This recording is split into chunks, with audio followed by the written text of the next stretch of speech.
Match Me If You Can, No Match for Love, Book 7. Written by Lindzee Armstrong. Narrated by Tiffany Williams.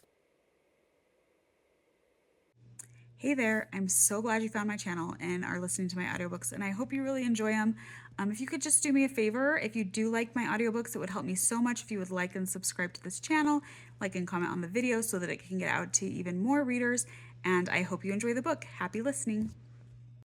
Chapter 1. Never before had a wedding made Tamara so miserable. Her 7 a.m. flight out of Texas and back to L.A. couldn't come soon enough. Her eyes trailed around the crowded ballroom. This entire reception was ripped right from her virtual wedding vision board. The 4-foot-tall table centerpieces of white orchids with sprigs of jeweled crystals were almost identical to the ones she had admired online 2 years ago. The raised dance floor shimmered under the spotlights with painted glitter, just like she had always imagined it would. The ice cream sundae bar even had chalkboard tags.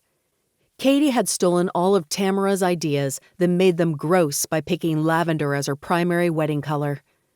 She'd never believed Katie would take their sibling rivalry this far. A heavy hand landed on Tamara's upper back, and she looked up at her date. Drew's dirty blonde hair hung halfway down his broad back in a loose ponytail, and his massive hand held out a glass of champagne. "Thanks," Tamara said, accepting the beverage. "No problem." Drew sank into the chair beside her, looking out of place in a suit and tie instead of his usual football jersey and jeans. He hadn't wanted to come to the wedding, but Tamara's begging finally convinced him. After spending nearly 12 weeks in each other's constant presence, she'd learned Drew's weak points and how to exploit them. "How much longer until we can get out of here?" Drew asked. Tamara took a long sip of the chilled alcohol, trying to cool the fury that had her seen red at every stolen detail. The lavender silk of her maid of honor dress burned like hot oil. This was the trashier, tackier version of the day she had always imagined having herself, right down to the groom. At least the photos of her and Drew at the wedding would look great on social media. Her followers would eat it up. "You promised you'd stay until the bitter end. You're my arm candy tonight so I don't look pathetic." Tamara knew without a doubt that photos of tonight would go viral on social media whether she wanted them to or not. Drew wiggled his eyebrows up and down. "Say the word and we can make that agreement a little more permanent." Tamara rolled her eyes and tossed back the rest of her champagne. She and Drew had met over the summer on Eye in the Sky, a reality TV show where 20 contestants competed for $1 million while locked in a glass house covered with cameras. The network had contrived a showmance between her and Drew, but it had never been more than harmless flirtations on his part and reluctant flattery on hers. The sting of Caleb's betrayal was still too fresh for Tamara to even consider a relationship. Still, she and Drew had allied themselves in the game and become close friends by the time they were both voted out near the end of the season. "Friends only," Tamara reminded Drew. She was pretty sure he was only interested in her because she had said no anyway. The quarterback of the San Antonio Vigilantes could have any girl he wanted, even if an injury would keep him benched for most of the upcoming season. His arm landed heavily around her shoulders. "How about friends with benefits?" She laughed and pushed his arm off. "In your dreams." "You sure know how to make a guy feel special." The words sliced through her, and she looked away so he wouldn't see how they hurt. She had tried her hardest to be a good girlfriend to Caleb. Sure, they had had their share of problems, but she'd really thought they were happy. How could he have carried on an affair, with her sister no less, for an entire year without her knowing? She might as well have walked around with #oblivious stamped on her forehead. Followers had said as much in their numerous comments on her page. The DJ announced that the bride and groom would now share their first dance. Tension spread down Tamara's neck and over her shoulders. An overly romantic pop song crackled over the speakers, then pulsed through the room at a near-deafening decibel. No freaking way! Katie had chosen this song, and Caleb had let her? Tamara's mind flashed back to a time when she and Caleb had danced to it at a nightclub, and she had jokingly suggested it would make a great first dance. Had Caleb told Katie about that conversation? Is that why she had chosen the song? The betrayals just kept on coming. It would take a miracle to escape tonight without exploding or crying. That might actually be worse. The hashtags practically wrote themselves. An acoustic guitar swelled through the speakers as Katie and Caleb clung to each other, his hand uncomfortably low on her waist. The couple turned in a slow circle, and Katie caught Tamara's eyes. The corners of her mouth curled up in a smirk as she pulled Caleb closer and placed a sultry kiss below his earlobe. Was this another layer of payback for Tamara going to junior prom with Katie's high school crush? She hadn't even known Katie liked him until after the dance. The sisters had always been competitive, but things had turned vicious after that one event. Well, Tamara was done. Her fingers curled around the flute of champagne glass. You won, little sis. Enjoy your spoils. Not that Caleb was much of a catch. Hey. Drew snapped his fingers, and Tamara tore her gaze from the dance floor. Stop obsessing. You're over him, remember? Totally over him. That's what she kept telling everyone, at least. Tamara took a deep, shuddering breath. Thanks to her inability to keep it together in diary room interviews, pretty much all of America knew about the Katie and Caleb betrayal. The network had taken her confessions and run with them, making it a plot point throughout the entire season. How could they not, considering the engagement had, in a roundabout way, gotten Tamara cast on the show? Good, Drew said. Now smile for the cameras. You never know what will end up posted online. He was right. As a pro athlete, Drew was accustomed to the constant attention. Tamara was still getting used to it. It was after midnight when the DJ announced the bouquet toss. Drew gripped Tamara's hand and gave her a meaningful look. You don't have to go over there. Tamara glanced at her mother, who stood off to the side of the dance floor with stress lines permanently etched into her brow. It'll make everything worse if I don't. Her mother would probably cry about how her only children were constantly at odds. The wedding guests would talk. Someone might tweet a snarky comment that would end up going viral. Pass. She was tired of being an internet meme. Drew nodded and released her hand. Then chin up, soldier. She dropped a peck on his cheek. Thanks. Tamara walked stiffly to the dance floor, hanging out near the back of the pack of tipsy females. Caleb helped Katie onto a raised platform, his hand lingering at her waist. Bile burned Tamara's throat, but she couldn't look away from the scene. Katie's white silk dress hugged her trim figure, plunging almost as low in the front as it did in the back. Her dark chocolate hair was the same color as Tamara's, her petite stature and high cheekbones nearly identical. She caught Tamara's eye and gave a dazzling cherry-red smile, one intended for the entire room, but her eyes glinted with a challenge. Ready? Katie asked. She wouldn't dare. Tamara kept her arms to her side, the fake smile she had sported since early that morning making her cheeks ache. Katie turned around and counted. 1, 2, 3. The bouquet arched through the air, and the lavender flowers plummeted right toward Tamara's head. Disbelief warred with fury as she instinctively reached out, catching the bouquet in one hand. Cheers erupted from the wedding guests. One of the bridesmaids clutched Tamara's arms, giggling. You caught it, she exclaimed. Tamara stared at the bouquet, stunned. She heard a squeal from the stage. Katie. What a troll. Tamara imagined holding Katie down and forcing her to eat the stupid flowers while the wedding guests cheered. A flash brought Tamara back to reality, and she blinked. The photographer dragged her toward Katie while Caleb stood nearby. His hands were shoved in his pockets, and he gave Tamara her favorite lopsided grin while his eyes roved over her figure. So gross. Why did her heart still ache at the sight of him? Let's get a picture of you two with the bouquet, the photographer said, motioning for the sisters to stand next to each other. Katie's arms snaked around Tamara's waist. "I'm so glad you caught it," she said, her voice sickly sweet. "No one deserves this more." Tamara's smile froze on her lips, her jaw clenched tight as she fought the urge to rip the veil right off Katie's head. The last time she had felt this angry, she had gotten drunk while at a football game with billionaire Luke Ryder and started a fight with frat boys. That was the first time she had become an internet sensation. She didn't want a repeat experience. The photographer snapped a few pictures, then lowered the camera. "Now let's get the groom in there." Caleb stepped forward and took his spot on the other side of Tamara. She could smell his cologne, feel the heat of his body.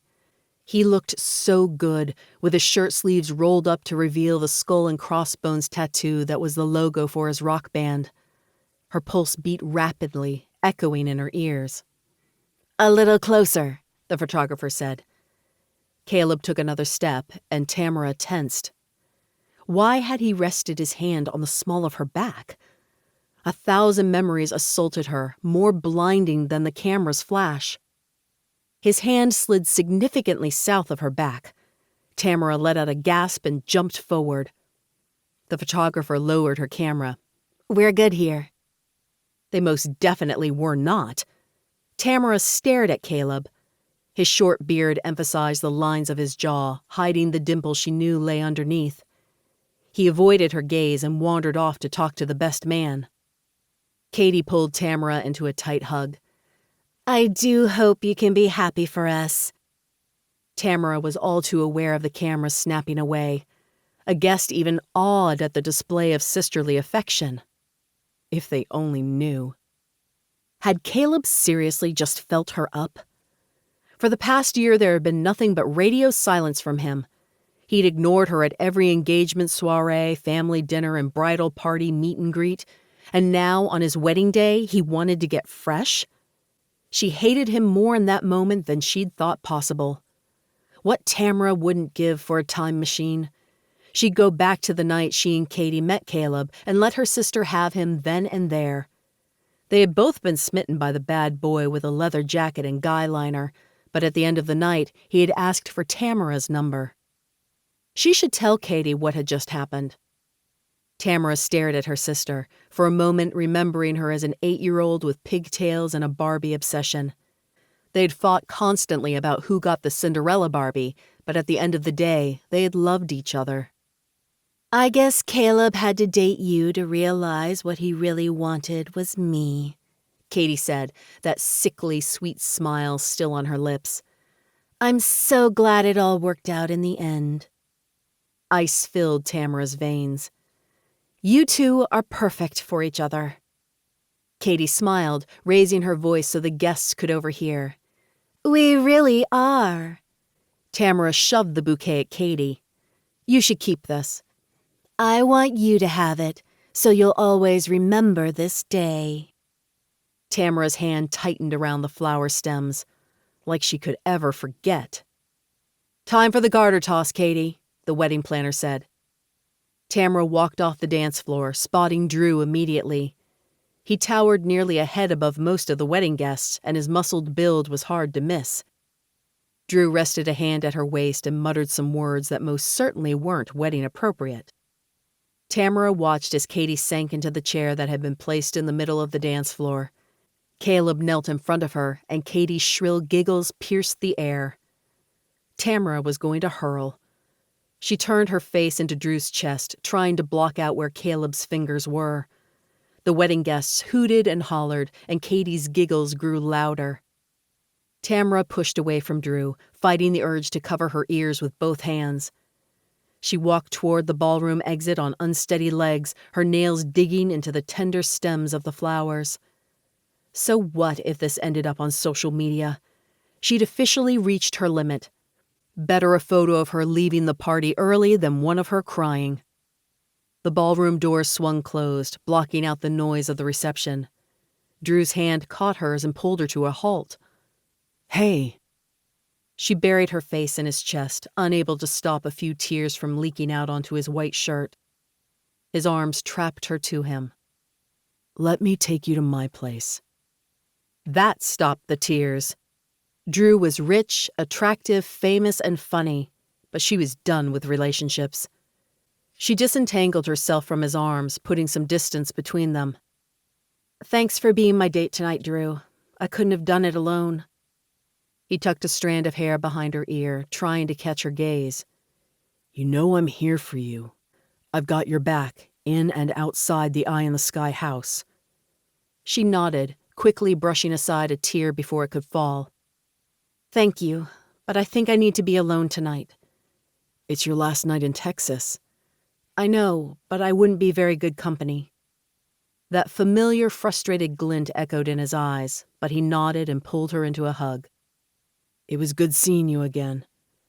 Call me next time you're in L.A., Tamara said. Drew nodded and kissed her cheek. Don't be a stranger. Then he strode out the front door. She knew he'd find someone else to spend the evening with in no time. Alone in her hotel room, Tamara flung the bouquet onto a cluttered desk. It caught the edge of a file folder and knocked it to the floor, spilling across the carpet pages of house listings she had combed through for clients. She struggled to reach the zipper on her dress, then yanked, snagging the fabric and leaving a 2-inch hole. Good. 10 minutes later, she was on a treadmill in the hotel gym, running for all she was worth. A crystal-studded bobby pin lost its grip on a curl and bounced to the floor. She ran faster, rock music pounding through her earbuds in a pathetic attempt to drown out her thoughts. 10 miles flew by as she ran until her legs felt limper than cooked noodles. Katie could have Caleb. Instead of being Caleb's wife, Tamara would become an award-winning actress, the kind that was married to her career. Thanks to her time on Eye in the Sky, she had recently signed with a talent agent. Next week, she had an audition for a minor part in a movie. Take that, Caleb. Tamara blinked, her eyelashes sticking together as her mascara clumped with sweat. How was Caleb now her brother-in-law? His children would be her nieces and nephews, not her sons and daughters. She'd be forced to relive the greatest heartbreak of her life at every family get-together for the rest of her life. A sob tore from her throat, and she stumbled before regaining her footing. Crystal-studded bobby pins clung to the ends of her curls and littered the floor. Sweat coated her body and her lungs burned with exertion. A flash of white caught the corner of Tamara's eye, and she glanced to the right, expecting to see a forgotten towel hanging from the free weights. A man stared back at her, his white t-shirt stretched across taut muscles. Tamara jumped into the air with a scream. Shaky legs reconnected with the treadmill and collapsed. Her butt slammed against the still-moving conveyor belt, and she slid backward before being dumped unceremoniously on the hard floor. Her heart pounded furiously in her chest while she gasped for air. The man rushed forward and crouched down beside her. He still towered over her, easily over 6 feet tall. Cappuccino-colored hair stood on end as though he had recently been sleeping. Dark eyes stared at her with startling intensity from a deeply tanned face. "Are you okay?" he asked, his face lined with concern. Holy crap. She knew who he was. "You're Wyatt James." Her words tumbled over themselves in uneven gasps. Yeah." The smile vanished from his face, but he extended a hand. She must smell worse than a football locker room right now. Tamara accepted the help up, all too aware of her sweaty skin and tear-streaked face. How humiliating. His fingers closed around hers and her breath hitched. His grip was strong and sure as he pulled her to her feet. The genuine concern in his eyes had her limbs turning liquid. Or maybe that was the 10 miles she had just ran. "You're okay then?" She grabbed a tissue from the box on the windowsill and quickly wiped her nose, sniffing. "My ego got the worst of it." The concern in his soulful brown eyes almost made her lose it again. "Bad night?" She laughed, fighting the urge to cover her face with both hands and sob. That's the understatement of the century. "Geez, I'm sorry. I hope I didn't make it worse by scaring you. I thought the gym would be empty by 3 a.m. He hopped onto the treadmill, but started it at a walking pace. "You didn't make it worse." Tamara forced her rubbery legs to support her weight and got back on her still-moving treadmill, setting it at a walking pace as well. She couldn't believe she had been caught crying by Wyatt James, the star offensive lineman of the San Antonio Vigilantes. He glanced at her again, his brow furrowed in concern. "Are you sure everything's okay?" Tears burned her eyes once more, and she blinked quickly. When she spoke again, her voice was a little shaky. "My sister got married today." "Oh." His muscled arm swung gently as he walked, and his brown eyes asked the unspoken question. "To my ex-boyfriend." "Oh. Oh." He ran a hand over his closely cropped hair. "Wow, I'm really sorry." "Me too." She waved a hand rapidly in front of her face, trying to combat the tears. "It's kind of ironic I ran into you since I just sent one of your teammates home. Drew was nice enough to be my date tonight." Silence filled the room. Tamara glanced over at Wyatt, wondering if he hadn't heard her over the whir of the treadmill belts. "How do you know Drew?" His tone was flat, all the warmth from before gone. She blinked. Was she imagining his cold attitude? "We were both on Eye in the Sky." "The reality show, right." Wyatt increased the pace on the treadmill, keeping his focus straight ahead. "I'm surprised to run into you at a hotel. Don't you have a house here in San Antonio?" Drew owned a palatial mansion worth 7 figures, and she assumed Wyatt probably had the same. Tamara and her business partner, Landon, had been trying to break into the high-end real estate market for almost a year. The commission from a single sale would allow her to spend months focusing only on auditions. "They're doing some renovations on it. I'm at a hotel for a night or two." Didn't he have a teammate who would let him crash on the couch? She opened her mouth to ask, but he had pulled out his earbuds and placed one in his ear, the other dangling down near his massive shoulder. He wanted to run alone. She could relate to exhaustion over fan questions. Her calf was starting to cramp anyway, and she had to leave for the airport in 3 hours. "I'd better go," Tamara said, surprised at how much she wanted to stick around. His shoulders relaxed, and he nodded. "Hope you have a better day tomorrow." "Thanks." She turned off her treadmill and picked up her phone, running a finger over the case. Her agent's voice practically screamed at her to get a picture before leaving. Right now, her biggest asset was her social media presence, and celebrity encounters were the type of photos that got lots of engagement. "Can I get a picture with you before I leave? My followers would love it." Wyatt looked uncomfortable but stepped off the treadmill, leaving it running. "Sure." She grinned and opened up the app. Wyatt stood next to her, his body posture stiff. She could feel the energy coming off him in waves, and it made her entire body tingle. Maybe she shouldn't have asked him for the photo. Yeah, her agent would be ticked if he found out, but she had clearly made Wyatt uncomfortable. Tamara knew what it felt like to wonder if she could force a smile one more time. Oh well, it'd be awkward to take it back now. Instead, she held out her phone and positioned them in the frame. "Smile."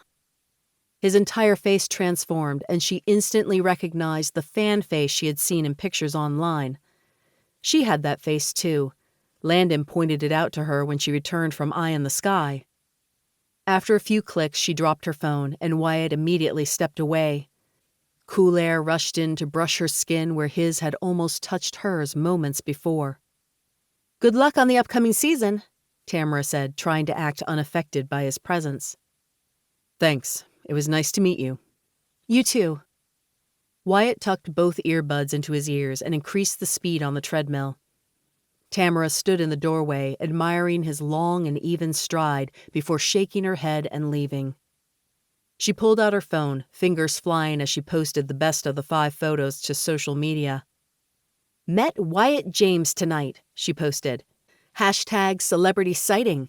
#football forever. Within seconds, she had over 50 likes and a few comments. And for the first time, the weekend didn't seem like a total loss. Chapter 2. Wyatt glanced over his shoulder to make sure Tamara had really left. The door to the hotel gym was tightly closed, and all signs of the sorrowful brunette were gone. He breathed a sigh of relief. His protective instincts had kicked in when he saw her tears, but then she had mentioned Drew and asked for a photo. After the disastrous last 5 months, thanks for that, Drew, Wyatt just wanted to run in a hotel gym without having his picture plastered across social media. He'd get enough unwanted press after tomorrow. She'd looked so devastated, with her eyes rimmed in makeup and skin splotchy from crying. He'd wanted to tuck her in his arms and promise her everything would be okay. That would have been a very bad idea, considering he had sworn off women for good. Wyatt rolled his shoulders, then increased the speed on the treadmill. Time to put Tamara's enticing hazel eyes out of his head and focus on plotting a satisfying third act for his latest script. He'd rediscovered his love of writing since Becky left. Scratch that. Since Drew stole Becky, blamed a career-damaging injury on Wyatt, and got him transferred to the floundering Los Angeles Coyotes. Tamara would make a great character in a script. She had managed to look both adorable and broken while sitting on the ground in a heap, mouth opened in a surprised O. Her skin glistened with perspiration. A pink tank top clung to her body, wet with exertion. Her espresso-colored hair was a mess of frizzy curls, but in that moment, he had never found a woman more attractive. Then he had caught sight of her tears, and everything in him demanded he fix whatever was wrong. Yeah, right. He couldn't even fix his own problems, let alone a woman's, especially not a woman who was friends with Drew. The script. That's what he should focus on. It'd distract him from how much he was dreading tomorrow when he'd officially become a resident of California. He managed to spend all of 2 minutes contemplating how to get his hero and heroine out of the morgue without alerting the bad guys before something sparkled near the floor, drawing his attention. The carpet around Tamara's vacant treadmill was littered with fancy clips that glittered in the fluorescent lighting, silently taunting him with their presence. Had Drew really been her date for her sister and ex-boyfriend's wedding? There had to be a story there. Stop it, he growled aloud. He was moving to California tomorrow. Somehow he had to figure out how to start over. No more cheating girlfriends, no more playing for his dream team, the one he had drooled over and cheered for since he was 6 years old. No more soft southern drawls and gun racks mounted on every truck. Tomorrow was where his focus should be, not on some girl who he'd had a 5-minute conversation with. He shook his head as anger tried to strangle him. Drew hadn't even stuck with Becky a month before casting her aside, shortly after the shoulder injury that was supposedly Wyatt's fault, in fact. Part of Wyatt thought his ex deserved it, but another part of him ached that she had thrown away their 6-month relationship for a fling. He'd been daydreaming about their future together, and she'd been sneaking off with the quarterback. Wyatt ran 10 miles, managing to maintain just over a 6-minute pace. By the time he showered and collapsed into bed, it was almost 5 in the morning. Still, he couldn't manage to relax and fall asleep. Worry about the upcoming press conference niggled at the back of his mind. His entire chest tightened at the mere thought of being on television, but the Q&A with reporters was standard protocol after a trade. The speculation over his switch from the Vigilantes, who were favored to win the championship this year, to the Coyotes, who barely made it to the playoffs most seasons, would run rampant, and Wyatt couldn't do a thing about it. He still wasn't sure how Drew had managed to spin his injury as Wyatt's fault to the coach. Drew claimed Wyatt intentionally let him get sacked as revenge for the Becky situation, and Coach had believed him. Nothing Wyatt did or said could convince him otherwise. Drew told Wyatt if he didn't agree to the trade, he'd tell the press it was all Wyatt's fault. That's what he got for going up against the darling of the Vigilantes. Defeated. Were Tamara and Drew close friends or just acquaintances? Did she know what he had done to Wyatt?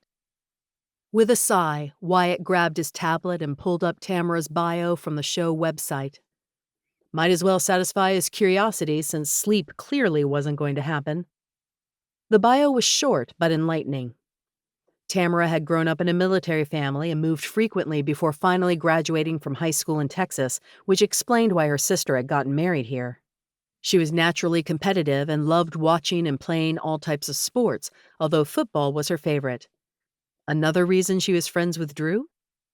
Wyatt's phone buzzed, pulling his attention from the webpage.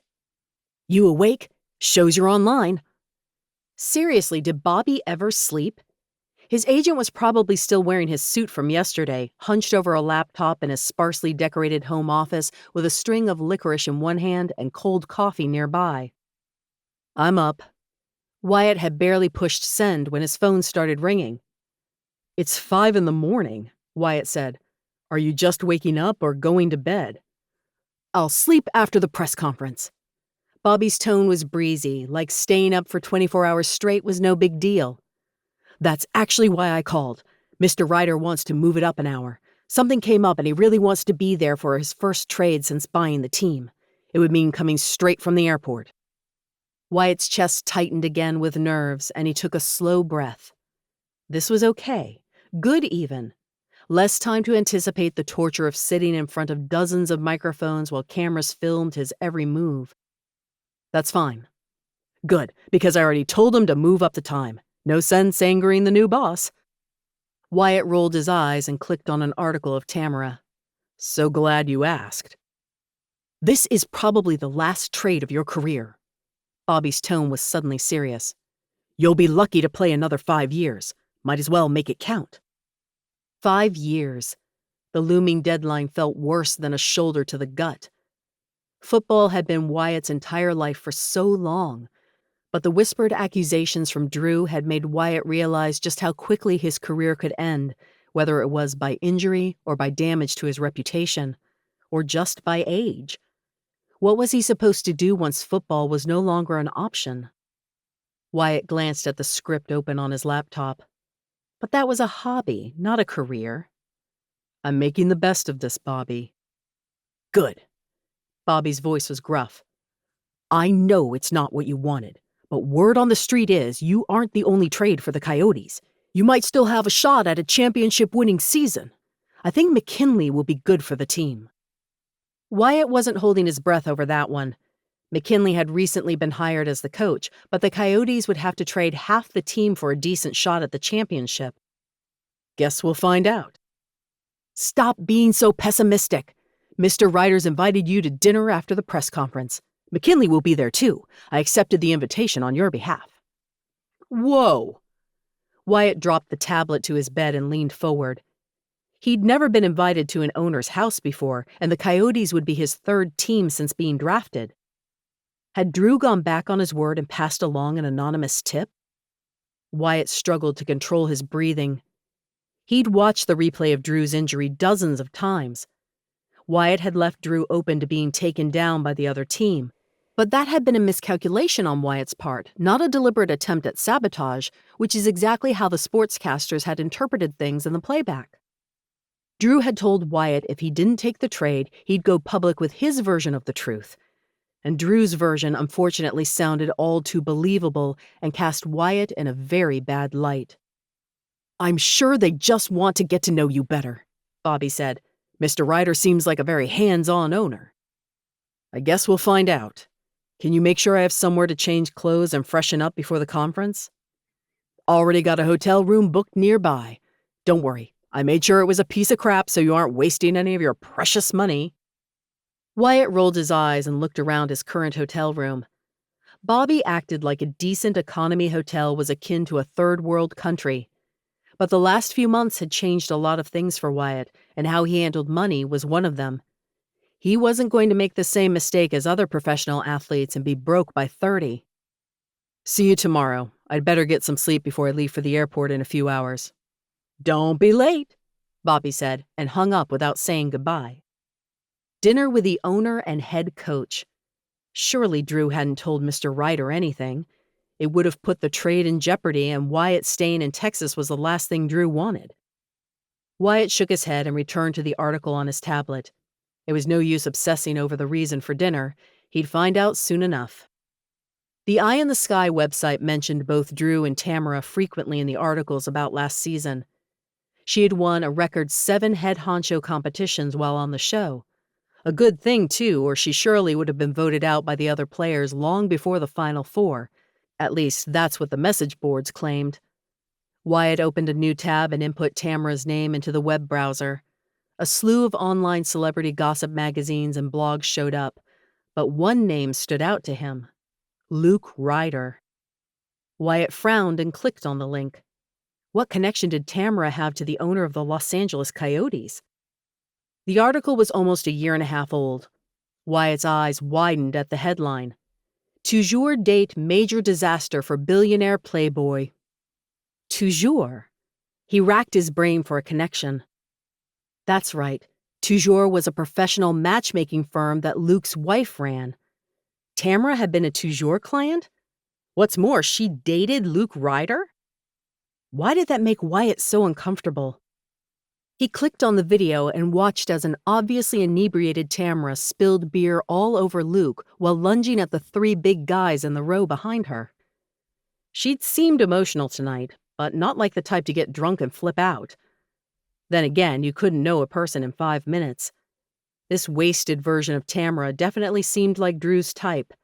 After dumping Becky, the quarterback had probably been on the lookout for his next conquest. Wyatt clicked on the link at the bottom of the article and watched an interview Tamara had done while on Eye in the Sky.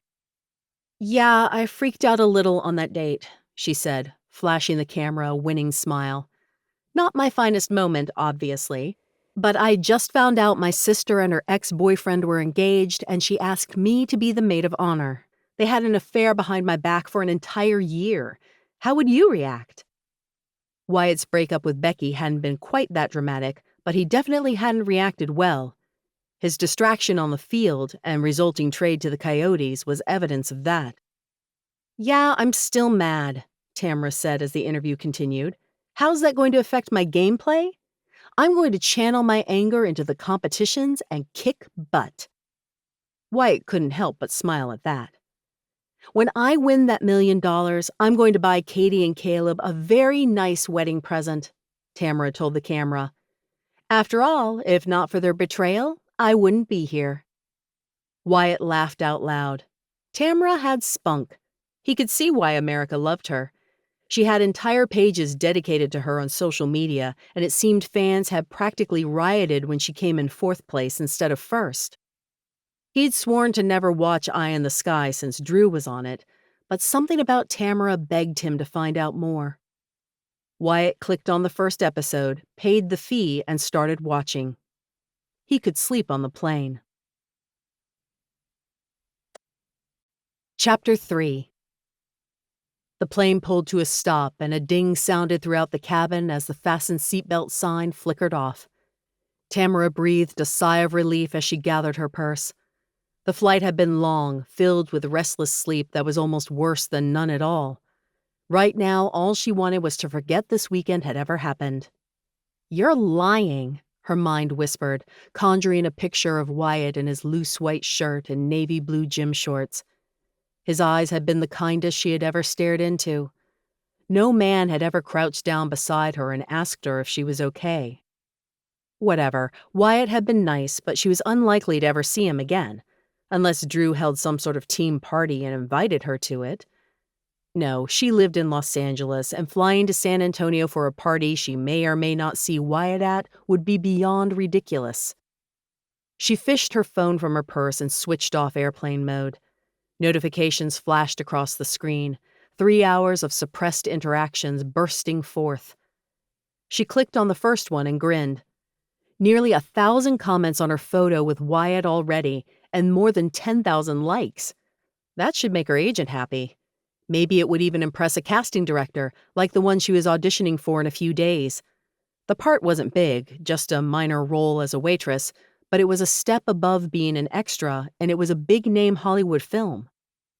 She read a few of the photo comments, content to wait in her window seat while the other passengers fought to get off the plane. It seemed every other comment was someone swooning over Wyatt. Yes, he most definitely was insanely attractive with that square jaw and almost military short dark brown hair. The 5 o'clock shadow and bulging biceps did make him look like a hero in an action film. "I see Drew's making sure you meet the team," someone had commented. "Make sure to keep posting pictures. #yummy." 59 replies to that one comment. Tamara scrolled through them and couldn't help rolling her eyes. You should be ashamed of yourself. Drew got you to top 4 on EITS and now you're snuggling up with his teammate? Are you and Wyatt a thing now? Does this mean #Tampsy is over? Tampsy had been the ridiculous celebrity couple name used for Tamara and Drew on Eye in the Sky, a meshing of her first name and his last name, Dempsey. Fans just couldn't seem to accept that the two of them would only ever be just friends. She typed out a comment, reiterating that she and Drew were just friends and that she had barely met Wyatt and was therefore not dating him, but deleted it before posting. It wouldn't matter anyway. The seats were slowly emptying around her as the line of weary passengers moved forward. Tamara grabbed her purse and hooked it over one shoulder, then clicked over to the next notification on her screen. A photo stared up at her, the bright white and pale lavender of the silk dresses standing out against the poorly lit ballroom. Katie clutched Tamara close, the bouquet of flowers squished between them. Tamara lurched forward and her purse tumbled to the floor. She quickly grabbed it and stepped into the aisle, her eyes glued to the phone. She'd known it was likely someone would post a photo of last night and tag her, but did it have to be this one? The line moved slowly forward and Tamara shuffled toward the front of the plane, sandwiched between a businessman in a suit and a mother holding a fussy baby. The photo, posted by an old high school friend Tamara hadn't spoken to in years, had no caption. But the album was public and Tamara had been tagged. The post had over 6,000 reactions, ranging from the angry face to the heart. Katie looked so smug in the photo, like she held the world in her hands. Tamara's shock was forever immortalized. The flash from the camera had washed out her complexion, highlighting a smile that looked more like a grimace. They were on their honeymoon now. Tamara tried to block out the image of Caleb and Katie rolling around in the white sands of the Bahamas, their hands everywhere. That had been Tamara's dream honeymoon destination once upon a time. Now it was forever ruined. Something yanked at her hair, making Tamara's scalp sting uncomfortably and pulling her back to the present. "I'm so sorry," the mother said from behind, grabbing her son's hand and disentangling it from Tamara's hair. "No worries." The mother stared, a smile lighting up her face. "Oh my gosh, Tamara Hadley, I loved you on Eye in the Sky." A fan. Tamara could almost feel herself transforming into the star this woman wanted her to be. Her smile grew so wide it was almost physically painful, and she straightened her posture and put a happy lilt into her voice. "You are too sweet. It's so nice to meet you. What did you say your name was?" "Anna." The woman grabbed her son's hand just before it caught another lock of Tamara's hair. "I felt so awful for you. My sister stole a boyfriend from me, too. In high school, so they didn't end up getting married, but still, I was a wreck. Did your sister and ex end up going through with the wedding? I kept hoping they'd break things off." Tamara's smile tightened. "Yes, they did. That's where I'm coming back from, actually." The woman's face darkened in a scowl. "What a snake. You're better off without him. You'll find someone better soon." "You're sweet to say so." Except Tamara was most definitely done with relationships. "Did you and Drew really not have a showmance? It looks so real on TV, but I've seen the interviews where you say you weren't together." "Drew's a dear friend, and only a friend." Tamara took a few steps forward, closing the gap between her and the businessman in front of her. She could see the plane's open door, now only a few feet away. "Well, I hope you have a wonderful day. It was so nice to meet you." "You too," the woman said. Tamara hurried up the gangway and sucked in the cool air of the airport terminal. Soon everyone would know the wedding had really happened. Should Tamara ignore it and hoped everyone stopped gossiping? Thank her followers for their support in a live video? Post her own photos of the wedding and act like she was totally fine? Tears stung her eyes, but she refused to let them fall. Katie didn't deserve Tamara's sympathy, and Caleb certainly wasn't worth it. 3 hours later, she was finally home and unpacked. Tamara sank onto her living room couch and flipped on the television. She had about 5 hours of shows to catch up on after her weekend away, and now felt like the perfect time to focus on mindless entertainment. She kicked up her feet on the coffee table and selected a police procedural. The detective had just been called to the scene of the crime when her phone buzzed. She picked it up and grinned at Drew's name. They'd started out as allies in the house, but now she considered him a real friend. "You met Wyatt and didn't tell me?" "It was like 3 a.m. Crazy, huh?" Her phone buzzed again, but this time it was a text from her real estate partner, Landon, asking if they could meet tomorrow morning to go over the newest listings. She quickly agreed. He'd happily taken over all her clients while she was on Eye in the Sky. Now she was trying her best to return the favor while he helped his wife through a difficult pregnancy. They finalized plans, and then Tamara opened up Drew's new text. "Be careful. Wyatt isn't what he seems." Tamara stared at the text, rereading the words. "What does that mean?" "Just trust me, okay?" Trust him. Tamara laughed out loud, the sound echoing back to her in the empty condo. Caleb had effectively killed her ability to trust. In the end, her suspicions and paranoia had gotten her sent home from Eye in the Sky.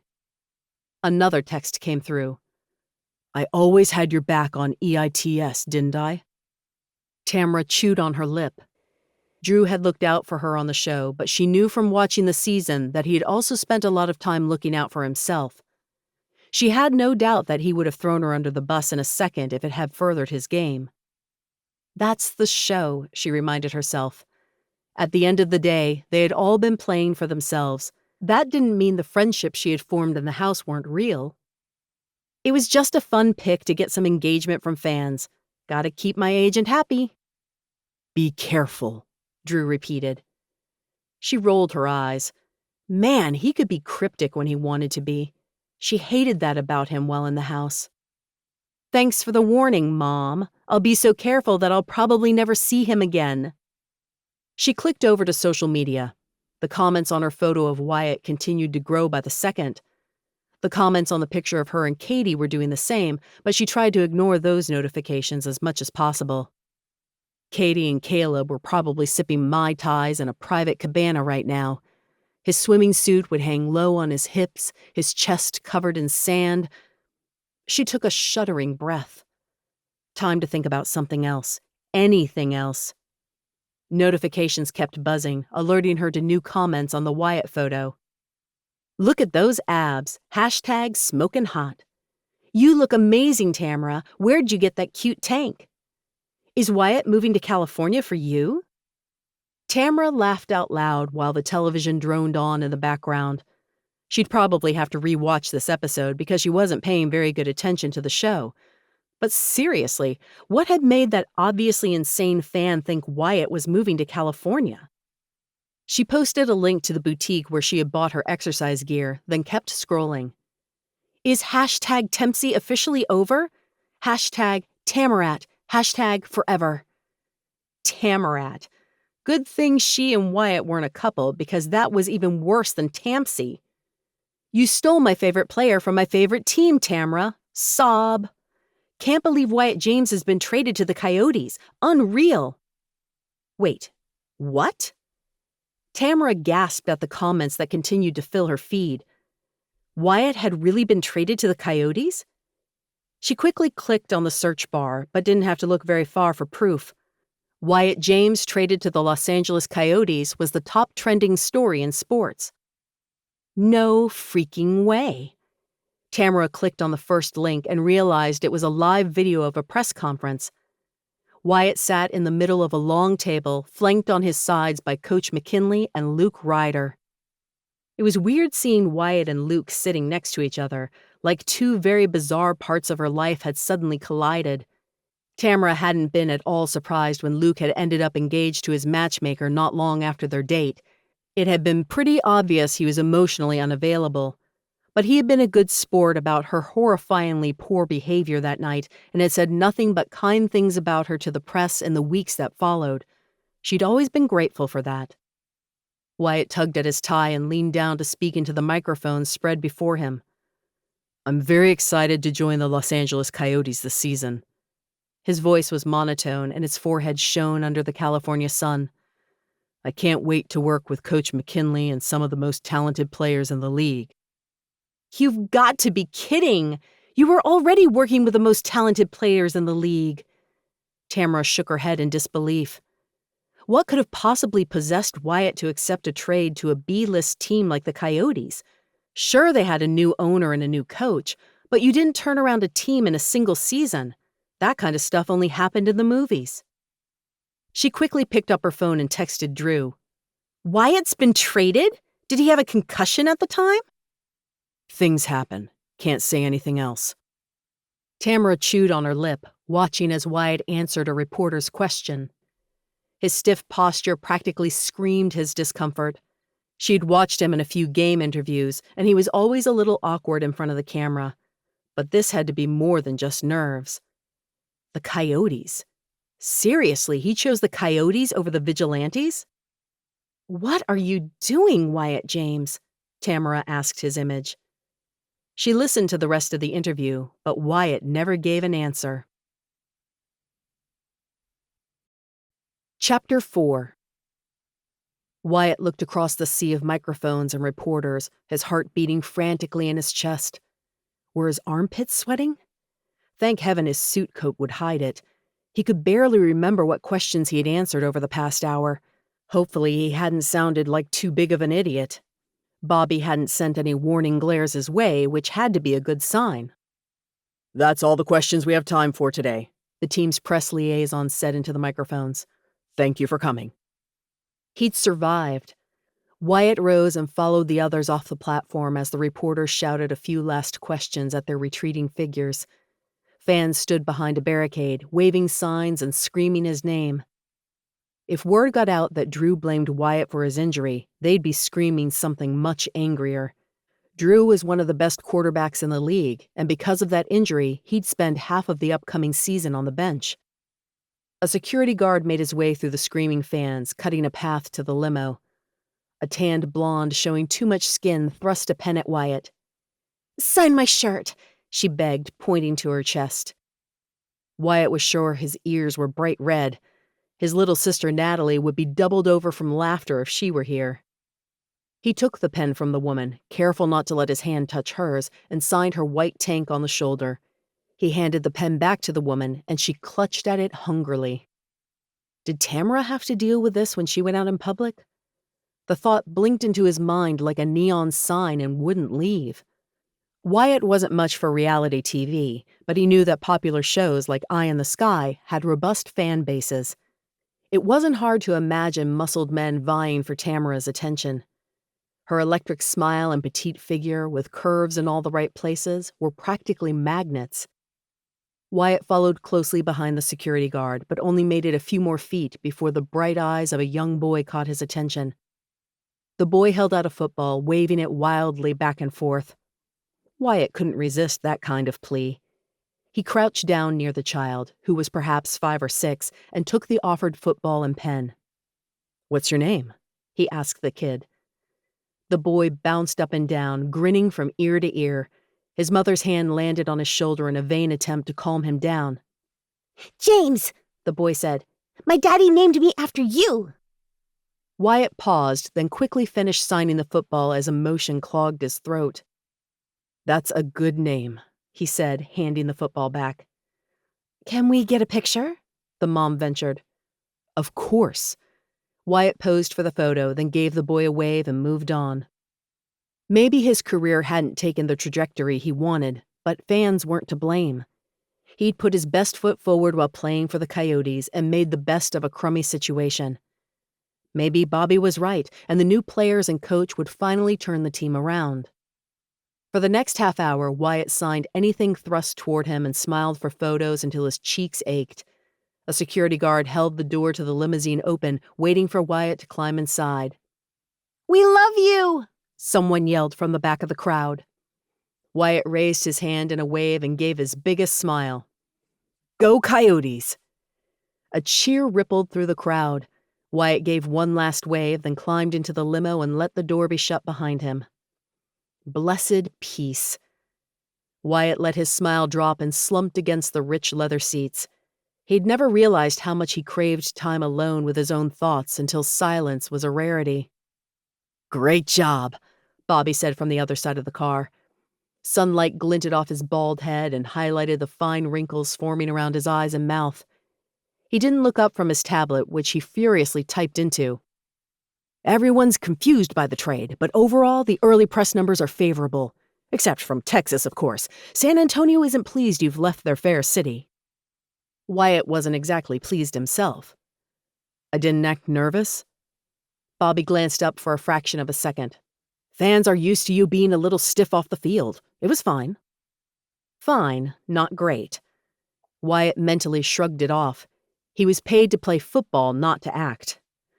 Guess that's all I can ask for. You're doing great, kid.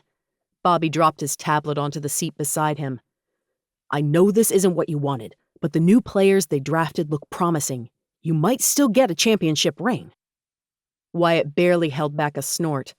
If that happened, it'd be a comeback story right out of the movies. Loosen up, Bobby said. The Coyotes are paying you a lot of money to be here. Act happy about it at dinner. Better playing for the Coyotes than not at all, right? That's the spirit. Wyatt stretched his legs, then grabbed a bottle of water from the mini-fridge. The adrenaline of the crowds was wearing off, and he felt a little shaky. Are we headed to dinner now? Yes, at Mr. Ryder's penthouse. Wyatt raised an eyebrow. Not a restaurant? Nope. Okay, then. The limo fought through the snarling Los Angeles traffic as Wyatt tried to stop replaying every interaction he had had tonight with a fan. Had he seemed happy enough, accessible enough, excited enough? Lately it seemed like whatever he did, it was never enough. Becky had certainly felt that way. Why else would she have dumped him for a tool like Drew? Natalie would tell him if he had looked like a dork in the press conference. Wyatt could always count on his sister to be honest. Stop thinking, Bobby commanded without looking up from his tablet. Wyatt startled but didn't comment. Somehow Bobby always knew when Wyatt was too much in his own head, so he closed his eyes and tried to think of nothing. By the time the limo pulled up in front of the glass-fronted high-rise, he'd decompressed from the crowds of the press conference and was ready to put on his game face and officially meet the owner and coach. They had been at the press conference, of course, but Wyatt had barely had time to exchange a handshake before the questions started. The doorman verified their credentials, then led them into an elevator. The attendant inserted a key and selected the penthouse. Wyatt swallowed, trying not to fidget uncomfortably as soft jazz music played in the background. The elevator pinged open, and Wyatt and Bobby stepped into a 10-by-10 entryway with 12-foot-high ceilings. White marble flooring sparkled under the chrome and glass chandelier above them. Welcome. Mr. Ryder has been alerted to your arrival. Wyatt didn't jump at the cool feminine voice that surrounded them from all sides, unsurprised by its presence. Of course Luke would have Talia, the home automation system that had made him a billionaire, in his own home. Bobby stared at the glass-fronted double doors. Do we knock? Wyatt shrugged. Before he could speak, the doors swung open. A woman stood before them in stockinged feet and a pencil skirt. Her chestnut-colored hair with golden highlights hung around her shoulders, and her stomach held the slightest roundness underneath her silk blouse. When she smiled, her entire face lightened. Wyatt, Brooke said, pulling the door open wider and standing aside. I'm so glad you could come. Thank you for inviting us. He stepped inside and motioned to Bobby. You remember my agent? Of course. Brooke held out a hand, and Wyatt realized that Bobby and Brooke were nearly the same height. It's so nice to see you both again. She motioned for them to follow her, and Wyatt stared in awe as they made their way through the house. Everything screamed wealth, from the 10-foot-tall heavy wood doors in a bright white to the plush gray carpet. Luke had to take a phone call, but he'll be out any minute now, Brooke said over her shoulder. I've got Brian in the kitchen stirring the sauce. Brian. Wyatt almost laughed when he realized she was referring to Coach McKinley. He'd watched the coach, both on television and at games, and couldn't imagine him as anything but fierce. He wondered what had made McKinley join the Coyotes. Blackmail, same as Wyatt? You've got a beautiful home. Wyatt fought the urge to wipe his sweaty palms on his slacks. Why couldn't he be cool in social situations? Thanks, Brooke said. I'm excited for the new house, but it'll be hard to leave this one. Oh, you're moving? Yeah, construction should finish in another few months. We want our kids to grow up with lots of space to run and play. Brooke stepped off the plush carpet of the living room and onto the weathered gray barnwood. The kitchen was wide open with tall cabinets and lots of counter space. Wyatt barely held back a laugh when his eyes landed on McKinley. Coach had a lavender apron tied around his waist, and the ruffles at the bottom barely brushed the tops of his thighs. Brooke smiled at McKinley. "Thank you, Brian. I can take it from here." "Sure I can't help with anything else?" McKinley asked, handing the metal whisk over to Brooke. "I've got it. You boys go socialize." She made a shooing motion. "Dinner's almost finished anyway." Coach McKinley turned toward Wyatt, arms folded across his broad chest. He had to be close to 6.5 feet tall, and his shoulders were as broad as any linebacker's. Wyatt took a step forward and extended his hand. He cleared his throat, trying to project an outward calm. "Coach McKinley, it's an honor to officially meet you, sir." McKinley took Wyatt's hand and pumped it up and down, his grip strong. "We're excited to have you join the Coyotes." "I'm thrilled to be here. It's a new era for the team," McKinley said confidently. "We'll get you that ring before retirement, don't you worry." Wyatt coughed in surprise. McKinley folded his arms again and kept his gaze steady. "You'll love the guys on the team," Brooke broke in. "Brian was kind enough to introduce us to everyone about a month ago." Wyatt smiled blandly. Of course the guys were on their best behavior around the new owner and his wife. What happened in the locker room would give Wyatt a true feel for his new teammates. At least this time, one very important detail would be different. Wyatt wouldn't have a girlfriend for the quarterback to steal. "The rolls have now achieved their optimal internal temperature," Talia said, her cool voice echoing throughout the kitchen. "Please remove them from the oven." "I didn't expect to be treated to a home-cooked meal tonight." Bobby rubbed his hands together. "It smells delicious." "Thanks. I try and keep things as normal as possible at home." Brooke set the rolls on top of the counter, then returned to briskly stirring whatever was in the pan on the stove. "Are you sure we can't help with anything?" Wyatt asked. She flashed him a smile. "It's sweet of you to offer, but I think I've got it. As soon as Luke is here, I'll have him pull the chicken cordon bleu and au gratin potatoes out of the oven." Wyatt's mouth watered as the yeasty scent of the rolls filled the kitchen.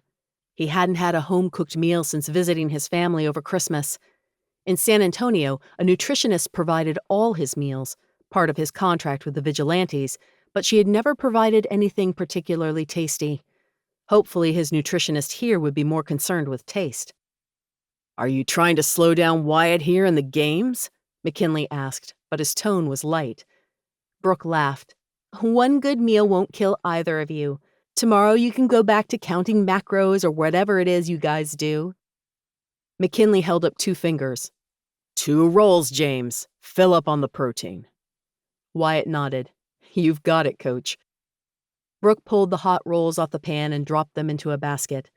Luke appeared in the kitchen then. He had discarded his suit coat and rolled up the sleeves of his light green button-down shirt. "Sorry about that," he said, extending a hand to both Wyatt and Bobby. "Welcome to our home. We're so glad you could come." "It's an honor, Mr. Ryder," Wyatt said, shaking his hand. "Please call me Luke." He clapped Wyatt on the shoulder. "I'm so excited to have you here." "I'm excited to be here," Wyatt lied. Something in the tone of Luke's voice made him nervous. Luke dropped a hand to Brooke's back and leaned down, kissing her neck. She smiled, her shoulders hunching forward as though hiding a shiver. Wyatt looked away, feeling like he was intruding on a private moment. What would it be like to have such an obviously loving relationship? "You're staying single," he reminded himself. He wasn't going to let a woman ruin his career any more than one already had. Soon they were all sitting at the dining room table, plates piled high with the delicious scents. Wyatt took a bite of his chicken, lightly covered in the sauce Brooke had been stirring, and barely held back a groan. "This is fantastic," he said. Brooke's cheeks pinked and she smiled. "Thank you. My job doesn't leave a lot of time to cook, but I enjoy it when I can." That's right. Brooke was a matchmaker at Toujours. She'd matched Tamara up with Luke. Luke, the new owner of the Coyotes. Tamara, the girl Wyatt couldn't seem to get out of his head. He was dying to ask about Tamara, but that would seem beyond weird. "This really is a treat," McKinley agreed. Wyatt noticed that while he was only allowed 2 roles, the coach had snagged 3 for himself. "So, Wyatt," Luke broke in, "did you sell your home in San Antonio? You mentioned it was on the market last time we spoke." "I did." He'd signed the papers the day he had met Tamara, in fact, which is why he had spent the night at a hotel. Letting the home go wasn't as hard as he thought it would be. It felt good to rid himself of the bad Becky memories there. "I've already got a real estate agent lined up to help me look for a new place here." "Good. We hope you'll be in California for a long time." Luke grabbed a roll and buttered it. "Did you know my dad always wanted to buy the team?" Wyatt wiped at his mouth with a napkin.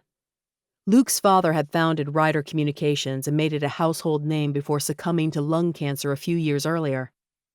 "I knew he bought the Lakers, but I didn't realize he liked football too." "Even more than basketball, probably." Brooke reached across the table and grasped Luke's hand, giving him a smile so full of love it made Wyatt's insides ache. "Luke was so excited when the chance to buy the team came up." Wyatt nodded, not sure what he was supposed to say. Where was this going?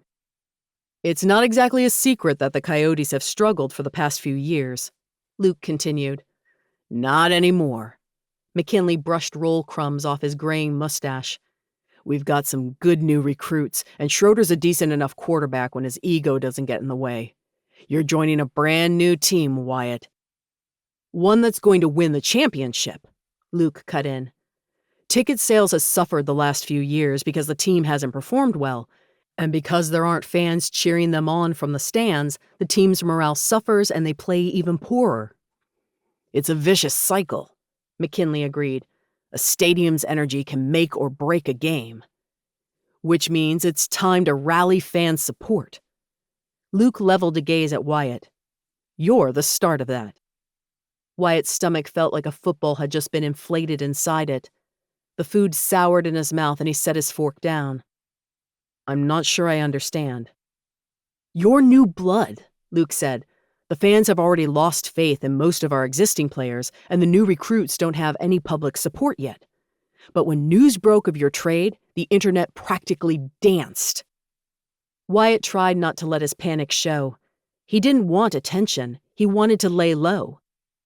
Luke leaned forward, staring at Wyatt across the table. "The press conference today has already gotten a really positive response. We want to capitalize on that by running a few different television commercials and print ads. Really get people excited to see you play this season. The PR department thinks it'll drive ticket sales." It was a good thing Wyatt didn't have food in his mouth right then, because he would have choked. "You want me to do a TV commercial?" Bobby shot Wyatt a warning look. "This is great news. Wyatt's an excellent choice." Of course Bobby was happy about this. Per Wyatt's contract with the Coyotes, the additional promotion would pad his paycheck nicely, and by extension, Bobby's. "I'm not exactly great in front of the camera," Wyatt admitted. He knew the excuse was lame even as it left his mouth. He'd seen himself in interviews, and stiff was a nice way of putting things. The effortless way Tamara had handled the camera on Eye in the Sky was an impossibility for someone like him. Luke waved a hand dismissively. "We can work with that." Wyatt doubted very much an acting coach, even one as talented as Tamara, would help. But only an idiot would refuse a direct request from the team owner. So Wyatt forced himself to speak through his tight throat. "Okay then, I'm in." Chapter 5. Tamara looked around the crowded room of thin women with perky chests and California suntans, suddenly feeling very unsure of herself. She tightened her grip on her purse strap as her heartbeat quickened. There had to be 20 women in here, all as eager to be cast in the role as she was. A woman with perfect blonde beach waves glared at Tamara, like her presence in the room was a personal insult. Tamara dropped her hand from the purse strap and raised her chin. She might never have been cast in a movie, but she had been cast on a reality TV show and made it to the top 4. That had to count for something. She belonged here as much as any of these women. She checked in at the metal desk manned by a cranky grandma with a silver beehive hairdo, then took an empty seat near the door that she assumed led to the audition room. Time to harness the negative energy and turn it into something positive, just like she had on Eye in the Sky. She closed her eyes and took a deep breath, imagining how good it would feel to win when everyone was rooting for her to fail. Her phone vibrated in her purse, and she pulled it out to find a text from Drew. "Good luck." "Thanks, I'm so nervous." "Did you even see yourself on EITS? You'll do great." Tamara had seen herself on Eye in the Sky, had watched the entire season as soon as she got home after the finale. It was hard to view herself objectively. The diary room interviews where she cried about Caleb and Katie were particularly excruciating to watch. Drew's scheming and the realization he had thrown her under the bus to save his own game hadn't been easy to see either. But whatever. That was the game, and Drew was proving to be a pretty good friend outside of the Eye in the Sky house. "Tamara Hadley." It was time to go. An image flashed unexpectedly into her mind of Wyatt crouched beside her on the gym floor, asking if she was okay. His quiet, comforting presence would be nice right about now. Ridiculous. She shoved her phone back in her purse and followed the thin boy who had to be an intern. Was he even out of high school yet? Through the magical door that turned unknown actors and actresses into household names. "Good luck," he said in a flat monotone before closing the door behind her. She bit back the words on the tip of her tongue, a very sarcastic "thanks for the encouragement." Why had she thought she could be an actress? Right now, she was most definitely vomit-level nervous, and wouldn't that make a great internet meme? She stepped further into the room and fought the urge to blink against the fluorescent lights that shone down on her. The room was smaller than the one she had just left, and a rectangular table was the only furnishing. It held a round tray piled high with empty plastic bowls. A man with stringy hair and glasses that had slid to the end of his nose stared at her with disinterest from where he sat on a padded chair against one wall. A plump, middle-aged woman with eyebrows that seemed raised in permanent surprise sat beside him, and a tall man with a scar through one eyebrow leaned against the wall. Yep, she definitely felt like puking. "Name?" Glasses asked. He didn't bother introducing himself, but she figured he was the casting director. "Tamara Hadley. I'm auditioning for the part of waitress." She was proud of how steady her voice sounded. Glasses grunted and motioned vaguely to the table like he had already lost interest. "Ames will read the part of Daniel opposite you, whenever you're ready." Ames pushed off the wall, everything from his relaxed posture to his unfocused eyes screaming boredom. He'd probably been reading these same 5 lines for the past 5 hours. Tamara didn't recognize him, which meant he was probably not the actor cast in the lead role. Her agent had explained that leads didn't waste their time reading lines with unknown hopefuls auditioning for inconsequential parts. Ames didn't even bother making eye contact as he slunk to his mark. But that was fine. She would blow them all away with her performance, force them to wake up and take notice of her. A familiar steely determination washed over Tamara. Her muscles relaxed and head cleared, just like before a head honcho competition. She took one deep, steadying breath, allowing time to slow down. Then she picked up the tray and got to work. The ache of Caleb and Katie's betrayal and the stress of the last month disappeared as Tamara stepped into the role of waitress and became someone else. By her second line, Ames' body language had gone from bored to alert. His movements were purposeful now, his eyes intense and each line delivered with precision. She felt the chemistry change in the room as glasses and eyebrows perked up, their hands still on their clipboards as they paid attention to her performance. A heady sense of freedom eclipsed all her fears, and Tamara gave herself over to the role. This empowering liberation was why she loved acting so much. It was what had made playing Eye in the Sky so intoxicating. When Tamara finished, she set her tray on the table with a flourish and turned for her critique. "Well then," Glasses shuffled through a stack of papers, obviously searching for her file. "What did you say your name is?" She struggled to keep a smile from overtaking her face. Now he was interested. "Tamara Hadley." "Here you are." He flipped open the folder and peered at it. You were a contestant on Eye in the Sky? Don't be ashamed of your work experience. That was the first thing her agent had coached her on. Yes, she'd never had a part in more than a high school play, but 4 months of being on camera 24 hours a day was more experience than most actresses had in years. That's correct, Tamara said. I spent 91 days in the house and made it to the final 4. Very impressive. What other experience do you have with acting? She cleared her throat, fighting to keep her tone unapologetic. I played Abigail in The Crucible my senior year. His eyes flicked back to the file, flipping through the pages. Yes, I see that here. What about film? His disinterest was showing again. Tamara tried not to panic. I've been on 5 national talk shows in the past month, discussing my time on Eye in the Sky. But no movies. She knew it wasn't a question, and he let out a She's represented by Herschel Clark, the woman said, speaking for the first time. Tamara felt her heart leap and sent the woman a grateful look. Yeah, it's in her file, Glasses said, not seeming impressed. I've got a very dedicated following on social media that would be an asset when the film releases.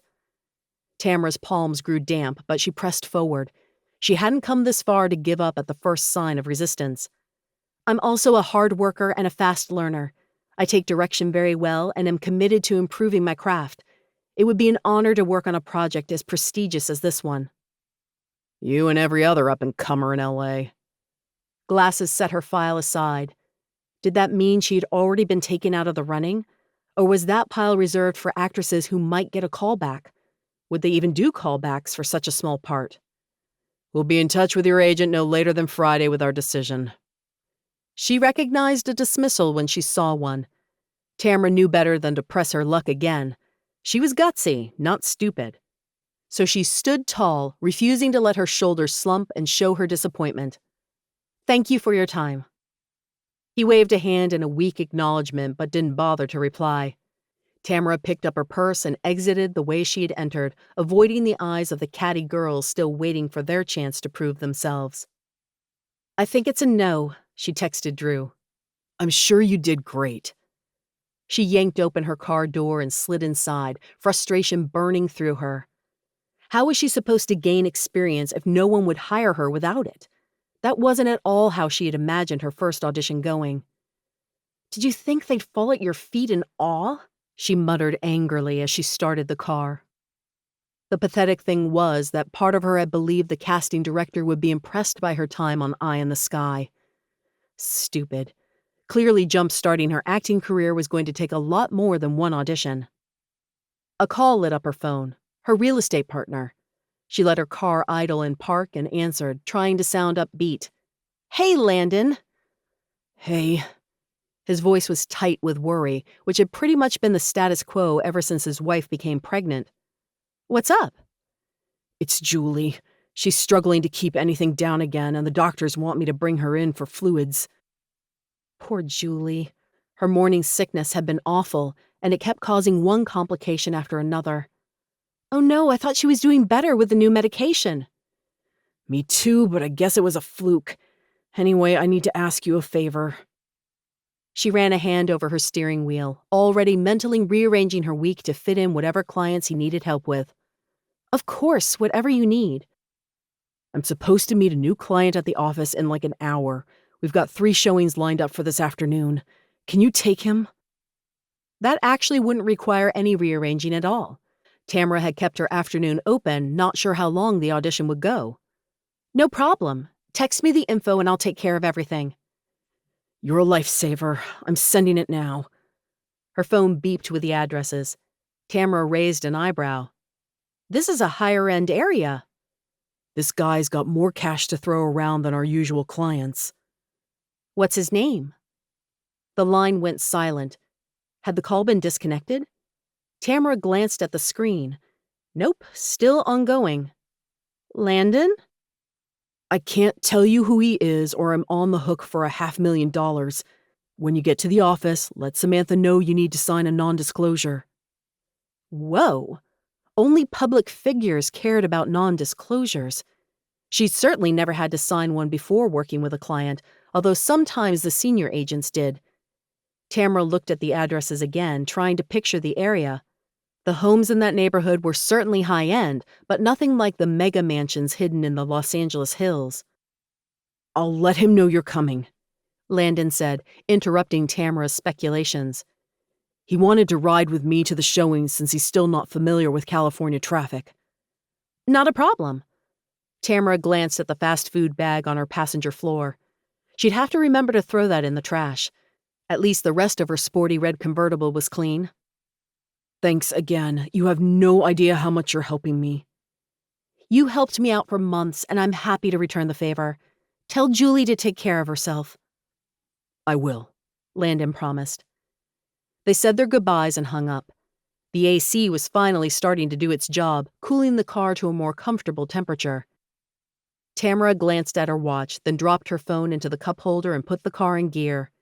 If traffic cooperated, she'd get to the office in enough time to sign the NDA and go over the specs on at least one of the properties before Mr. Non-Disclosure arrived. She really hoped he was the kind of guy who showed up on time for appointments. Curiosity was eating her alive. Chapter 6. Wyatt crawled down the Los Angeles freeway, feeling more alive than he had in months. His truck had arrived from Texas yesterday, a fully loaded silver Ford F-150 that he had bought with his first paycheck after being drafted. He gripped the steering wheel in one hand as the warm spring breeze played with his hair and the radio belted out a country hit. This felt good. Right. For the first time since agreeing to the trade, living in California didn't seem like a punishment. Hopefully he could quickly find a house and get even more settled in his new life. Next week was his first practice with the team, and he was actually looking forward to it. An automated voice interrupted the song on the radio. "Call from Landon McMillan." Ryder Communications had rolled out Talia on the Move a few months ago, and Wyatt had immediately wondered how he had ever lived without it. "Answer," Wyatt said. There was a pause, then a click as the call was picked up. "Hey, Landon, I'm stuck in traffic, but I'm on my way." "I'm not," Landon said, and Wyatt heard the weariness in his voice. "I'm really sorry about this, Wyatt, but I'm at the hospital with my wife." Wyatt's hand tightened on the steering wheel. He didn't know Landon well, had hired him based on a recommendation from an old college teammate, but that couldn't be good. "I'm sorry to hear that. I hope it's nothing serious." "Me too. She's pregnant and has had a lot of complications." Wyatt looked at the long line of traffic in front of him and stifled a sigh.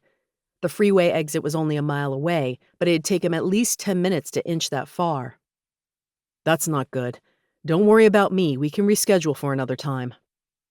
"My partner can actually show you the homes today.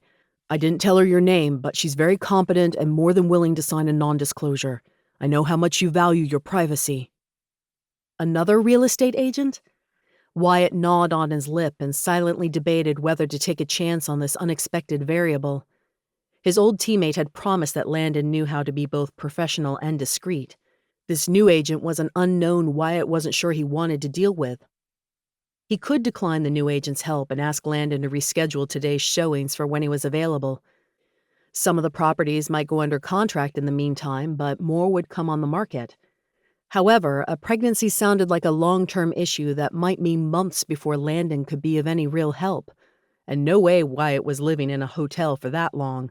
He'd only been at the newer economy hotel for 3 days, but it was getting old fast. Bobby would be more than happy to recommend a new real estate agent, but even that would take a few days, and Wyatt really wanted to see today's properties. "I wouldn't hand you over to my partner if I didn't trust her," Landon said, as though sensing Wyatt's hesitation. "She'll take good care of you." Wyatt nodded, his decision made. "Okay, thank you." "No, thank you." Landon's voice filled with relief. "Again, I'm so sorry about this." "It couldn't be helped. We'll talk again in a few days." They said their goodbyes and Wyatt hung up. He trusted Landon's judgment, but still wanted a non-disclosure signed by the new agent before he arrived. "Talia, pull up the non-disclosure document emailed to Landon McMillan." "Of course, Wyatt." The car was silent for a moment, then Talia said, "I have located the document. How should I proceed?" "Attach it to an email. Recipient should be Parker Lane Realty and the subject line should be non-disclosure agreement." Wyatt tapped at the steering wheel, realizing he didn't know the name of Landon's partner. "What would you like the body of the email to say?" Talia asked. Maybe you should call Landon back and ask for his partner's name and email. It would be safer than sending the email to the agency's main address. But Landon was busy taking care of his wife and unborn child, and Wyatt didn't want to bother him. The email should say, "To whom it may concern, Landon McMillan has asked his partner to take over for him today. Please print off this non-disclosure and have her sign it before my arrival in 20 minutes. "Okay, Wyatt." There was a moment of silence, and then Talia said, "The email is ready to be sent." "Send it," Wyatt said. Despite being after 6 o'clock, the lot at Parker Lane Realty was still half full of everything from gleaming BMWs to rusted Toyotas. Good. His truck would blend in just fine. Wyatt grabbed a worn baseball cap off the passenger seat and tugged it on, making sure the brim was pulled low over his face. Then he jumped out of the truck and hurried across the parking lot, keeping his head down. Over the last few days, he had ignored the publicity about his trade as much as possible and knew from Bobby that the announcement had created quite a buzz. A blast of cool air filtered over Wyatt as he entered the office. A middle-aged woman with graying hair and saggy arms sat behind a reception desk. A name placard sat on top, and next to her computer monitor, he caught a glimpse of a gold picture frame holding a photo of 3 teenage children. She looked up from the screen, a customer smile plastered across thin lips. He knew she'd recognized him when her mouth fell open. So much for the baseball cap. "Mr. James!" She rose quickly and caught her leg on the chair, stumbling. One hand reached out to steady herself on the edge of the desk, and her cheeks pinked. "It's such a pleasure to meet you." Wyatt gave what he hoped was a kind smile and extended his hand. "The pleasure is all mine, Samantha." She blushed again and handed him a paper. "I received your email and had Tamara sign the non-disclosure as soon as she walked in. I'll let her know you're here." "I appreciate that." Wyatt glanced down at the loopy signature, listening with half an ear as Samantha called Tamara's office. So this agent's name was Tamara. He squinted, trying to make out the last name on the signature line. Was that an H? Yes, Hadley. Tamara Hadley. Wait, he read the name again. Definitely Tamara Hadley. The name blinked in his brain louder than a tied score on a jumbotron. Could his new real estate agent really be the adorable brunette from the gym with the sad eyes and hair clips falling everywhere? After binge-watching her entire season of Eye in the Sky, and reading way too many online articles and celebrity gossip magazines, there was no doubt the name at least was the same. An insane idea flickered through his mind. Was this a ploy by Drew to dig the knife in Wyatt's back just a little deeper? Maybe he'd sent Tamara to that hotel, somehow maneuvered her into position as his real estate agent. Also, what? She could tell the paparazzi where Wyatt lived? No way. This whole thing was just a coincidence. A crazy, insane, unexpectedly exciting coincidence. The click of heels had his blood pumping through his veins like he had just run a marathon. No doubt about it, this Tamara Hadley was the one and the same.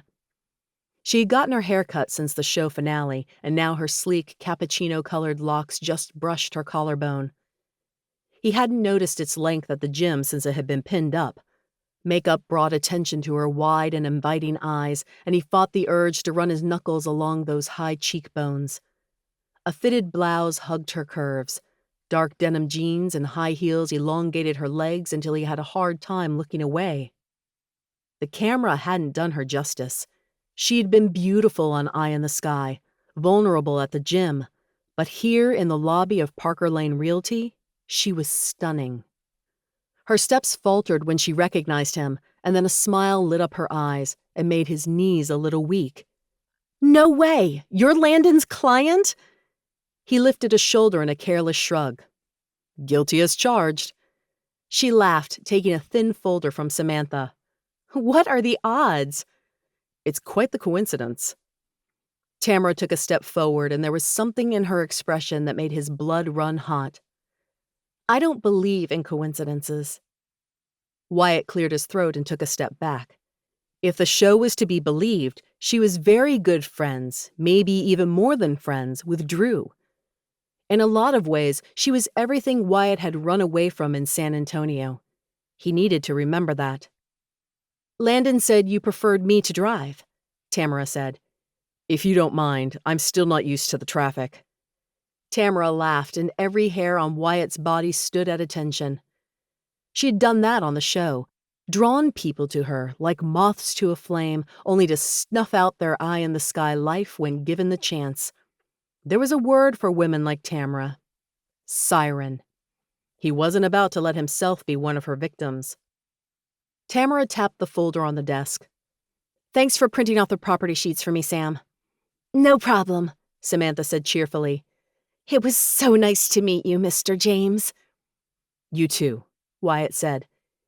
He followed Tamara to the parking lot, desperately trying not to stare at the view. He fumbled with the non-disclosure agreement, finally managing to fold it into quarters and shove it in his back pocket. Tamara pressed the unlock button on her keyless remote, and a red Mazda convertible flashed its lights a few rows away. Great. He'd barely fit in that thing with his long legs and bulky frame. Here we are. Tamara frowned at Wyatt. Sorry, it's kind of small. Are you going to be okay? They could take his truck, but he really didn't want to battle traffic. I'll be fine. He immediately banged a knee on the dashboard, contradicting his claims. Tamara laughed and pushed a button, causing the top to fold back. That'll give us a little more room. Thanks. Gotta keep my clients happy. She winked and slid on her sunglasses. Wyatt swallowed hard. The curve of her neck was way too appealing from this angle. The first property is about 30 minutes away, but then all 3 homes are really close together. Sounds great.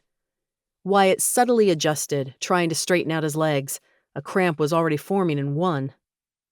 Why don't you tell me what you're looking for in a property? He swallowed, forcing himself not to stare as the breeze tousled her hair. The most important things to me are security and privacy, so a gated community is a must. It needs to have at least 4 bedrooms and 3 bathrooms. That way you could have a home office for screenwriting and still have room for when family visited. He and Natalie had grown especially close over the last few years, and she had promised to visit as often as school allowed. That was one benefit of moving to Los Angeles. Phoenix was now only a short plane ride away. I also need space for a home gym, and it needs an amazing media room or space that I can convert into one. Geez, when he said it out loud, it didn't sound as frugal as he'd imagined being. That's a pretty reasonable wish list. I thought all you celebrities wanted drinking fountains that spit out champagne or whatever. Wyatt laughed, feeling himself relax. Tamara crawled down the freeway, one hand resting casually on the steering wheel. The sunlight had turned her skin a glowing bronze. Champagne fountain? That's one I haven't heard. Really? It's in Drew's house. Wyatt barely held back a snort. Drew would have something that ridiculous in his house. What did Tamara see in the guy? He was vain and shallow, and he had done little to help her on Eye in the Sky other than providing a vote. Not really my thing. What is your thing? Definitely not beautiful women who spelled trouble. I'm kind of a movie buff. That's so cool. Tamara slammed on her brakes, then darted in between 2 cars. Wyatt clutched the door handle. He would never get used to California drivers. Me too. Wyatt had heard that before. Women always seemed to miraculously like exactly what he did. Becky had been a chameleon, changing her likes and opinions to blend in with his. He hadn't noticed it until the initial pain of the breakup was past. What kind of stuff are you into? Anything and everything. Big surprise. I want to be an actress. I know it's totally cliche, but I've dreamed about red carpets and Hollywood premieres for as long as I can remember. Wyatt straightened in his seat. Really? Her cheeks pinked. Yeah, I actually had an audition today. Just a minor part, but it'd be a great stepping stone.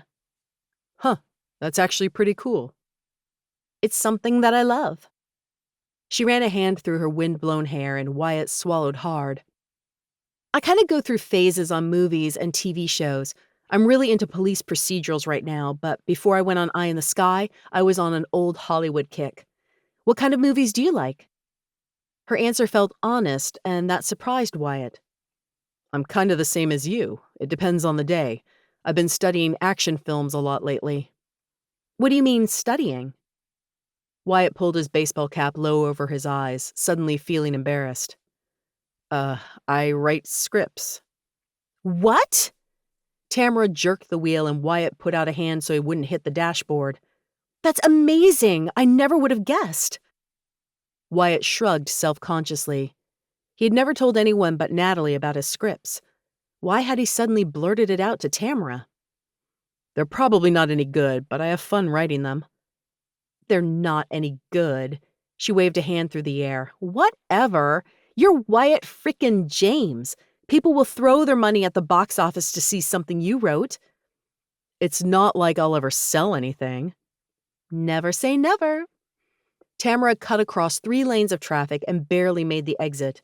This woman's driving should be registered as a lethal weapon. Wow, I guess we have a lot more in common than I realized. Yeah, I guess so, Wyatt said. And for some reason, that terrified him. Chapter 7. Tamara pulled up to the gleaming black iron gate surrounding the community and entered the passcode, curiosity eating her alive. Manicured trees shaded the driveway, which showed a few cracks, nothing major, but she could see weeds trying to peek through. A stone sign introducing the community sat among dozens of blooming flowers. Ivy climbed up the stone fence surrounding the area. This community was definitely nice, high-end even, but it was lawyer nice, doctor nice, financial planner nice, not professional athlete nice. Drew wouldn't be caught dead living somewhere like this. The gate to the community slid open with a slow screech, as though the runners needed to be greased. Tamara drove down the tree-lined driveway, trying to ignore the very distracting man sitting beside her. The wind had been playing with his t-shirt the entire trip and driving her mad in the process. What do you think of the neighborhood? Tamara asked as they turned down a street. It's nice, Wyatt said non-committally. Did that mean he hadn't formed an opinion or he wasn't impressed? And why had Drew told her to be careful around Wyatt? She and Wyatt had talked about their favorite movies the entire 30-minute drive. They shared a lot of the same taste, and she had loved dissecting the plots of some of her favorites with him. But Drew's warning wouldn't leave the back of her mind. Tamara pulled up to the curve. Here we are. The property sat in the middle of the block, not quite as desirable as a corner lot, but the street was quiet and the homes weren't situated too closely together. The terracotta roof and arched windows had a bit of a Spanish flair, and that wasn't the only thing she immediately disliked about the property. Cracked white stucco was discolored on the west side from sunlight. The driveway needed to be resurfaced, and the windows could use a good power wash. It was the kind of house she usually showed to a dentist with 4 kids. Tamara cut the engine and tried not to stare as Wyatt unfolded himself from the passenger seat. His shoulders were broad enough to block her view of the house, and what a view it was. Wyatt tipped his ball cap back on his head, then rested his hands on his trim hips. She could see his biceps bulging through the thin cotton of his gray t-shirt. It's big, Wyatt said. Tamara blinked, ripping her gaze from his arms. Is that a problem? He shrugged, and his entire body seemed to move with the roll of his shoulders while her heart sped up to double time. I'm not sure I need this much space. It's a house that can grow with you, Tamara said. But if you're really not sure about the space, we can look at properties with smaller square footage next time. I guess it would be nice when my family visits. Absolutely. She headed up the walk. Do you have a big family? No, it's just my parents and little sister, but we're close. That's really cool. Tamara bent down and fiddled with a lockbox. What about you? A bitter laugh escaped. I just have one sister and parents too. Katie and I don't get along for obvious reasons." "I can imagine." Tamara swung open the door, grateful for the distraction. "Here we are." The house showed its age, with several of the entryway tiles cracked from settling. The air smelled of fresh paint, but she could see from here that the carpet leading up the stairs was matted from use. If she had been showing this home to her usual clients, she would have gushed over it. The perfect home for a family that could quickly increase in value with a little sweat equity. But for Wyatt?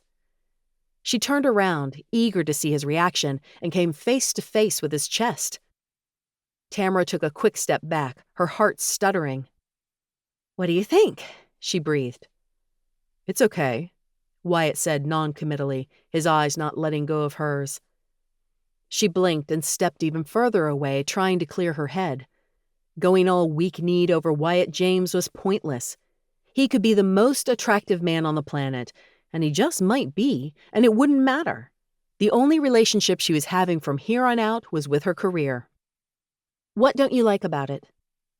Wyatt cleared his throat, looking around. "This entryway, for starters. I hate it when they go up the full 2 stories like this.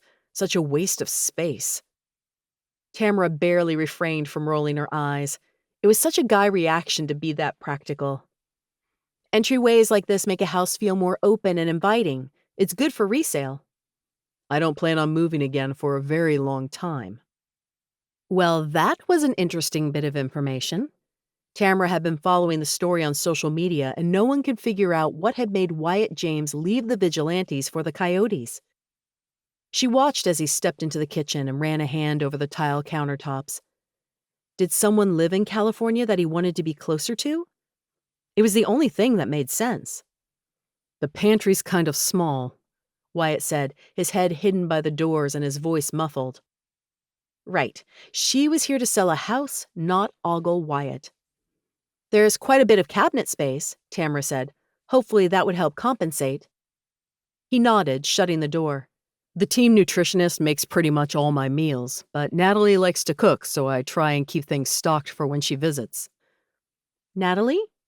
"My little sister. She's a junior at Arizona State." Relief flowed through Tamara, taking her by surprise. For a second, she'd thought Natalie was his new girlfriend. He'd broken up with a Vigilantes cheerleader a few months back, barely a blip on the celebrity gossip radar, but she couldn't imagine someone like Wyatt would stay single long. He was down to earth and easy to talk to. Girls would be crazy not to snatch him up. Other girls, not her, obviously. "Does she visit often?" Tamara asked. "Mostly during school breaks," Wyatt shrugged. "I got her and my parents season tickets. Now that my dad's retired, he and my mom plan on coming up from Arizona pretty often." "Thus your need for more bedrooms." Wyatt nodded and moved past her into the dining room. Sliding glass doors let in lots of natural light, and a dated chandelier hung low over the table for 12. "It'll be nice to see them more often, now that I'm closer to home again." Tamara leaned against the doorframe, trying to keep her tone casual. "Is that why you transferred to the Coyotes?" "Not exactly." Wyatt motioned to the room. "I like more open floor plans, I think. I'm not much for formal dining rooms." "Noted." Tamara followed him into the living room, which boasted 12-foot vaulted ceilings. "So what was the reason you were traded?" Wyatt glanced over at her, but said nothing. "Come on, you have to know speculations are going wild. The Vigilantes are the team to beat this year, and the Coyotes are, well, not." "McKinley's got big plans for the team, and the new recruits seem promising." A canned response if she'd ever heard one. Maybe, with a few years of hard training, the Coyotes can be back in it. But this year? She shrugged. You have to see the writing on the wall. Wyatt adjusted his hat, not meeting her eyes. "I guess I was ready for a change.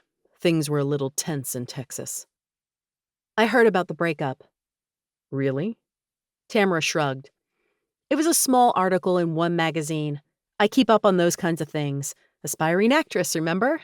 Gotta keep dialed in on Hollywood gossip." Wyatt grunted. It was never going to work out with Becky. "I know what it's like to go through an awkward breakup on television. I'm sorry you had to go through something similar." Becky had apparently been caught with another man. The article never did say who, and that was that. Wyatt's face softened and he shook his head. No, I'm the one who's sorry. I can't imagine having all my dirty laundry aired like yours was. You handled it so well on the show. Very classy. I admire how you never talked badly about Katie or Caleb. Tamara folded her arms, a slow grin spreading across her face. You watched Eye in the Sky. Wyatt's ears turned red and he ran a hand over his buzzed hair. I was curious after meeting you. Well, color me surprised, Wyatt James. I thought I made a total idiot of myself. He laughed, heading up the stairs to the second floor of the house. I was so surprised to find someone in the gym.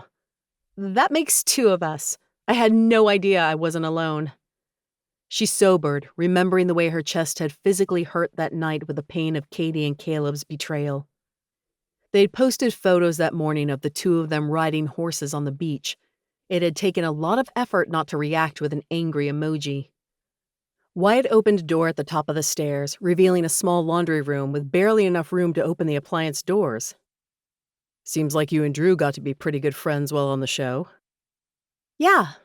Tamara licked her lips, not sure if she should continue. Maybe mention it, but keep it playful? Drew told me to stay away from you, but you don't seem like trouble to me. Wyatt grunted. Drew and I aren't exactly best friends. What happened between you two? Oh, you know, guy stuff. He pointed to a doorway at the end of the hall. I'm guessing that's the master bedroom? Yeah, probably. Tamara took the hint and let the subject drop as she followed him into the master bedroom, but that didn't stop her mind from going nuts with the possibilities. Maybe Drew and Wyatt just had conflicting personalities. No use speculating. Clearly, neither man was going to tell her what had really happened. At the end of the day, what did it matter? After Wyatt closed on a house, they'd never have to see each other again. The show certainly tried to convince everyone something was going on between you and Drew, Wyatt said. No way she was letting Wyatt operate under that assumption. And no, she most definitely didn't want to more closely examine why it made her cheeks flush with rage to think of Wyatt assuming there was something between her and Drew. If I had $1 for every time someone asked about our supposed showmance, I wouldn't have to sell you a house. I'll take that as a no, then. Drew's only interested in what he can't have. Tamara peered into the master bathroom. 2 steps led up to a giant soaker tub and a spacious shower sat beside it. We are most definitely just friends. Good friends?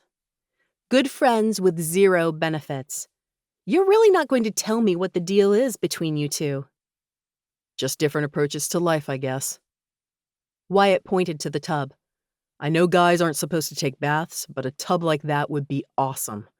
Sometimes it's really nice to soak after a hard practice. Helps relax the muscles.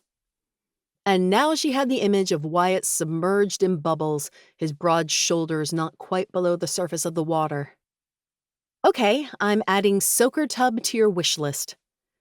Now if she could just stop mentally adding Wyatt James to hers. They headed back downstairs to admire the backyard. Sunlight reflected off the clear blue water of the pool, and an impressive outdoor kitchen ran along the backside of the home. You've got a way with the camera, Wyatt said as he stared across the yard. I can see why you were so popular with the viewers. You'll do great as an actress. The audition came rushing back and Tamara sighed. Maybe, if I ever get a part. You'll make it, Wyatt said, his tone confident. Of course you think that, Mr. 1 in a million. How many little boys actually grow up to be pro football players? He laughed, and the sound sent shivers down her spine. Okay, I see your point. But seriously, you were great. I could never be that natural in front of the camera. He was a little stiff in interviews, but she wasn't going to say it.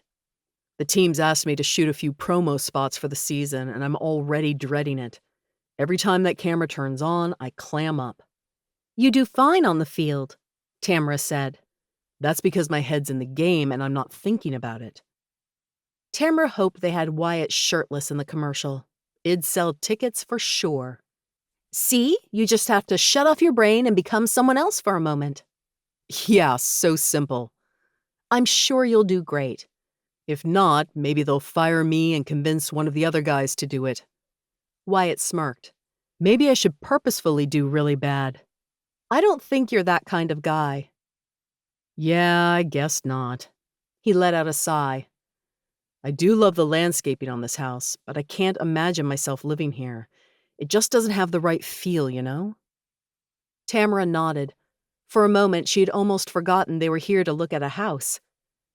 I totally understand. Let's go see what the next house holds. Chapter 8. Wyatt drove carefully toward the Coyotes stadium as his sister's chatter filled the cab of his truck, distracting him from worry over his first day with the team. I think it might be another week or two before I can come out and visit you, Natalie said. Mom and Dad mentioned coming out there in June, and I might just wait until then. This semester is burying me in homework. You guys should probably wait until I have a house anyway. Wyatt slammed on his brakes as traffic suddenly halted. Get one with a pool, okay? I've been dying for a swim. Wyatt laughed. I'll see what I can do. I never did ask you if you found anything promising the other day. I guess if you had, I would have heard about it. Nothing worth putting an offer on, Wyatt agreed, although the time spent with Tamara definitely hadn't been a waste. Hopefully something comes up ASAP. The sooner you can settle in and hunker down, the better. People are super suspicious about your trade. Tamara had said the same thing. Wyatt gripped the steering wheel. If Drew didn't keep his mouth shut.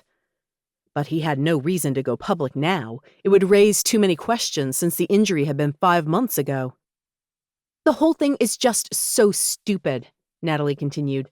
Becky is a snake, and so is Drew. Wyatt wasn't about to argue with her. How are classes going? Wyatt asked, ready for a subject change. Natalie prated on about a professor she hated and one she had a crush on while Wyatt listened with half an ear. He turned into the stadium parking lot, nerves making his throat tighten. His first day. He gripped the steering wheel tighter. Being the new kid on the block was never fun. Are you listening? Natalie asked. Sorry, I guess I'm a little distracted. Nervous about your first day?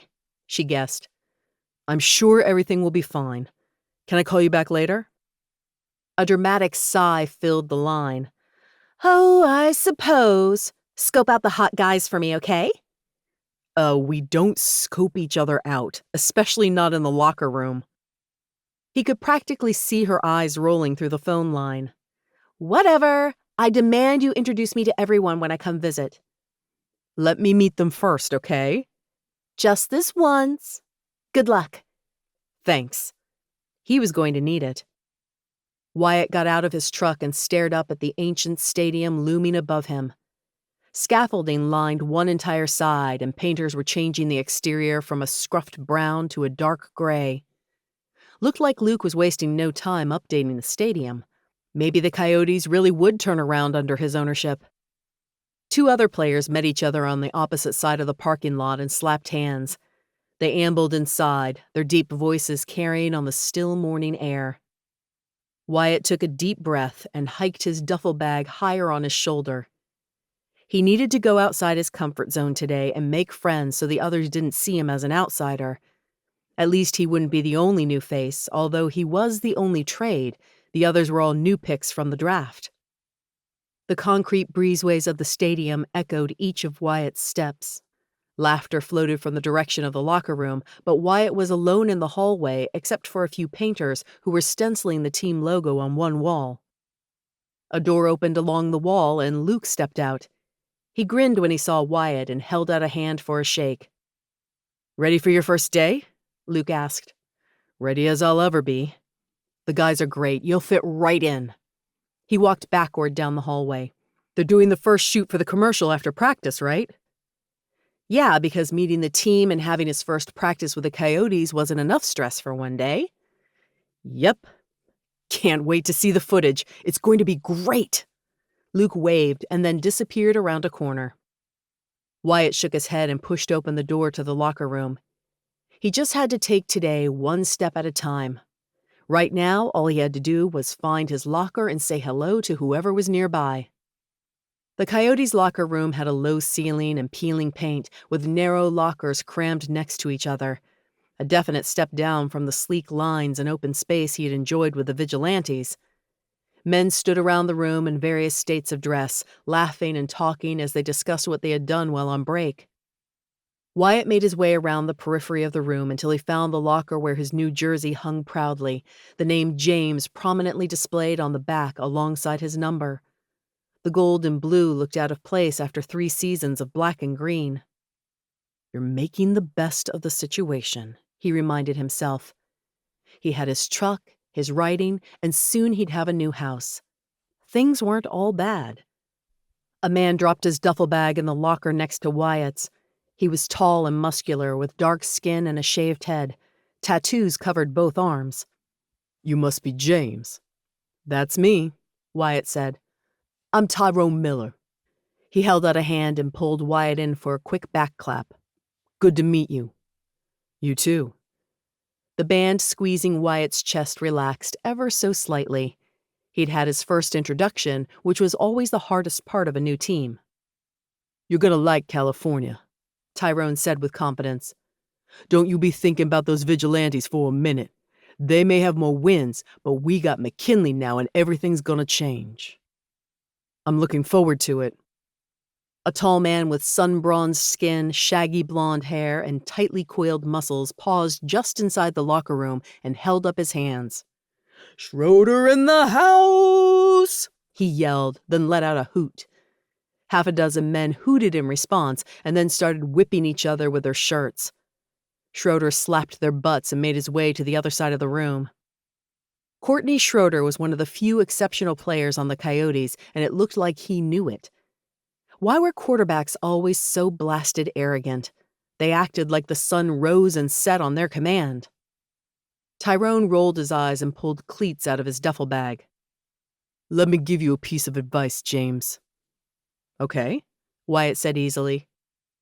"Whatever you do, don't get on Schroeder's bad side. He'll make your life miserable in practice."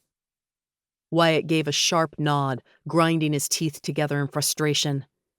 He'd hoped to escape the Drews of the world in California, but it seemed he had asked the universe for too much.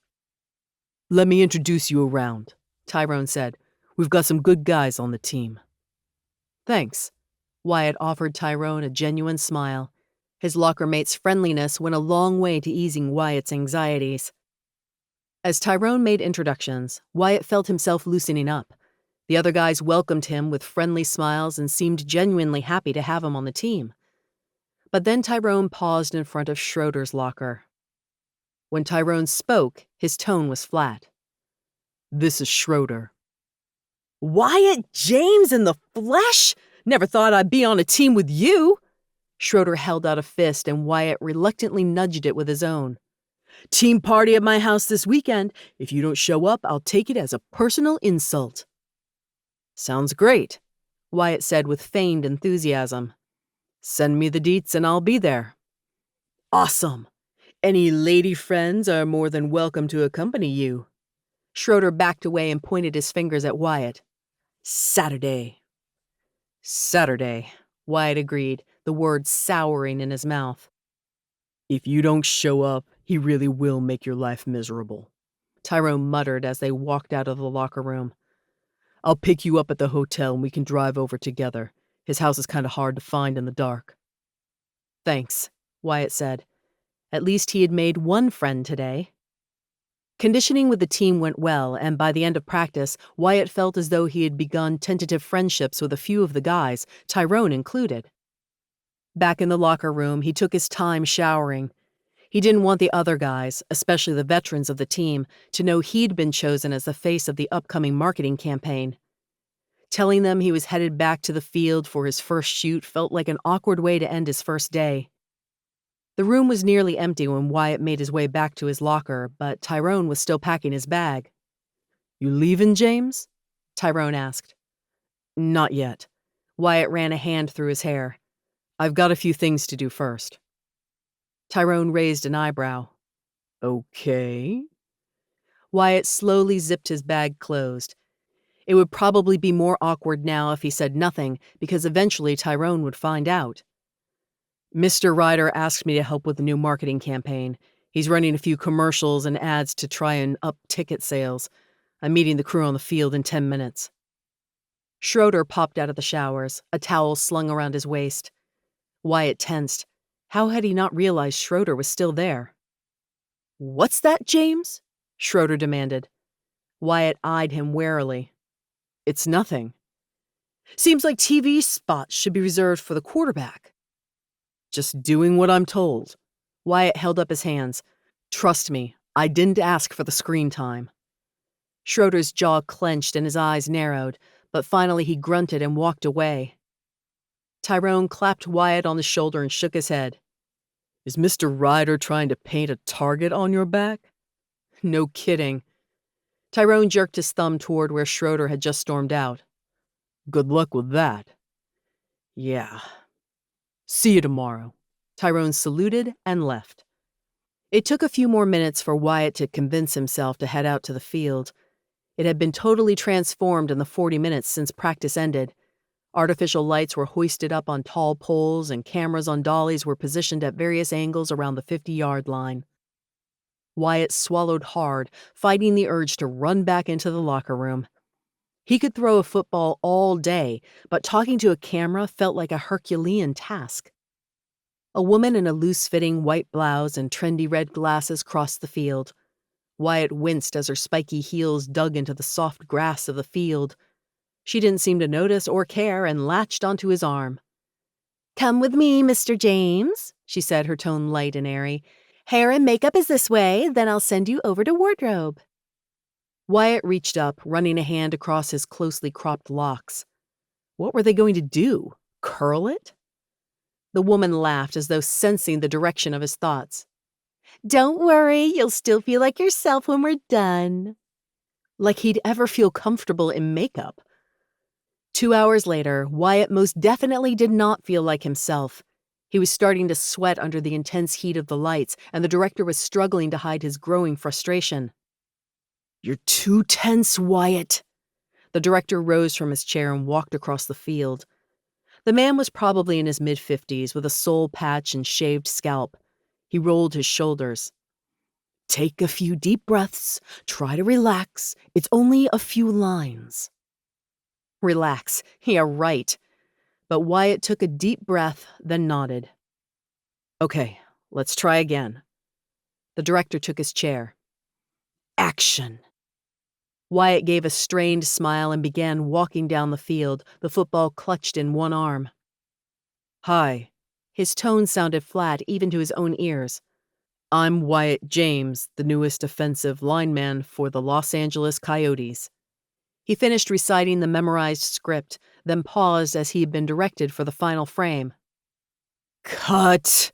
The director rubbed his eyes, then sighed. "That's a wrap for today, folks." Wyatt's shoulders slumped. "I told Mr. Ryder I was no good at this." The director clapped Wyatt on the shoulder. "You're doing great." Wyatt snorted. "You're doing okay," the director amended. "I think we've got enough footage for this piece. We can start working on the next one tomorrow." Wyatt nodded. The evening had been a complete disaster, and he had totally failed Luke and Coach McKinley. Was there such a thing as an acting tutor? Because he definitely needed one. 20 minutes later, he slipped on his jacket and pulled his phone out of his duffel bag to check for messages. "Sent a few new listings to you," Landon texted. "Julie's still in the hospital, but Tamara is happy to take you to any of them. Really sorry to be so flaky." Tamara.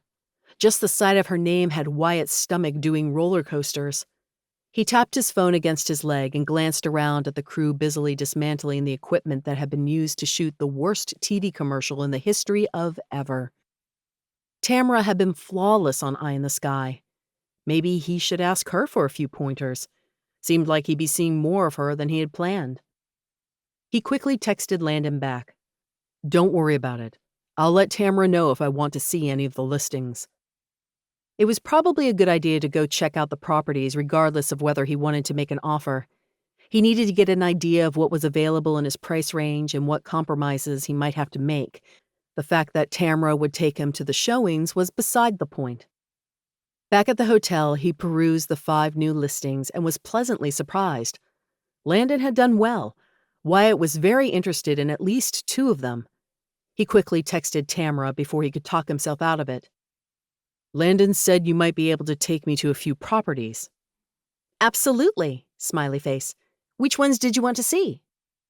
He sent her the listing numbers along with his availability that week. I'll let you know when I've got them scheduled, Tamara responded. Thanks. Wyatt set his phone down on the small desk in his hotel room and raised his arms above his head. This was about seeing houses, nothing more, nothing less.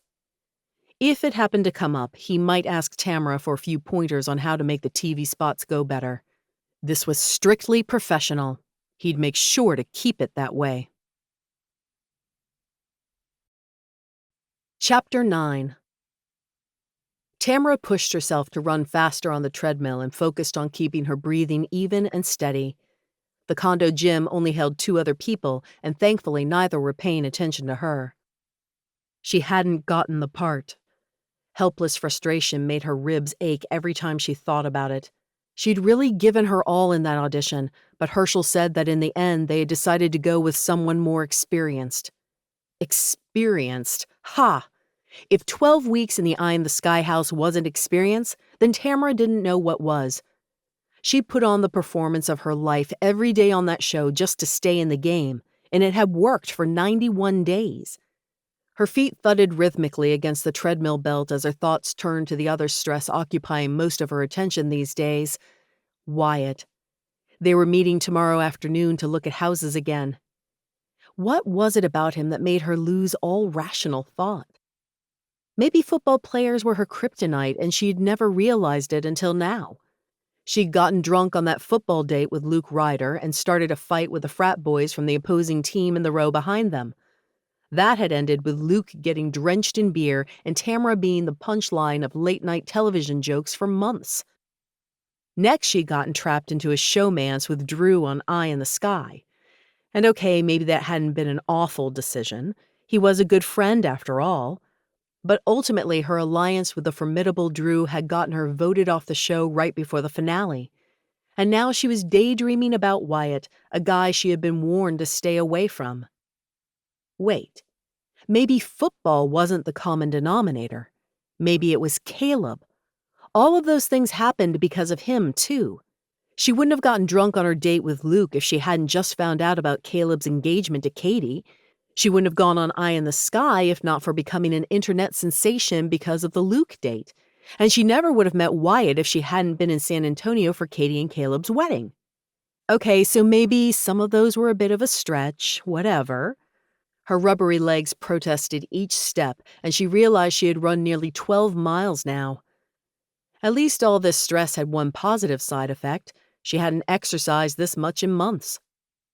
Why wouldn't Drew just tell her what was so awful about Wyatt? It would be so much easier to get him out of her head if she knew why she should. Wyatt's shy grin and easy manner were breaking through her defenses despite her best efforts to keep them up. Back in her condo, she took a long shower, wishing the painfully hot spray could wash away her conflicting emotions as easily as it washed away her sweat. She grabbed her phone, ready to spend an hour on social media, but froze when she saw the blinking text icon. The contact had been deleted from her phone a long time ago, but she'd recognize that number anywhere.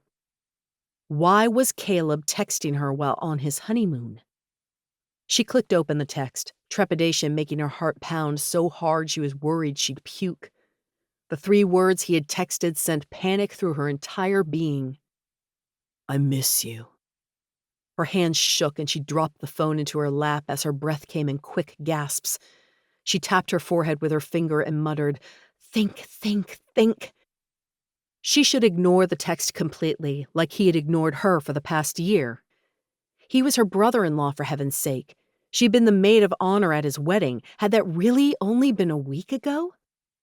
She had to know why he was contacting her now after everything they'd been through, after so much time. Why are you texting me? Her fingers shook so badly that it took 3 tries to get all the words spelled correctly. She glanced at the clock. What time was it in the Bahamas? Where was Katie? The answer was almost immediate. I made a mistake. Tears blurred Tamara's vision, and she blinked quickly to try and force them back. She had dreamed for months of hearing those words, but now they only made her physically sick. It's a little late for that. I should never have cheated on you with Katie. She let out a hollow laugh, her fingers flying over the keyboard. No kidding. Things were new and exciting with her. Translation: things had become boring between them. Tamara blinked, refusing to let the tears fall.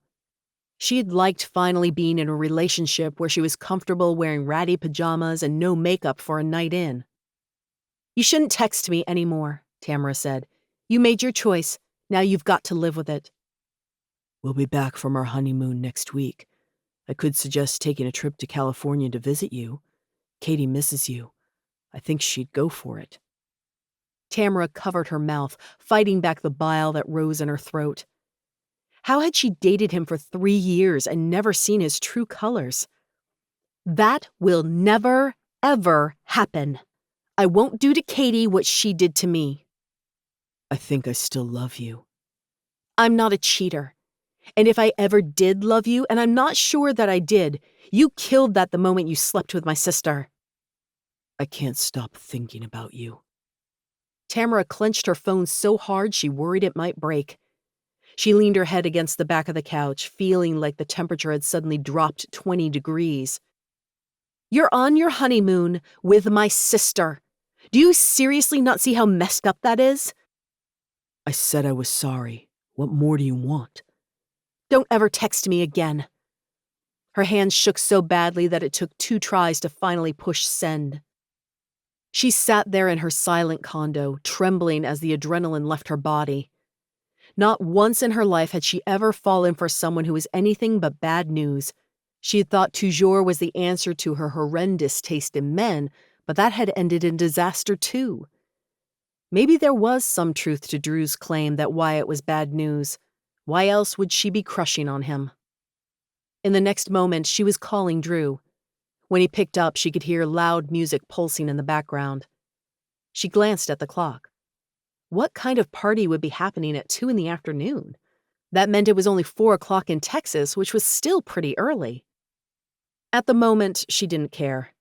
He's texting me, she blurted before Drew could even say hello. Whoa. She heard a door close and the music died away. Slow down. What are you talking about? Caleb! She bit her lip and brushed back the traitorous tear that escaped down her cheek. They're still on their honeymoon and he's trying to get back together with me.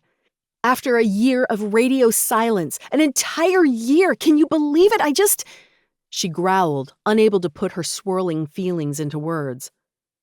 Wait, he's texting you? Did he say he wants you back? Sort of. So he's leaving Katie? She laughed, running a shaking hand through her hair. Oh no, he wants to have his cake and eat it too. Drew swore on the other end of the line. That's messed up. You're telling me. She grabbed a blanket off the back of the couch and pulled it around her shoulders. What's wrong with me, Drew?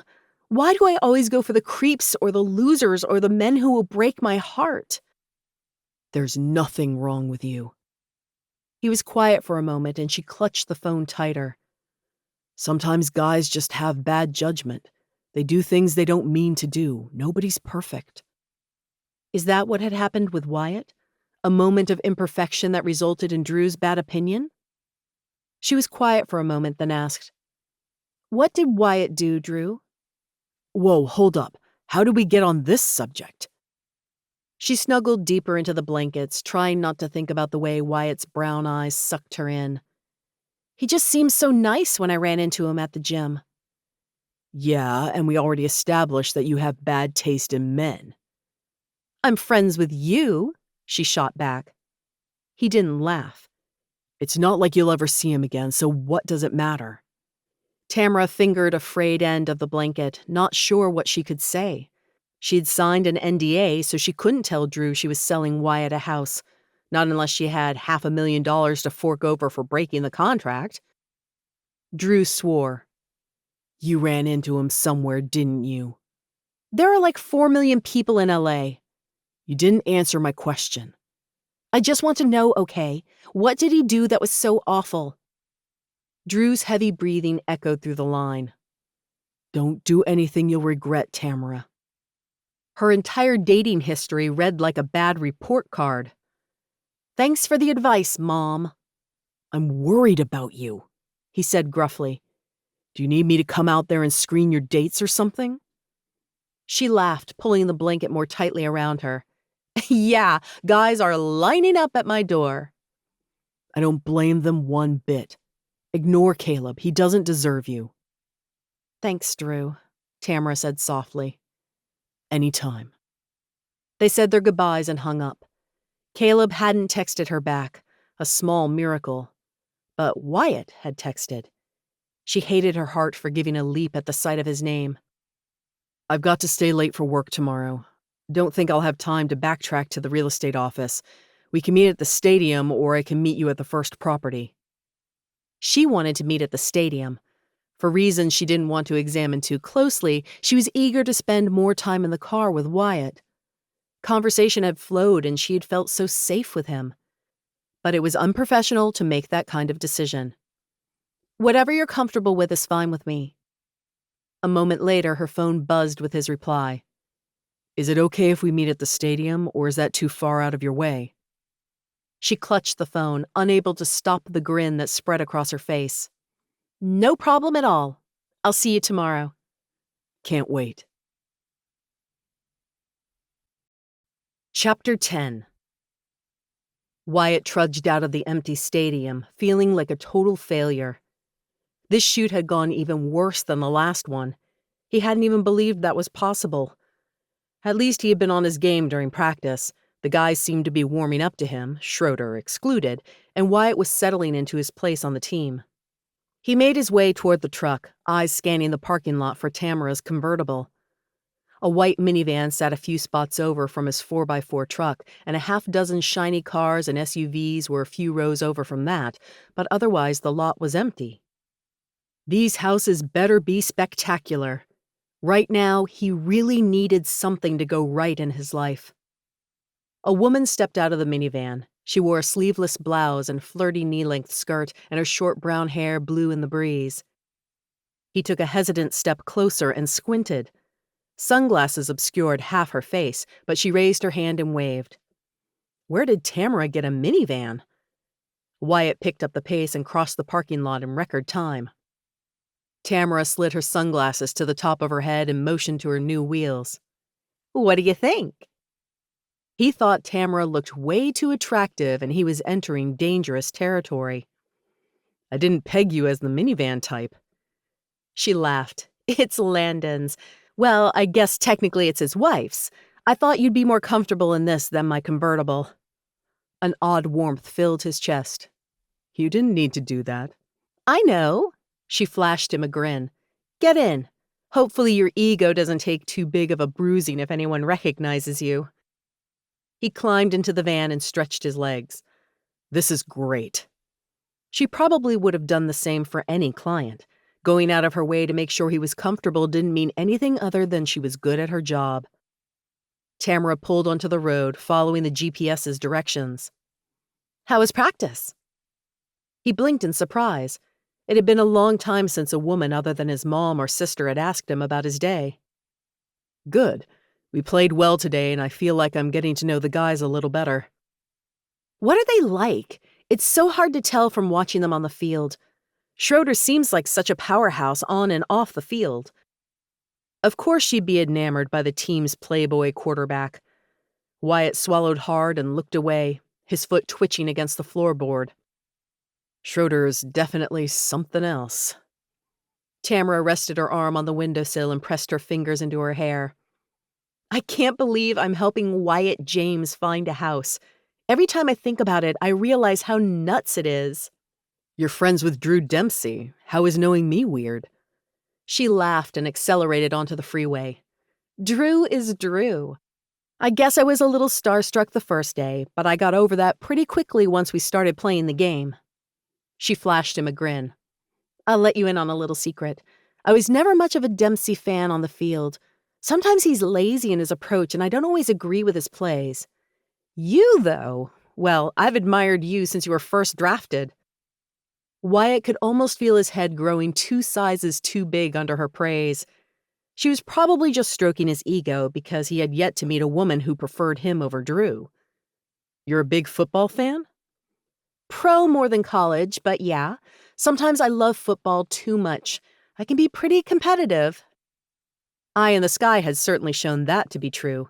He'd loved watching her give her everything in the head honcho competitions and couldn't help silently cheering every time she won. A competitive nature isn't bad, Wyatt said. Attractive, maybe. Okay, definitely. She snorted. Yeah, tell that to Luke Ryder. There were extenuating circumstances. I'm pretty sure America's forgiving you after Eye in the Sky. Wyatt shifted in his seat as she slowed the van for a turn. This was definitely loads more comfortable than her convertible. Yeah, I guess, but those darn internet memes still haunt me. I'm hoping a serious acting career will make everyone forget that nightmare for good. Did you hear back from that audition yet? She fidgeted, running a hand through her hair. I didn't get the part. It's fine, though. I've got another audition this week. Something's bound to stick eventually, right?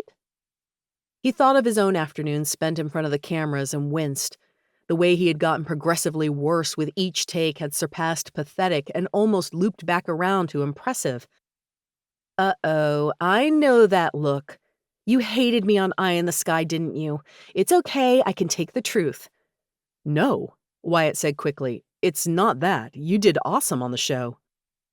Her grip relaxed on the steering wheel. Well, that's a relief. It was pretty clever how you pitted everyone against each other.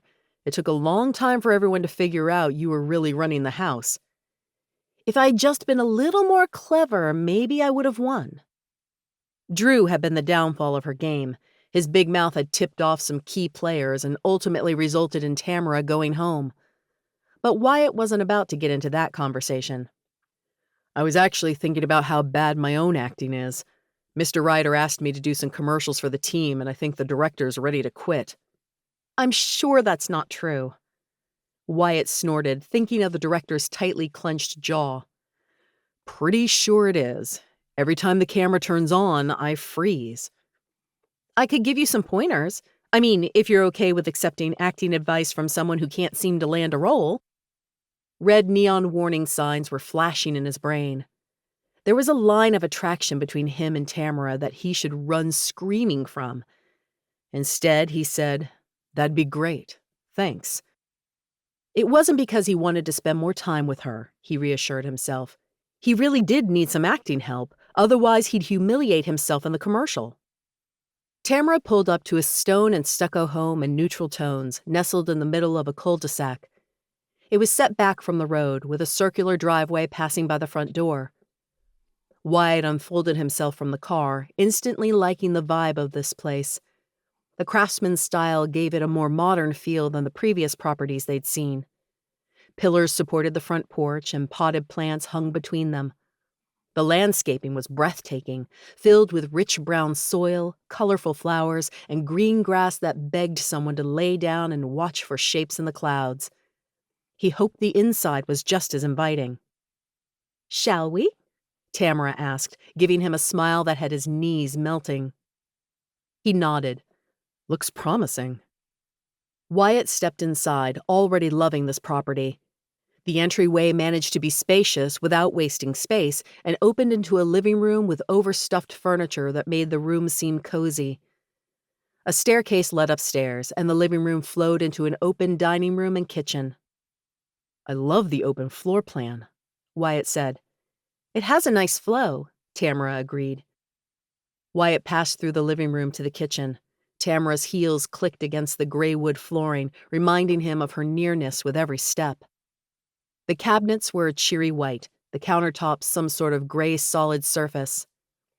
Quartz counters are really popular right now, Tamara said, running her hand along the top of it. Very nice, and the color scheme is spot on. They really did their homework when building this place. She pointed to the floor.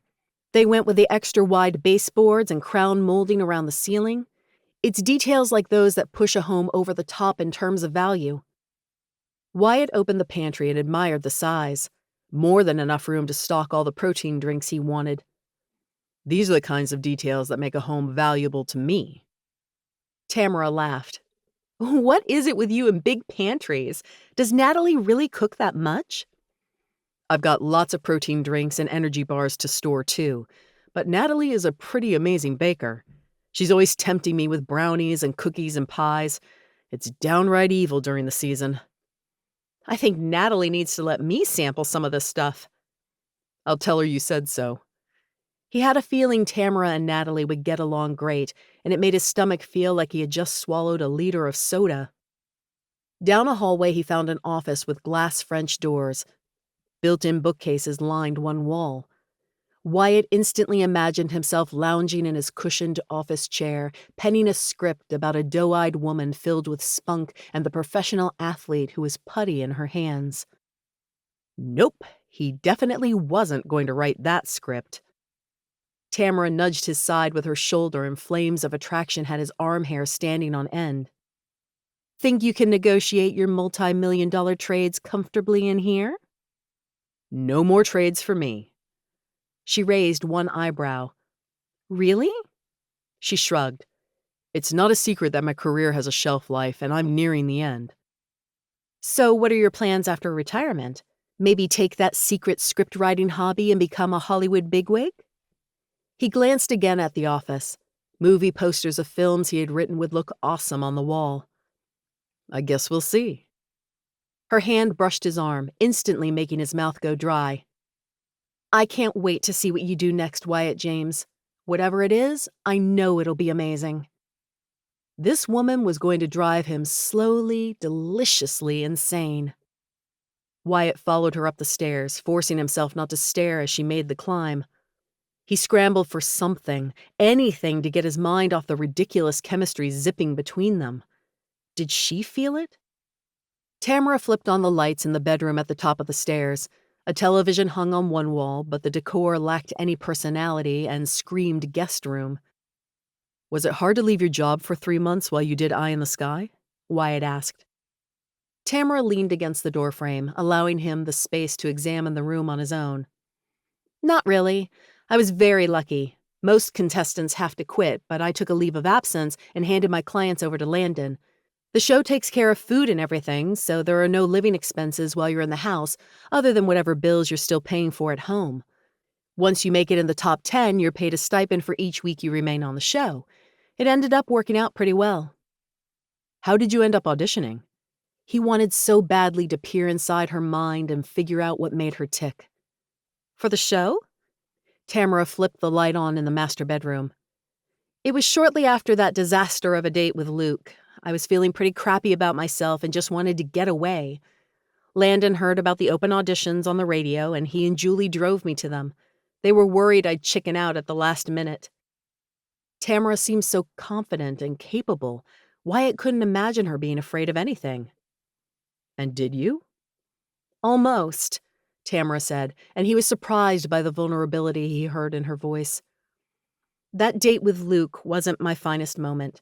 Letting the entire world see it was beyond humiliating. It was an internet meme for months.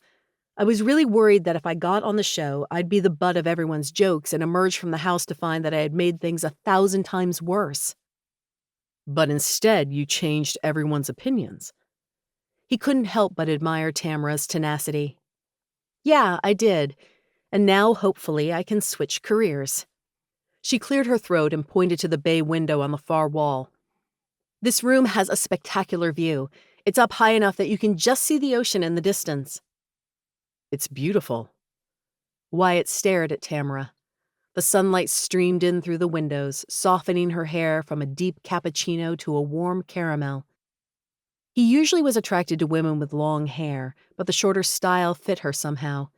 It was sassy, just like Tamara. You can easily fit a king-sized bed in here, along with a dresser and a couple of bedside tables. She walked through an archway and gasped. Okay, if you don't buy this house, I will. This bathroom is to die for. Wyatt shook his head. What was he doing? Tamara led him through the rest of the first floor. The other upstairs bedrooms would be perfect for his parents and sister to stay in when they visited, and the bathroom was large enough they wouldn't be fighting for space. Then Tamara led him downstairs where he found a large game room that would hold his exercise equipment perfectly. Are you ready for the best part of the house? Tamara asked. I'm pretty sure you're going to love it if the photos were any indication. The movie room. It was part of what had made Wyatt want to see this house. Let's check it out. In the basement, 2 black double doors with gold handles stood at the end of a short hallway. Thick white crown molding framed the doorway, and above it the word cinema hung in block letters with lights in the center. Whoa, Wyatt said quietly. Tamara opened one door, revealing a short hallway with red carpet and rope lights embedded in the floor. White wainscoting covered the bottom half of the wall on either side, and movie posters hung on the walls. This is unreal, Wyatt said, patting the 4 paces down the hallway. He pivoted and sucked in a breath at the movie theater splayed before him. Tamara clasped her hands together. Brings a whole new meaning to the term home theater, huh? I'd sell a kidney for this room. Sunday movie marathons would be beyond amazing here. The pictures didn't do it justice. The room gradually descended in 4 steps, with 4 recliners in each row, enough to comfortably seat 16. A screen covered the entire wall. The dropped ceiling squares with hidden lighting probably made the acoustics in the room amazing. Tamara walked across the back row and Wyatt followed. The listing says, yes, there. A small alcove was cut into the room. A counter ran along the wall and a popcorn machine sat at one end. Shelves of candy clung to the wall, while a mini fridge hid underneath the counter. Not even my home in San Antonio had a theater this great. Wyatt had always meant to put one in, but hadn't gotten around to it.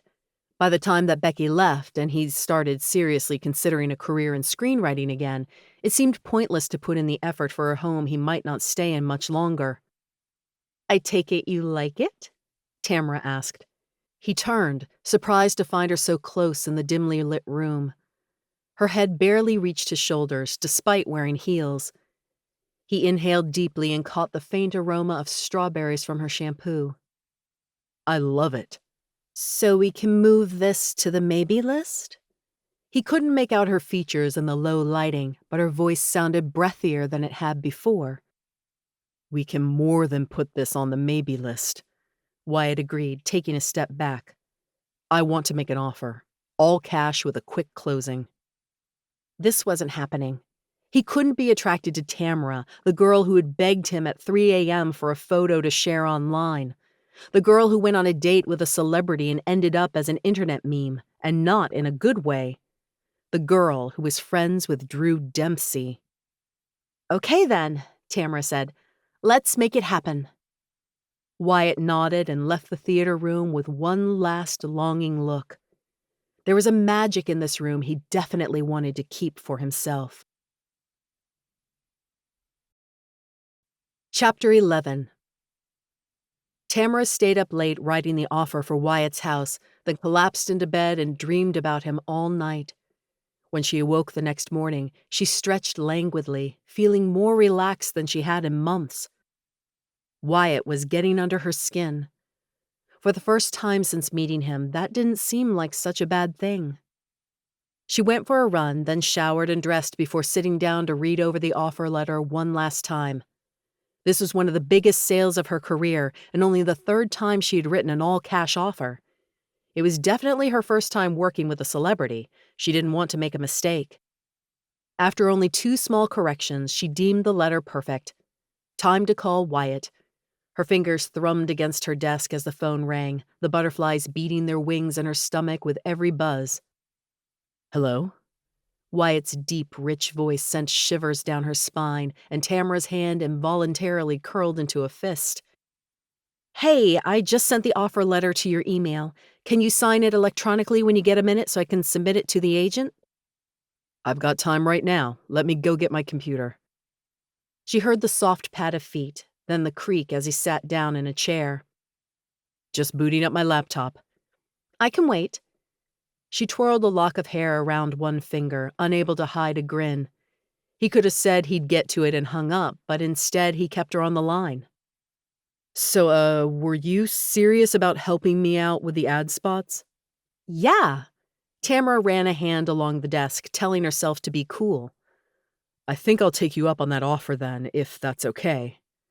Absolutely. Let's figure out a time that works for both of us. She wanted to beg him to come over right now, go all fangirl over Wyatt James. But it was more than the football player she was interested in. It was how his face lit up when he talked about a film he loved, the shy way he brushed off the spotlight, his uncanny ability to make her forget about everything except how much she enjoyed being around him. As long as it doesn't interfere with practice, I'll make any time that's convenient for you work, Wyatt said. She wanted to invite him over right now, but that might seem too eager. And she wasn't eager. Okay, maybe a little. How about tomorrow night, say 7 o'clock? That's perfect. I'll text you my address. I really appreciate this, Tamara. Was it her imagination, or did he linger over her name, caress each vowel with his rough voice? She put a hand to her cheek and realized it was a few degrees warmer than typical. Her emotions were getting out of hand. Okay, I've got the email and... signed. Emailing it back now. Don't you want to read it over first? Tamara asked. I trust you. She shivered, her heart picking up its pace. She wanted to trust him too. Drew's warning seemed more and more ludicrous after each encounter with Wyatt. A ping alerted her to a new email, and she saw that Wyatt had indeed signed the offer. Got it. I'll send this to the listing agent right now. Hopefully they accept without a counteroffer. Do you think it's likely they'll counter? If it were me, I wouldn't counter. They're crazy if they think they'll get a better offer than full price and all cash. But it's really all up to the seller. We'll know soon enough. Yeah, I guess so. You'll let me know when you hear? The very second, she promised him. Thanks. A prolonged pause filled the line. Tamara pressed the phone closer to her ear, wishing she could see his expression right now. The silence zinged with emotions left unsaid. Whatever Drew had against Wyatt, it had to be an anomaly and not a character flaw, because from where she was standing, Wyatt seemed Mary Poppins perfect. I guess I should let you go, Wyatt said finally. You probably have work to do and I should get ready for practice. Yeah. Have a good day. You too, Tamara said. Neither of them hung up. Could phones spontaneously ignite from heat? If so, hers was definitely in danger of going up in flames. Goodbye, Wyatt whispered, and then he finally hung up the phone. You're adorable, Tamara said to the empty line. She flung her phone onto the desk. I'm insane to be thinking about you like this. You're severely testing my desire to remain forever single. Her phone buzzed, skittering across the desk. Tamara nearly fell off her chair, but managed to save herself at the last moment and grab the phone. Had Wyatt somehow heard all of that? She would die of humiliation. Why was Katie calling her? She stared at the picture blazing across the call screen. It was from one of the last good days she had had with Katie before finding out about the breakup. They had gone to the beach, just the two of them, and spent the day working on their tans and laughing at the tourists. Tamara had gone to bed that night feeling better about their relationship than she had in years.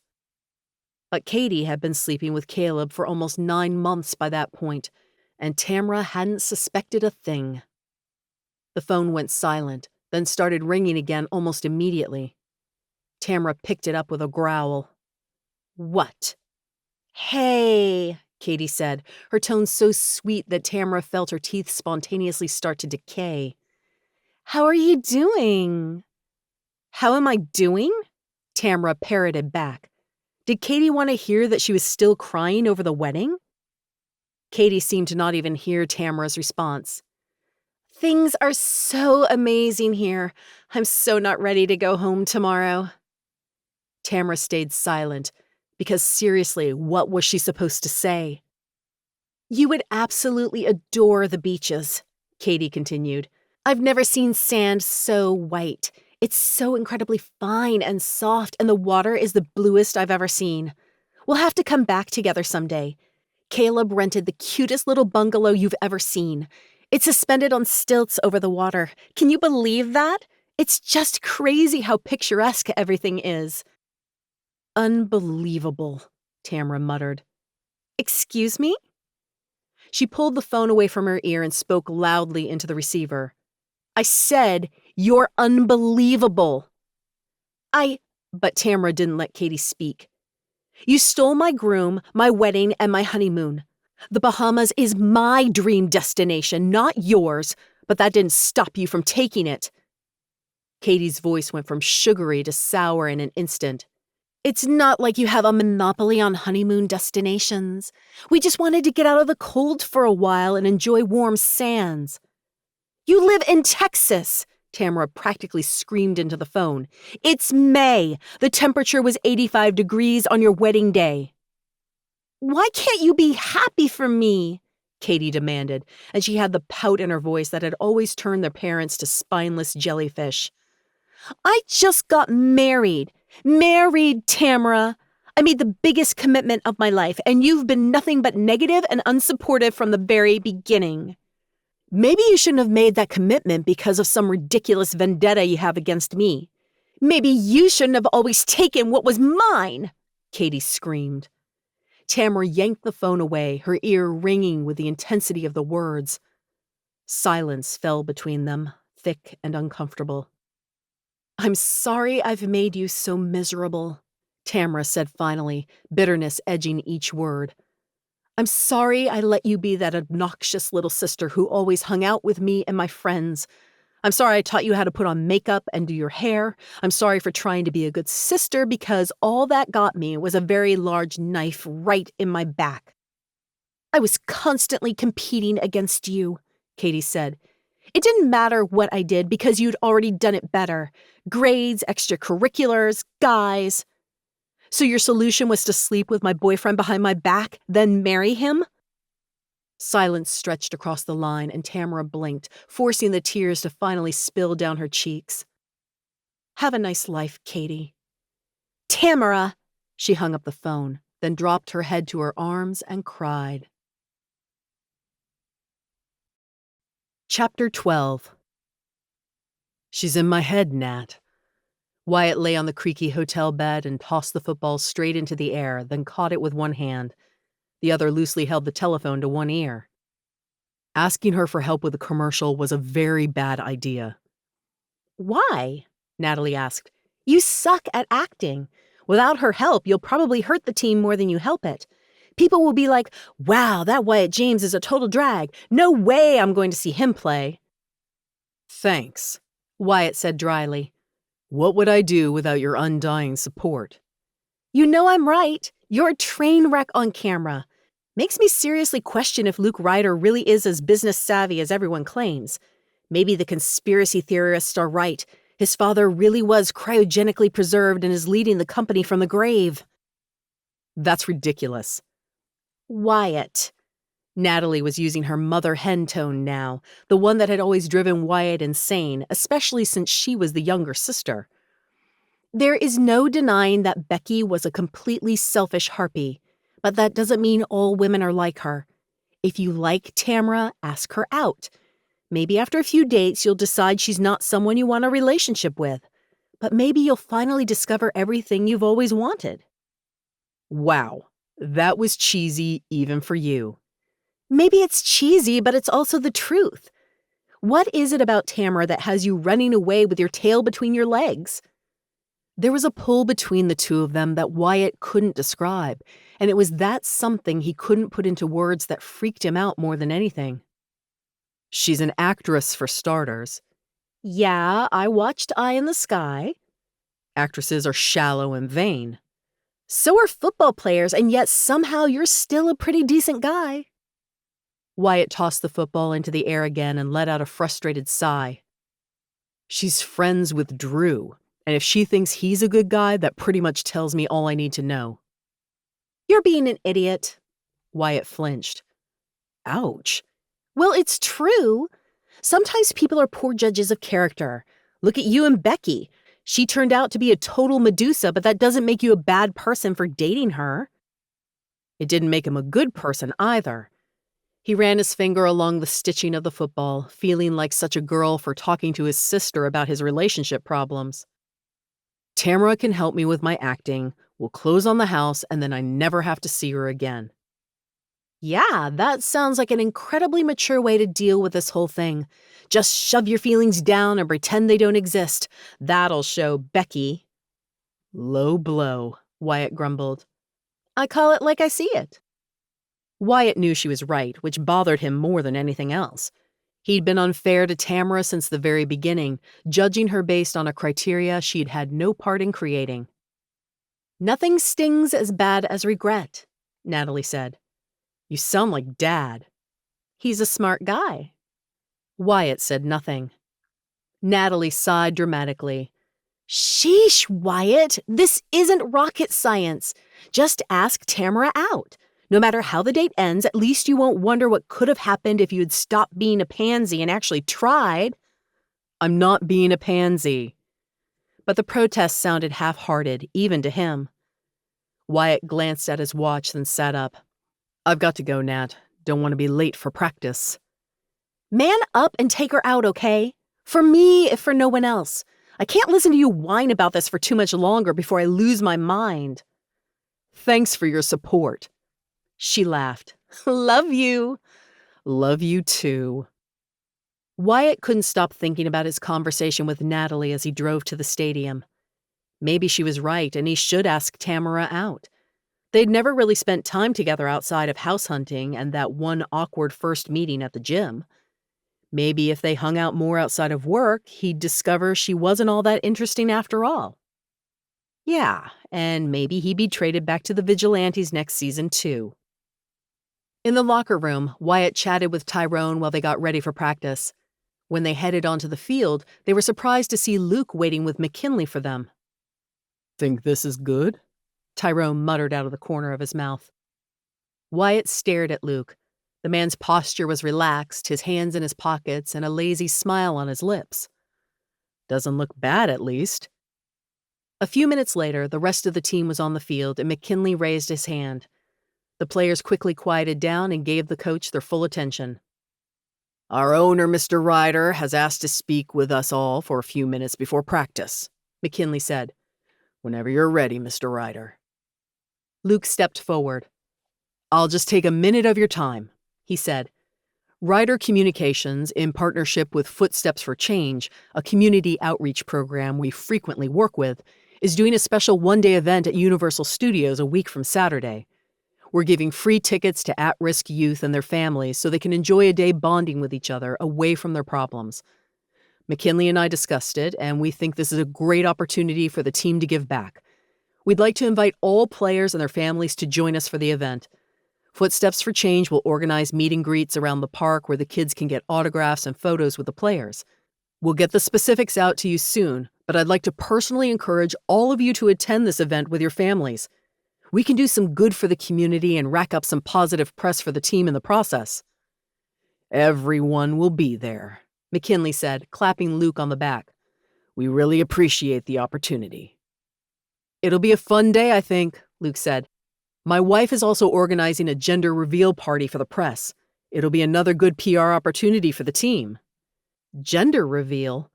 Wyatt scratched the back of his neck. Like a floofy party to say whether the baby was a boy or girl? Luke raised his hand in farewell. I'm heading back to the office. Any questions can be directed to the team press liaison. She knows where to find me. McKinley folded his arms across his massive chest and watched Mr. Ryder leave the stadium. The team stayed quiet, watching the coach watch Luke leave. Right, McKinley said once Luke had disappeared around the corner. I know Mr. Ryder said this was an invitation, but I'm making it mandatory for all players to attend. Anyone who doesn't show up will be doing sprints up the bleachers during every practice for a solid week. Understood? A rumble of assent echoed back. It wasn't like this event would cut into Wyatt's social schedule anyway. It sounded fun. He'd never been to Universal Studios, and he'd always enjoyed meet and greets with younger fans the best. Maybe he'd invite Tamara to join him for the day. With her interest in acting, she'd probably enjoy Universal Studios. Maybe, like him, she'd never been there before. He'd ask her when they met tonight.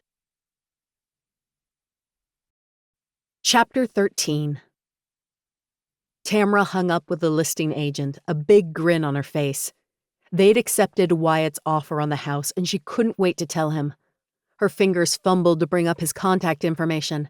He'd be at her house in just a few hours so they could work on his camera presence, but this was the kind of information that she couldn't hold on to for even a minute. "Hey, Tamara." Wyatt's deep voice had the hair on her arms standing on end, even across the phone line. "I've got some exciting news for you," she said, unable to keep a squeal from her voice. "They accepted your offer on the house. We close in 2 weeks as long as nothing unexpected shows up in the inspection." "That's awesome." The enthusiasm in his voice was contagious. "You have no idea how happy this makes me." "Sick of the hotel?" she teased. "That's the understatement of the century. I can't wait to finally get settled." A warm silence filtered through the line, crackling with chemistry. Tamara clutched the phone tight, her stomach swarming with butterflies she could no longer even attempt to squelch. "We'll have to celebrate when you come over tonight," she ventured. "Let me feed you dinner."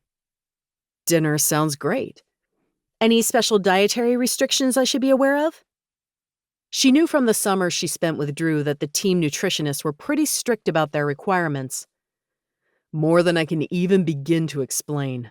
Let me bring dinner to you." "Well, now I feel silly." His deep, rich laugh had her entire body tingling with awareness. "Don't.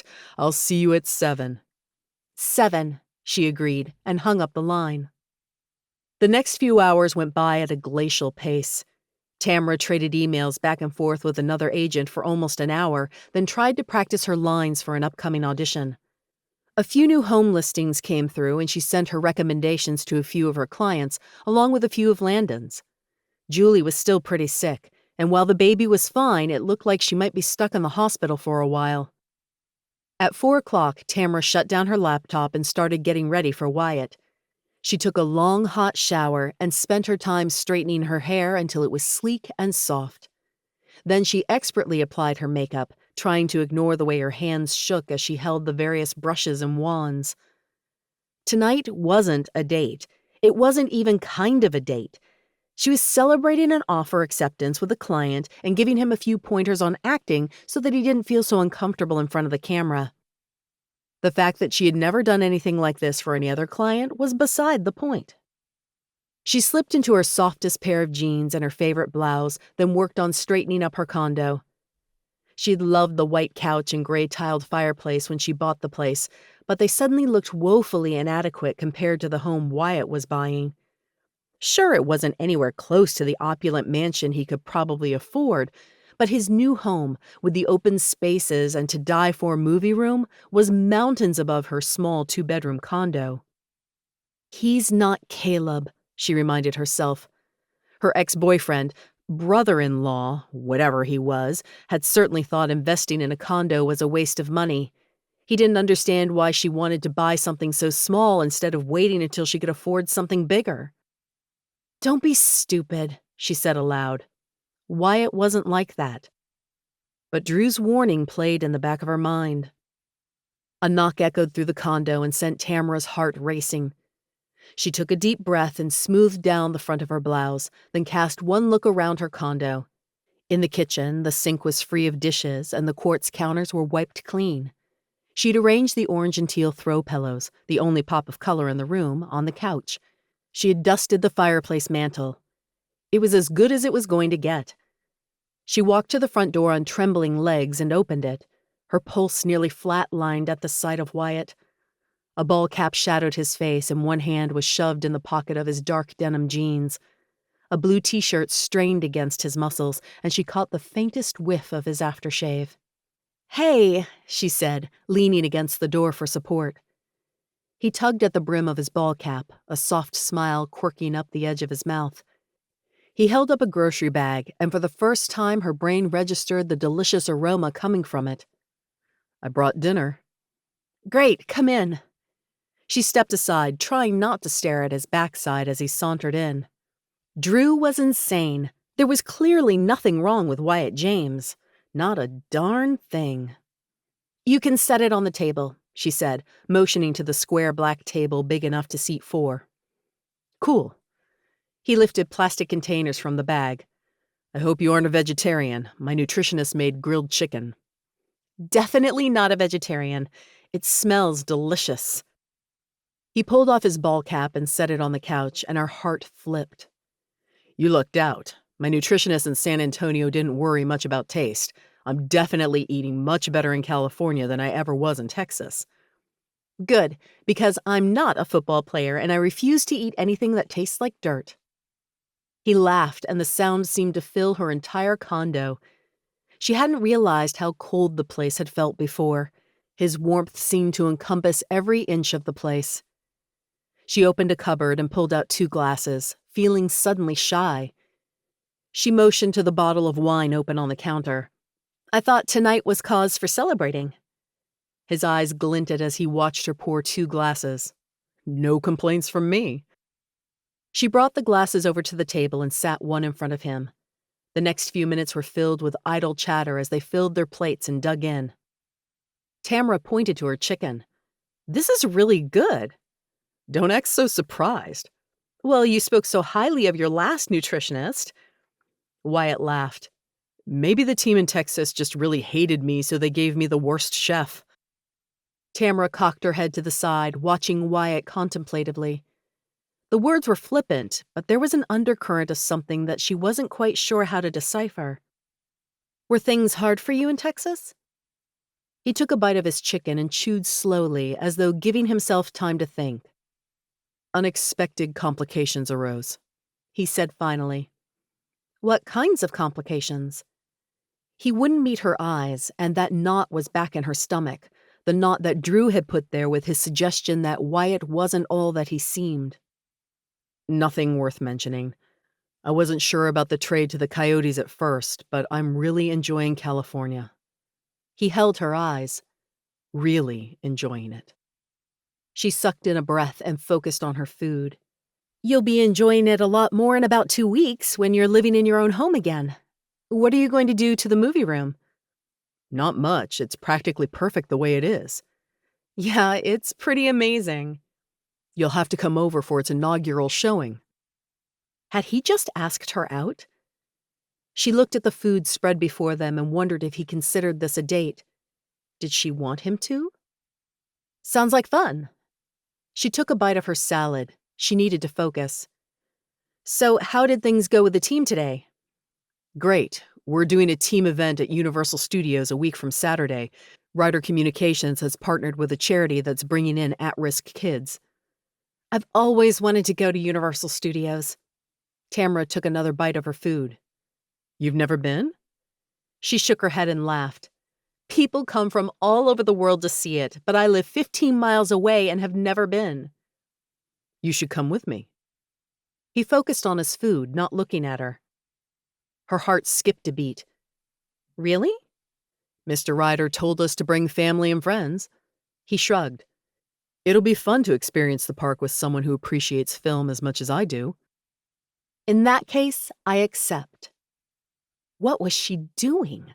Working with Wyatt was one thing, but this was definitely entering friendship, possibly dating territory. "Awesome." He glanced up and shot her a quick grin. "It's going to be a lot of fun." "I think so too." She cleared her throat and looked away. Focus, Tamara. Her heart couldn't keep going a flutter every time they were together. He was here to learn about acting, not to flirt. She was like 80% sure of that. "So did you shoot any more commercials today?" "Thankfully, no. If I have another shoot as bad as the last 2, I'm pretty sure Mr. Ryder is going to rethink his request that I be in them. Maybe that's not such a bad thing." "Come on, you can't be that bad." He raised an eyebrow. "Wanna bet?" She laughed, taking a final bite of her salad and then pushing her mostly empty plate away. Wyatt's plate was empty, and they'd both drained their wine glasses. "Show me what you've got." "Seriously?" I can't help you until I know what I'm dealing with. She motioned to the living room. Pretend you're on set and doing a take. Okay. He pushed back from the table and stood in the middle of her living room. He cleared his throat and shifted from foot to foot. It's really awful. Tamara folded her arms and rolled her eyes. Stop stalling. I'm here to help, not judge. Okay. He shook out his hands and she hid a grin by pretending to scratch her nose. You can do it, Tamara encouraged. I'm usually holding a football. Just pretend you've got one in your hand. Right. He took a deep breath and then a grimace crossed his face. Wait, was that supposed to be a smile? He took a step forward, his hand held out in front of him in an awkward cupping motion. Was that how he held an actual football on set? She knew for a fact it wasn't how he held one on the field. Hi, he said, his voice a painfully loud monotone. I'm Wyatt James, an offensive lineman for the Los Angeles Coyotes. You've probably seen me play on television or maybe even been to a game. He didn't pause for a breath, added absolutely no punctuation to his sentences. It all came out in a rush, said at the exact same speed. He took a step forward, then paused. This year, the Coyotes are bigger and better than ever. We have new players, a new coach, and a new owner. We're basically a brand new team, and we want to invite you to be a part of it. Tamara couldn't help it. A giggle burst forth, and she made a slicing motion across her neck with one finger. Cut! His hand dropped to his side, and pink tinged his cheeks. I told you I was bad. I thought you were exaggerating. He ran a hand over his head. I'm fine playing on the field, but this kind of thing is totally outside my ability. It's not. She walked over to him and placed a hand on each of his arms. She stared up into his eyes, trying to ignore the frantic beating of her heart. Don't think of it as a camera. Think of it as talking to a fan, one single fan. Pretend you're talking to me. His lips curved up in a smile. You're one of my fans? She dropped her hands and took a step away. You know I love football. Mischief glinted in his eyes, but he nodded. Of course. First of all, you need to loosen up. She rolled her shoulders back and stretched her neck. Come on, do it. He rolled his shoulders, looking as stiff as a board. Tamara leaned over, resting her hands on her legs as laughter shook her body. That's how you relax? She gasped. Wyatt threw up his hands. It's hopeless. Stop! She rested her hands on his biceps, and his breathing stilled. Slowly, she ran her hands down his arms. The muscles were like stone beneath her light touch. She reached his hands and curled her fingers through his. He responded by closing his hands tightly around hers and taking a step closer. Now what? He breathed. Slowly, she raised their hands up in the air and then out to their sides. Pretend your limbs are liquid. Imagine a waterfall is pouring over you. He let her guide his hands up and out, down to their sides, back up. Then he took control, bringing her hands to rest against his chest. Feel relaxed? She whispered. He captured both her hands in one of his, trapping them against his chest. She could feel his heart beating frantically underneath her palms as he brushed a strand of hair behind her cheek. Completely. He breathed. She pressed herself tighter against him, an involuntary reaction to the caress of his fingers on her cheeks. His large hand made its way to the back of her neck, and she rose on her tiptoes. A knock echoed through the condo, shattering the moment. Tamara jumped away, and Wyatt's hands dropped to his side. She stared at the door, her chest heaving with what had almost just happened.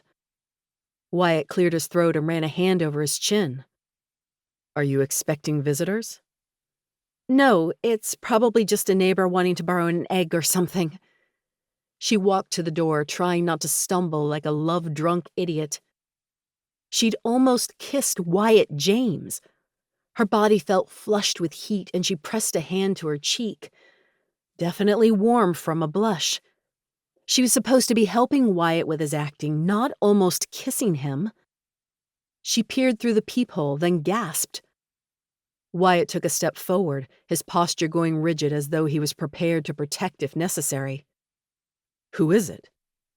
She shook her head and motioned with one hand for him to relax. "It's only Drew." "What?"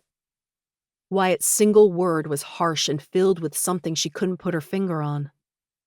"I had no idea he was in town," Tamara said, feeling her stomach coil with nerves. Two parts of her life that didn't like each other were about to collide, and she wasn't eager for the explosion. "Come on, Tamara," Drew said on the other side of the door. "I can hear you in there. Let me in." "Sorry," Tamara mouthed to Wyatt. His jaw was clenched, his eyes dark.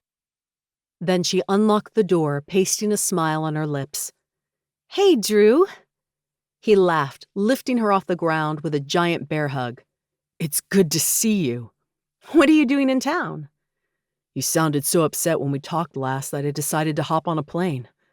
Drew set her down, looking over the top of her head into the condo, and stiffened. She knew he had seen Wyatt.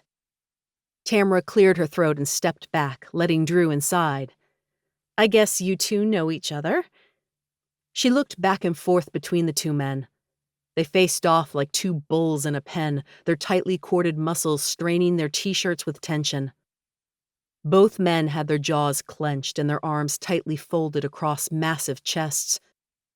For a moment, she had an urge to push Drew backward out of the condo and lock the door so she and Wyatt could go back to the easy chemistry that had sizzled between them moments before. She'd really been looking forward to that kiss. "I better get going," Wyatt said. He grabbed his ball cap off the couch and nodded to Tamara. "Thanks for your help tonight." "You don't have to go," Tamara said, even as she walked him to the door. "Yeah, I think I do." Wyatt glanced at Drew, then leaned down and gave Tamara a tight hug. "Don't believe a word he says," he whispered in her ear. Tamara stepped back, her mind swirling with confusion. Wyatt gave a quick nod, then disappeared down the hallway. Tamara shut the door, turned to Drew, and folded her arms. "You've got a lot of explaining to do," she said. "Start talking." Chapter 14. Drew motioned to Tamara's white couch, his expression serious. "Can we sit?" She ran a hand through her hair, then blew out a breath. Why was he here? "Yeah, sounds like this might take a while." Drew nodded and sank into the cushion. She could almost hear it groan under his weight. He looked comical, like a baby doll trying to sit on a couch made for Barbies. Wyatt and Drew were roughly the same size, but somehow Wyatt had looked like he belonged in her living room, while Drew looked decidedly out of place. Tamara sank into the chair across from him, wanting a little distance. "I wasn't expecting to see you tonight." "I could tell how much the texts from Caleb were messing with you. I wanted to help if I could." His words touched her heart, easing the frustration she felt over the interrupted kiss. Tamara rested a hand on his arm. "Thanks for looking out for me." He covered her hand with his, but it felt like a trap instead of a comfort. When he looked at her, she saw something in his eyes she hadn't noticed before. Desire. She yanked back her hand, startled. Drew always flirted, but was it possible he actually meant it? "What was Wyatt doing here?" Drew demanded. Tamara looked away. "I can't tell you." His eyes bulged and he clenched his hands into fists, resting them on his knees. "What do you mean you can't tell me?" "I signed a non-disclosure." "So you're working for him?" It wasn't a question. "You know I can't confirm or deny that." Tonight looked like a lot more than a work meeting.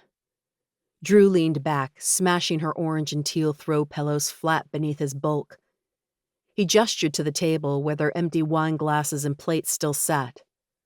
"Dinner, wine, sounds like a date." "It wasn't," Tamara said, unable to keep the defensive edge from her voice. She and Drew were just friends, not even best friends. He didn't get to comment on her love life. "Did you want it to be?" Tamara ran a shaky hand through her hair, thinking of the way her entire body had yearned for that almost kiss. She'd leaned into Wyatt, practically begged his lips to capture hers. I don't know. Drew swore. I warned you about him, Tamara. Stay away. What's so bad about Wyatt? Tamara threw out her arms. I've spent a lot of time with him over the past 2 weeks, and I honestly don't know what made you warn me to stay away. He's a snake. He's kind, Tamara shot back. He's humble and chivalrous. He makes me laugh.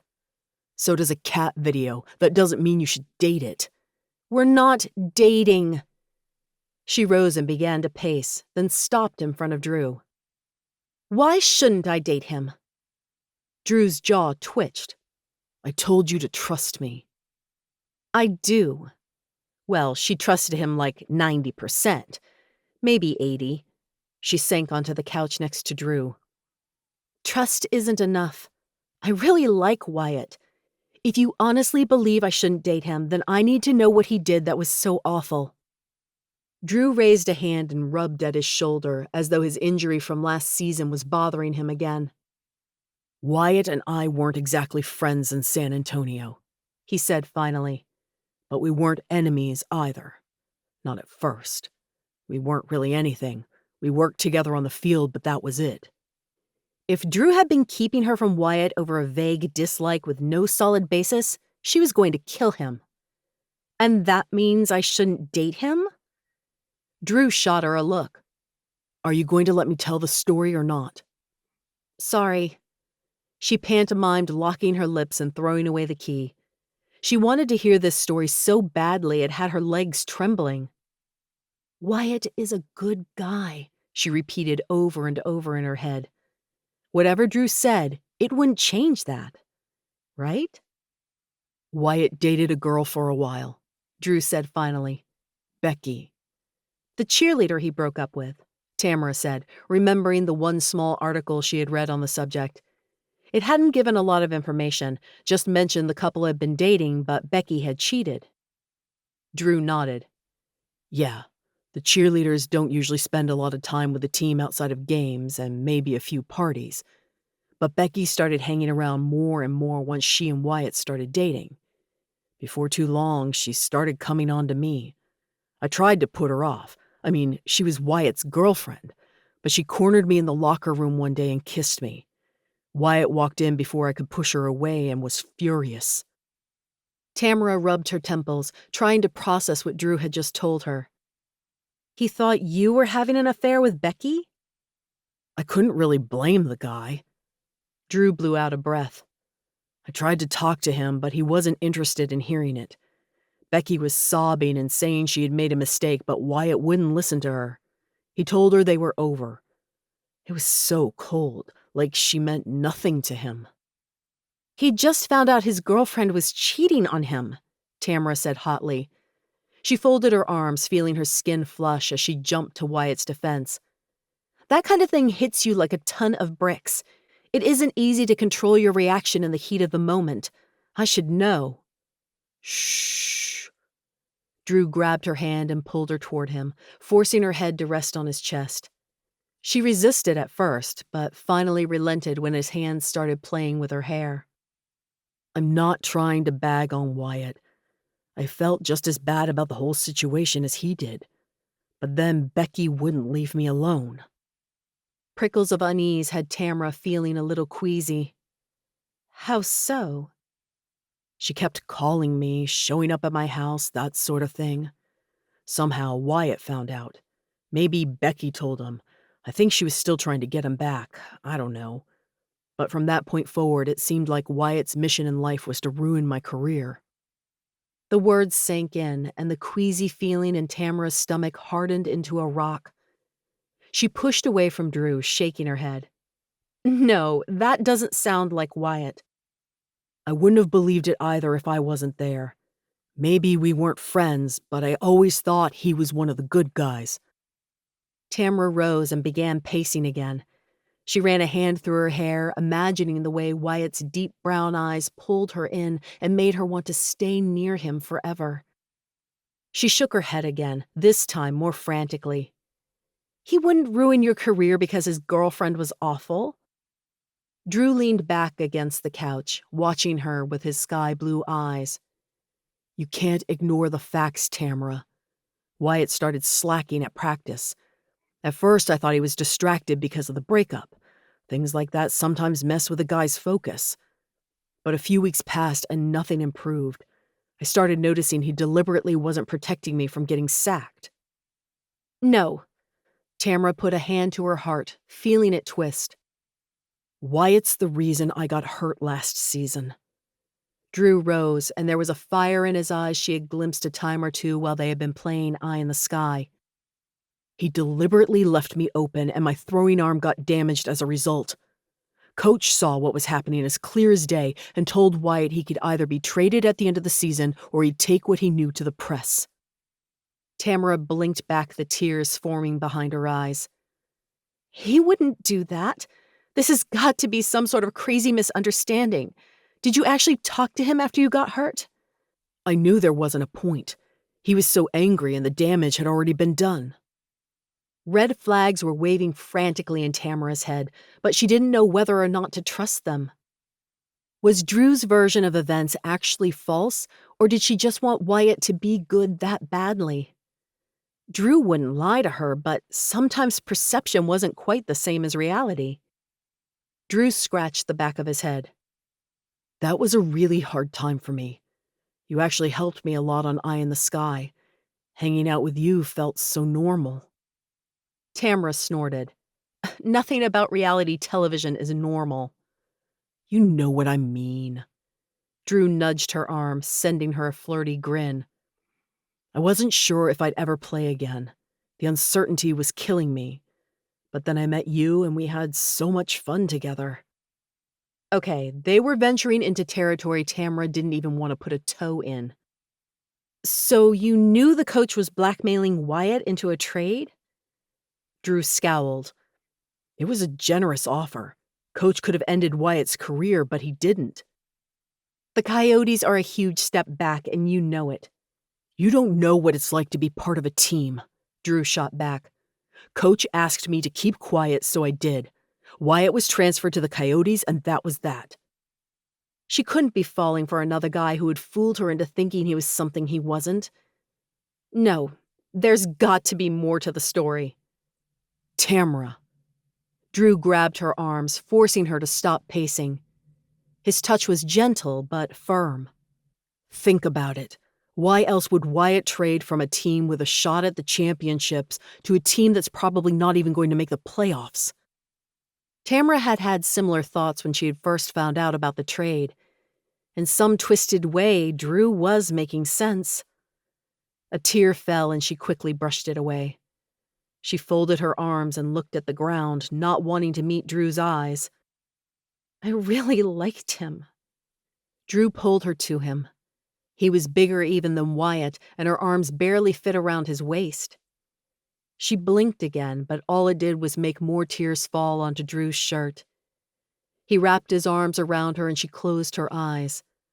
Why couldn't she be attracted to Drew in a romantic way? He was such a good friend and seemed interested in pursuing more, but her feelings had never been more than platonic. I'm sorry, he said, kissing the top of her head. I should have told you from the beginning, but Coach asked me to keep everything quiet. He was worried that the story would negatively impact the vigilantes if it got out. Now that Wyatt's been traded, I don't want to throw mud at each other in the press. That'll hurt me just as much as it'll hurt him. I just want to move on and forget the whole thing ever happened. I won't tell anyone, Tamara whispered. Drew rested his head on top of hers. I know you won't.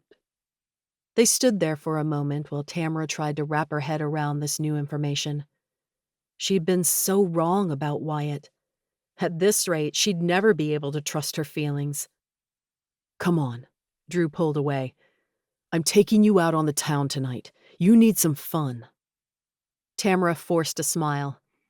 Sounds great. Let me freshen up a bit and then we can go. Drew nodded and Tamara escaped to the solitude of her bedroom. She sank against her closed door and slid to the floor. How could she have been so wrong? Chapter 15. Drew was once again trying to ruin Wyatt's life. He stared at the ceiling of his hotel room for hours, failing spectacularly at keeping Tamara from his mind. When Drew had showed up at Tamara's condo, Wyatt felt like he had been punched in the gut. The air had escaped him in a whoosh of despair. No doubt Drew had stayed at Tamara's condo for hours telling his side of the story. Scratch that. Lying about his side of the story. Why couldn't he have waited 2 minutes to show up? Wyatt was pretty sure he had been about to experience an earth-shattering kiss with Tamara. He desperately wanted a second chance at that particular moment, but Drew would try his hardest to poison Tamara's mind. At 5 o'clock, Wyatt finally gave up trying to sleep on the too-hard hotel mattress and got up. 2 weeks and he'd be sleeping on his own bed again in his own home. Somehow, the excitement of his offer being accepted had been dashed by Drew's arrival. Worse yet, Wyatt hadn't gotten help with his clearly atrocious acting. He'd really needed that help. Since it was Saturday, there was no team practice. Wyatt tried to keep busy by lifting weights in the hotel gym, then running 10 miles. He talked to Natalie on the phone for a while and wrote a few scenes for his latest script, then headed to the movies alone just to have something to do. The action movie was weak at best, relying more on special effects and scantily clad women than an actual storyline. Wyatt's attention drifted in the dark theater. Had Drew headed back to Texas, or was he spending the day with Tamara? Was he staying at her condo or at a hotel? One thing was certain. Drew was interested in Tamara as more than a friend. Wyatt had recognized the predatory glint in his nemesis's eyes. He just hoped Tamara could see through it. His thoughts continued to consume him as he drove back to the hotel after the film. The congested California traffic had him gritting his teeth as he crept along the freeway inch by inch. Yet another strike against Drew. In that moment, Wyatt missed Texas so badly it took his breath away. "You've received a new text from Tyrone," Talia said, her voice filling the cab of his truck.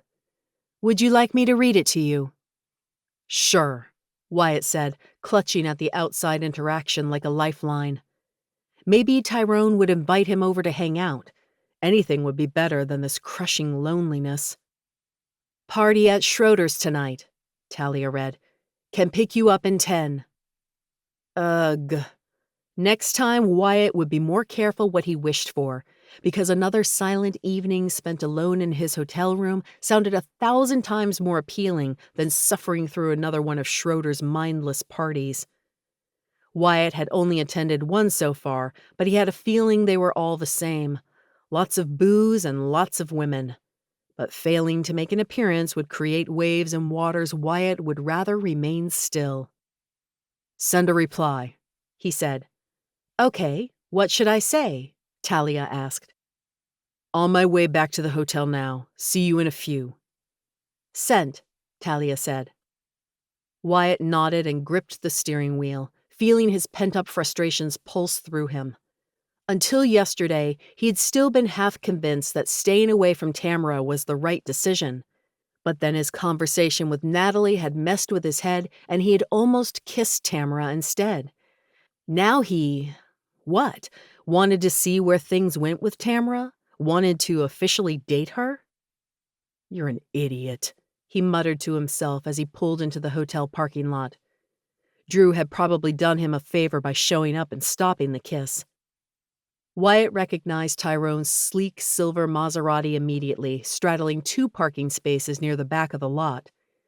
The designer vehicle looked decidedly out of place among the minivans and economy cars of the other hotel guests. Wyatt parked a stall away from Tyrone. No sense tempting fate by parking close enough to potentially scratch Tyrone's paint job, and jumped out of his truck. "Thanks for driving," Wyatt said as he climbed into the car. He settled back against the rich leather and barely held back a sigh of satisfaction. He couldn't deny that luxury cars were a dream to ride in, even if they did cost as much as a house. "No problem, man. Where you coming from?" "The movie theater." "By yourself?" Wyatt shrugged. There's not much to do at the hotel. I was ready to get out for a while. Tyrone nodded as he pulled out of the parking lot. Any luck house hunting? Yeah, actually. I just had an offer accepted yesterday. Congrats. We'll have to do a housewarming party to christen the place. Definitely, Wyatt agreed. Nothing sounded less fun, but he didn't want the team to perceive him as snobbish or anything. Maybe Tamara would have some ideas on how to make the party great. Natalie would want to make suggestions for the food, obviously, but Tamara seemed like the type who played hostess well. He could almost imagine her laughing with Tyrone and the other guys as she sat on his living room couch. Would it be weird to ask her for help? He wasn't sure where they stood at the moment. His phone burned in his pocket, tempting him to call her and find out, but he thought giving her space this weekend was probably the wisest course of action. Tyrone waved a hand in front of Wyatt's face. Anyone home? Wyatt blinked. Yeah, sorry. Tyrone grinned knowingly. It's a girl, ain't it? Only a woman can make a man look that stupid. Wyatt shifted uncomfortably. He didn't want anyone on the Coyotes to know about his history with Drew. Maybe. What's her name? Tyrone prodded. If he tried to keep it secret, that would only make Tyrone more curious. Tamara, she's my real estate agent, but we hung out last night. She's an aspiring actress and offered to help me with the stupid commercial spot. She must like you too. Pretty sure acting class isn't in her job description as a real estate agent. It's complicated. Tyrone snorted as he revved the engine and darted between two cars. You like her, she likes you. Doesn't sound that complicated to me, bro. Did you hear the part where she's my real estate agent? Tyrone waved a hand dismissively. Only for a few more weeks. That's a weak excuse and you know it. It was only 2 weeks until he closed on the house. Wyatt really hoped they wouldn't be awkward and tense. He had no idea what to expect the next time he and Tamara spoke. Drew had told his side of the story. Anything Wyatt said would just seem like a lie. Of course, Tamara would be more inclined to believe the friend she'd lived with in a glass house for 12 weeks over the acquaintance she barely knew. The conversation switched to discussing the team's last few practices as they made their way toward Schroeder's beachside mansion in Malibu. Tyrone slowed as they approached the gates, and after 3 security checkpoints, they pulled into the driveway. Schroeder's home boasted an impressive outdoor living space and enough land between him and the neighbors that no one would complain about the loud music that pulsed out of the home. The driveway was already crowded with BMWs and Mercedes, but Tyrone found an open spot and parked with a sigh. Let's get this over with, Tyrone said. You took the words right out of my mouth. Tyrone tapped his index finger against one leg. What's the deal with guys like Schroeder? We should be able to skip a party without declaring war. You know how it is, man. The quarterback owns us. That's how it's been on every team since high school. Wyatt got out of the car with a snort. Drew had certainly called all the shots in San Antonio. He was still calling all the shots. Wyatt knew that for most of the guys on the Coyotes, the almost weekly parties at Schroeder's were a benefit of the team, but Wyatt could already tell he was going to hate them. Tyrone pushed open Schroeder's massive front door without knocking. Music played at a decibel that nearly shattered Wyatt's eardrums, but no one in the crowded entryway seemed to notice or care. Wyatt gave a few of the guys fist bumps as he and Tyrone pushed their way toward the main area of the house. Schroeder sat in the living room, blonde twigs with surgically enhanced bosoms nuzzling him on either side. Hey! Schroeder raised a hand toward them, a stupid grin on his face. Wyatt raised a hand as well, consciously willing himself not to scowl. Schroeder's arrogance reminded him so much of Drew.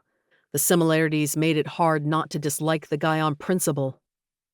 Drinks in the kitchen, Schroeder said. Help yourself. The hot tub and pool are open outside and the game room's downstairs. Thanks, man, Tyrone said. He nodded his head toward the kitchen, and Wyatt gratefully followed him out of the room. In the kitchen, soda cans and beer bottles rested in troughs filled with ice that ran the length of the counter. The nutritionists would be apoplectic if they saw this spread, But most of the guys thought one cheat day a week wouldn't hurt anyone. Their performance on the field begged to differ. Wyatt grabbed one of the few bottles of water and looked around. Well, this is fun. I guess there are worse ways to spend a Saturday night. Tyrone stole a can of something without caffeine and popped the tab. So what was it like playing for the Vigilantes? Awesome. They were my dream team, you know. Yeah, we're all wondering how you ended up with the Coyotes. It wasn't like Wyatt had been immune to the whispers about his trade, but he flinched at the blatant question in Tyrone's eyes. I guess I was ready for a change of scenery. A group of laughing women spilled into the kitchen, empty beer cans in their hands. Wyatt leaned against the counter and took a sip of his water as the women reached for more alcohol. Man, their laughter was shrill. They pushed their way back out of the room, squeezing past someone new. A tall man stood in the doorway, a long, dirty blonde ponytail hanging down his back. Drew. Heat raced up Wyatt's spine and he clutched the water bottle in one fist, feeling the plastic give underneath his strength. Drew zeroed in on Wyatt and lumbered across the kitchen, a grim smile on his face. Thought I might run into you here. How had he known about the party? Wyatt set his water bottle on the counter and folded his arms, refusing to let his former quarterback intimidate him. What are you doing here? Schroeder's an old friend. Wyatt wasn't surprised. The two were practically carbon copies of each other. Drew took a step closer. Behind him, Wyatt felt Tyrone step closer as well. I came here to warn you to stay away from Tamara, Drew said. His tone was menacing, his eyes narrowed into slits. Her name had the hair on Wyatt's neck standing on end. He leaned forward, not caring that Drew had 2 inches and 50 pounds on him. Maybe you haven't noticed, but Tamara's an adult capable of making her own decisions. Not this one. Anger flared in Wyatt's chest and he fought to hold it back. This man had stolen his girlfriend, lied about what happened on the field, and had gotten Wyatt traded to a B-list team. Don't tell me how to live my life, man. Drew shoved Wyatt in the chest. He stumbled backward, caught off guard by the physical contact. In another moment, he was in control again and shot forward. He had been dreaming about hitting Drew for months, and now he'd finally get the chance. Tyrone jumped between them, holding his arms out to keep them apart. Whoa, whoa, whoa. Let's all take about 5 giant steps back and cool off a bit. Wyatt's chest heaved, but he refused to back down. He glared at Drew, hate flowing through him. We don't want any trouble, Dempsey, okay? Tyrone said. We're just here to have a good time. Maybe that worked for Tyrone, but Wyatt was done being pushed around. He stabbed a finger in Drew's direction. What lies did you tell her? A slow grin spread across Drew's face. I didn't tell her anything that wasn't true, just spun the story in my favor. She deserves to know the truth. She deserves the best. Wyatt laughed. Fine, you tell her whatever you want. Tamara's smart enough to see through your crap. She's way too smart to go for a cretin like you. Drew held out his arms, taking a step back. Look like she already has, bro. You've lost. When are you going to realize that and stop trying to play a game you're not even second string in? Wyatt lunged at Drew, but Tyrone shoved him back. Cool off, bro. Don't give him what he wants, Tyrone said. Wyatt shuddered, then nodded and took a step back. Let's get out of here. Tyrone nodded and they brushed past Drew. It took a lot of effort not to shove him, but Wyatt held back. Barely. She's mine, James, Drew called after him. Wyatt froze, but Tyrone rested a heavy arm around his shoulders and propelled him forward. Not worth it, man. Not worth it. Wyatt let out a curse, but let Tyrone lead him from the house. They pushed past teammates and cheerleaders who barely seemed to notice their departure. Schroeder certainly wouldn't realize they had left, and besides, they had stuck around long enough to satisfy him even if he did. I hate that guy, Wyatt said as he dropped heavily into the passenger seat of Tyrone's Maserati. He's a total tool. Tyrone agreed as he started the car. What was that all about, anyway? Drew and I didn't exactly get along in San Antonio. Yeah, I caught that. What happened? Wyatt looked out the window as dark palm trees passed by in a blur. It's a long story. One he needed to tell Tamara, and soon. Hey guys, thank you so much for listening to my audiobooks on my YouTube channel. I am so grateful to be able to bring books to you in this format, and I want to be able to continue to bring them to you. But in order to do that, I need you to like and subscribe to my channel so that I can keep putting the books up as I get the rights back to them. If you could turn on notifications, then you'll know when I have a new book out. And if you could like and comment on this video, it'll help it get out to even more readers. Thank you so much for listening, and enjoy the rest of the book. Chapter 16. What a weekend. Tamara rolled over in bed with a groan. Had it really been only 2 days ago when her almost kiss with Wyatt had been interrupted by the truth bombs Drew dropped? On Friday night, Drew's attempt to distract her had ended with one too many margaritas and fending off Drew's tipsy advances. He hadn't done more than make suggestive comments and once almost kissed her, but it had been enough for her to ignore him yesterday over claims she needed to work. It had been a flat-out lie. She hadn't shown any houses or even cracked open the lid of her laptop. Instead, she had spent the day watching police procedurals and wondering what Wyatt would think of them. How do I always get into these messes? She asked her ceiling. With the heat of the moment past, Tamara tried to look at things objectively. She knew Wyatt, maybe not well, but she felt like he had been genuine during their time together. And the Wyatt she knew wasn't a vengeful lover bent on total destruction. Maybe Drew had misinterpreted the situation. He was so closely involved, it would be easy to unintentionally exaggerate, given the men's history together. She needed to talk to Wyatt, and she would text him today once she worked up the courage. In the meantime, social media seemed like a great distraction. 5 minutes into scrolling through her feed, she saw a picture of Wyatt and Drew. "Shut the front door," Tamara yelled. She sat up in bed, staring at the image. There was no mistaking the two men.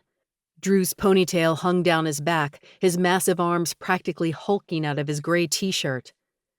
Wyatt stood toe-to-toe with Drew, his arms pushing against Drew's shoulders as though forcing the man to take a step back. Wyatt's jaw was clenched, his face all hard lines. Was this an old photo?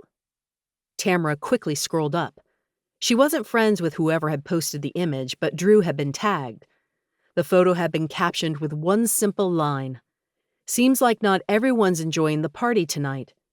It had only been posted last night, but where would both Drew and Wyatt have been? Tamara zoomed in on the photo and squinted. It looked like they stood in a kitchen, but not one she recognized. The lighting was poor, and she could just make out dark granite countertops and slate gray shaker cabinets. It would almost make sense if they had run into each other at a restaurant, but at someone's house? Drew had texted last night asking Tamara to go with him to a party. She'd insisted she had a headache and begged off. At the time, she hadn't found it odd that Drew had found a party to attend. He was a social guy who knew a lot of people. But it must have been a party thrown by someone in the football world for Wyatt to also be there. Maybe Drew was a party animal, but Wyatt was more the quiet evening at home type. And if it had been a football party, Drew would have at least suspected Wyatt might attend. But then why would Drew invite Tamara to the party? It didn't make sense. She scrolled through the comments, her stomach doing cartwheels as she read each one. The photo was public, which meant the comments were already closing in on 1,000. Speculations ran rampant over what the argument had been about and whether or not it factored into Wyatt's trade to LA. If Drew was telling the truth, it most definitely had. Her phone buzzed and she opened it to find a text from Wyatt. "Can we get together sometime soon? I'd love to talk." She ran her thumb over the edge of her phone, biting her bottom lip. Drew had told her to stay away. After his story, she understood why he was making the suggestion. But part of her couldn't quite believe that Wyatt would behave that way. "Drew told me a lot of things," Tamara typed back slowly.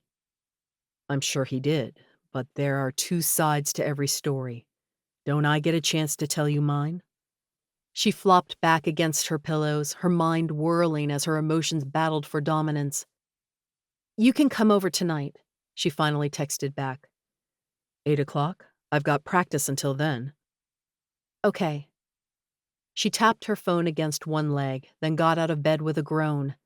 8 o'clock was a long ways away, and she had house showings lined up for clients and lines to rehearse. Time to forget about Wyatt.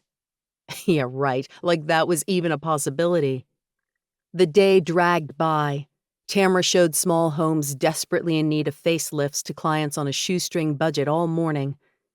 That afternoon, she tried to avoid thinking about Wyatt while she prepared for her audition tomorrow. Then, because she was out of groceries, she headed to the store for some quick shopping. That proved to be a bad idea. She got stuck in a line manned by a cashier in training. Her plan to make up time by speeding home was dashed by an accident that had traffic slowed to a crawl. By the time she pulled into the parking lot, Wyatt's truck was already in a visitor spot. She loaded down her arms with bags of groceries and raced up the steps. She could see Wyatt's large figure from down the hallway, and her palms grew sweaty, making the plastic bags slip in her hands. "Sorry," she wheezed, out of breath. "Traffic." He gave her a tentative smile that seemed to ask, "Are we okay?" She wasn't sure, but she desperately wanted him to give an explanation that made Drew's claims seem like an overreaction. And that freaked her out. "Here, let me help you." Wyatt reached for her bags, his warm hands brushing against hers and sending shock waves up her arms. "Thanks." She fumbled for her keys, head swimming with conflicting emotions. Wyatt set the bags on her kitchen counter, lifting the heavy sacks that had her out of breath like they weighed nothing. She folded her arms, her heart doing funny things at the sight of him in her kitchen. Last time he had been here, they had held each other close while entire books were written in the silence between them. "How about I pull stuff out of the bags and you put it away?" Wyatt asked. "I'm not sure where things go, and I know from Natalie not to mess with a woman's kitchen." Against Tamara's will, a smile twitched at her lips. She would love to meet the sister he spoke so fondly of. "You don't have to help." "I know, but I want to." "Okay, then. Thanks." She took her place beside him, the tension in the room weighing on her like a physical presence. Neither of them spoke as Wyatt pulled containers out of bags and Tamara placed things in the pantry or fridge. He worked efficiently, grouping like items together like he had done this a dozen times before. While on Eye in the Sky, contestants had been responsible for the day-to-day stuff. The show provided food, but it was up to the house guests to prepare meals, wash dishes, and clean the residence. She couldn't remember Drew pitching in even once. Just a few days ago, in fact, Drew had sat at the counter and watched while she cleaned up the remnants of dinner with Wyatt before they went out for the night. Caleb had never been an especially helpful boyfriend either, often teasing her about women's work as an excuse for not doing whatever small tasks she'd asked of him. But Wyatt was working alongside her, helping. A guy who did that couldn't be the kind of guy that Drew had painted. Tamara placed the last can on the pantry shelf, then took her time wadding up the plastic bags and stowing them in the recycle bin underneath the kitchen sink. She wasn't sure how to broach this conversation or what to say. Falling for Wyatt had never been part of the plan. She didn't know who or what to believe. Her track record wasn't exactly stellar when it came to trusting men. Wyatt leaned against the counter and folded his arms, his brown eyes gazing at her steadily. She swallowed hard. Those eyes were so full of compassion and worry. Already she could feel herself being sucked in again. "Are we going to talk about it?" he asked quietly. Tamara lifted a shoulder in a shrug. "Are we?" "I think we should." He looked away, then cleared his throat as though fighting back emotion. "I want you to know the truth." His voice was a soft caress, and she barely held back a shiver. She rubbed her hands up and down her arms and pushed past Wyatt. "We might as well sit down so we're comfortable." She had a feeling this might take a while. Tamara nestled into one corner of the couch and expelled a breath when Wyatt took the chair across from her instead of the opposite end of the couch. His presence clouded her judgment, and right now she needed a clear head. She tucked her feet underneath her and hugged a pillow to her chest, overcome by déjà vu. Hadn't she just done this with Drew a couple of days ago? She suddenly felt very unsure and self-conscious. Wyatt's muscled body dwarfed her gray armchair, but somehow he still managed to look lost and insecure. He rested his elbows on his knees and clasped his hands together, looking up at her from beneath hooded lids. "I guess Drew told you about what happened in San Antonio." Tamara gave a small nod, playing with the edge of the pillow. She was still struggling to process that conversation. "What did he say?" So much, and separating fact from fiction was proving almost impossible. If she told him what Drew had said, Wyatt might alter his narrative to tell the story he wanted her to believe instead of the one that was true. She desperately wanted the truth, and she wanted it to paint Wyatt in a positive light. "I'd like to hear your side of the story first," Tamara said. Wyatt gave a short nod. "That's fair. I guess it all started with my first day on the Vigilantes, since that's where Drew and I met. We didn't really interact much in San Antonio, not initially at least." She kept her face impassive. At least his story was matching Drew's so far. "We worked together in practice, but that was pretty much the only time we talked to each other." "So you two didn't get along from the beginning?" "No, it wasn't that we didn't get along." Wyatt shifted in the chair, and her eyes followed his movements. "We just didn't talk. Our relationship wasn't good or bad because it didn't exist. We were co-workers who nodded to each other in the locker room and worked together on the field, but that was it. Drew had been on the team a season longer than me and already had a bit of a reputation. I figured the wisest course of action was to steer clear of him as much as possible." "What kind of reputation?" Tamara cut in. Wyatt shrugged. "Just that he wasn't someone you wanted to cross." Diary room interviews and things she had seen on Eye in the Sky pushed forward in a surge of memories, all of them clamoring for attention. Drew had presented a congenial face to the house guests, flirting with the women and palling around with the guys, all while being ruthless behind closed doors. It was a game, she reminded herself. Just because he'd played a cutthroat game on the show didn't mean that was who he really was. How well did she really know Drew? They had texted since leaving the house and seen each other a few times, mostly for interviews, but was that the same thing as knowing someone? "I tried to stay out of his way as much as possible because I wasn't interested in trouble," Wyatt continued. "I finally had my dream, you know. I wanted to play for the Vigilantes since I was 6 years old. I used to watch their games with my dad, and we'd talk about the day when I'd finally be part of the team. They were so proud when I was picked in the draft." His words did funny things to Tamara's emotions, and she swallowed hard. Now was not the time to get all teary-eyed at the thought of Wyatt as a little boy with big ambitions and dreams. "Then I met Becky." "Your girlfriend?" Tamara clarified. "Ex-girlfriend, but yeah." Wyatt blew out a deep breath. "Looking back, I can see that there were red flags from the beginning, but I was so enamored. Becky was beautiful and funny, the type of girl all the guys were jealous of. She was the prom queen and head cheerleader all rolled into one. I couldn't believe she was paying attention to me." "I can believe it," Tamara said softly. Wyatt's lips turned up in the barest hint of a smile. "Well, it was too good to be true. We had been dating about 6 months when I found her in the locker room with Drew. The two of them were attached to each other like holiday window clings or something." Again, that was pretty much the same story that Drew had told her. Tamara's hands tightened around the throw pillow. Maybe neither Drew or Wyatt were wrong. Maybe they just had different perspectives on the same crummy situation. "I was completely stunned to find them together." "You didn't suspect she was cheating?" Tamara asked quietly. Wyatt shook his head. "No, I was totally blindsided." When I found them, Becky started crying and said she had made a mistake, but Drew just stood there smirking. He said if I wasn't man enough to keep my woman occupied, then I shouldn't blame her when she went looking elsewhere. Pinpricks of pain stabbed behind Tamara's eyes, and she put her hands to her temples and began to massage. This part of the story sounded unlike the Drew she knew, and yet at the same time she could totally picture the Drew from Eye in the Sky pulling something like that. Who was the real man? That's not quite how Drew told the story. Wyatt looked away, running one thumb over the other. Yeah, well, the truth isn't very flattering. So what happened after that?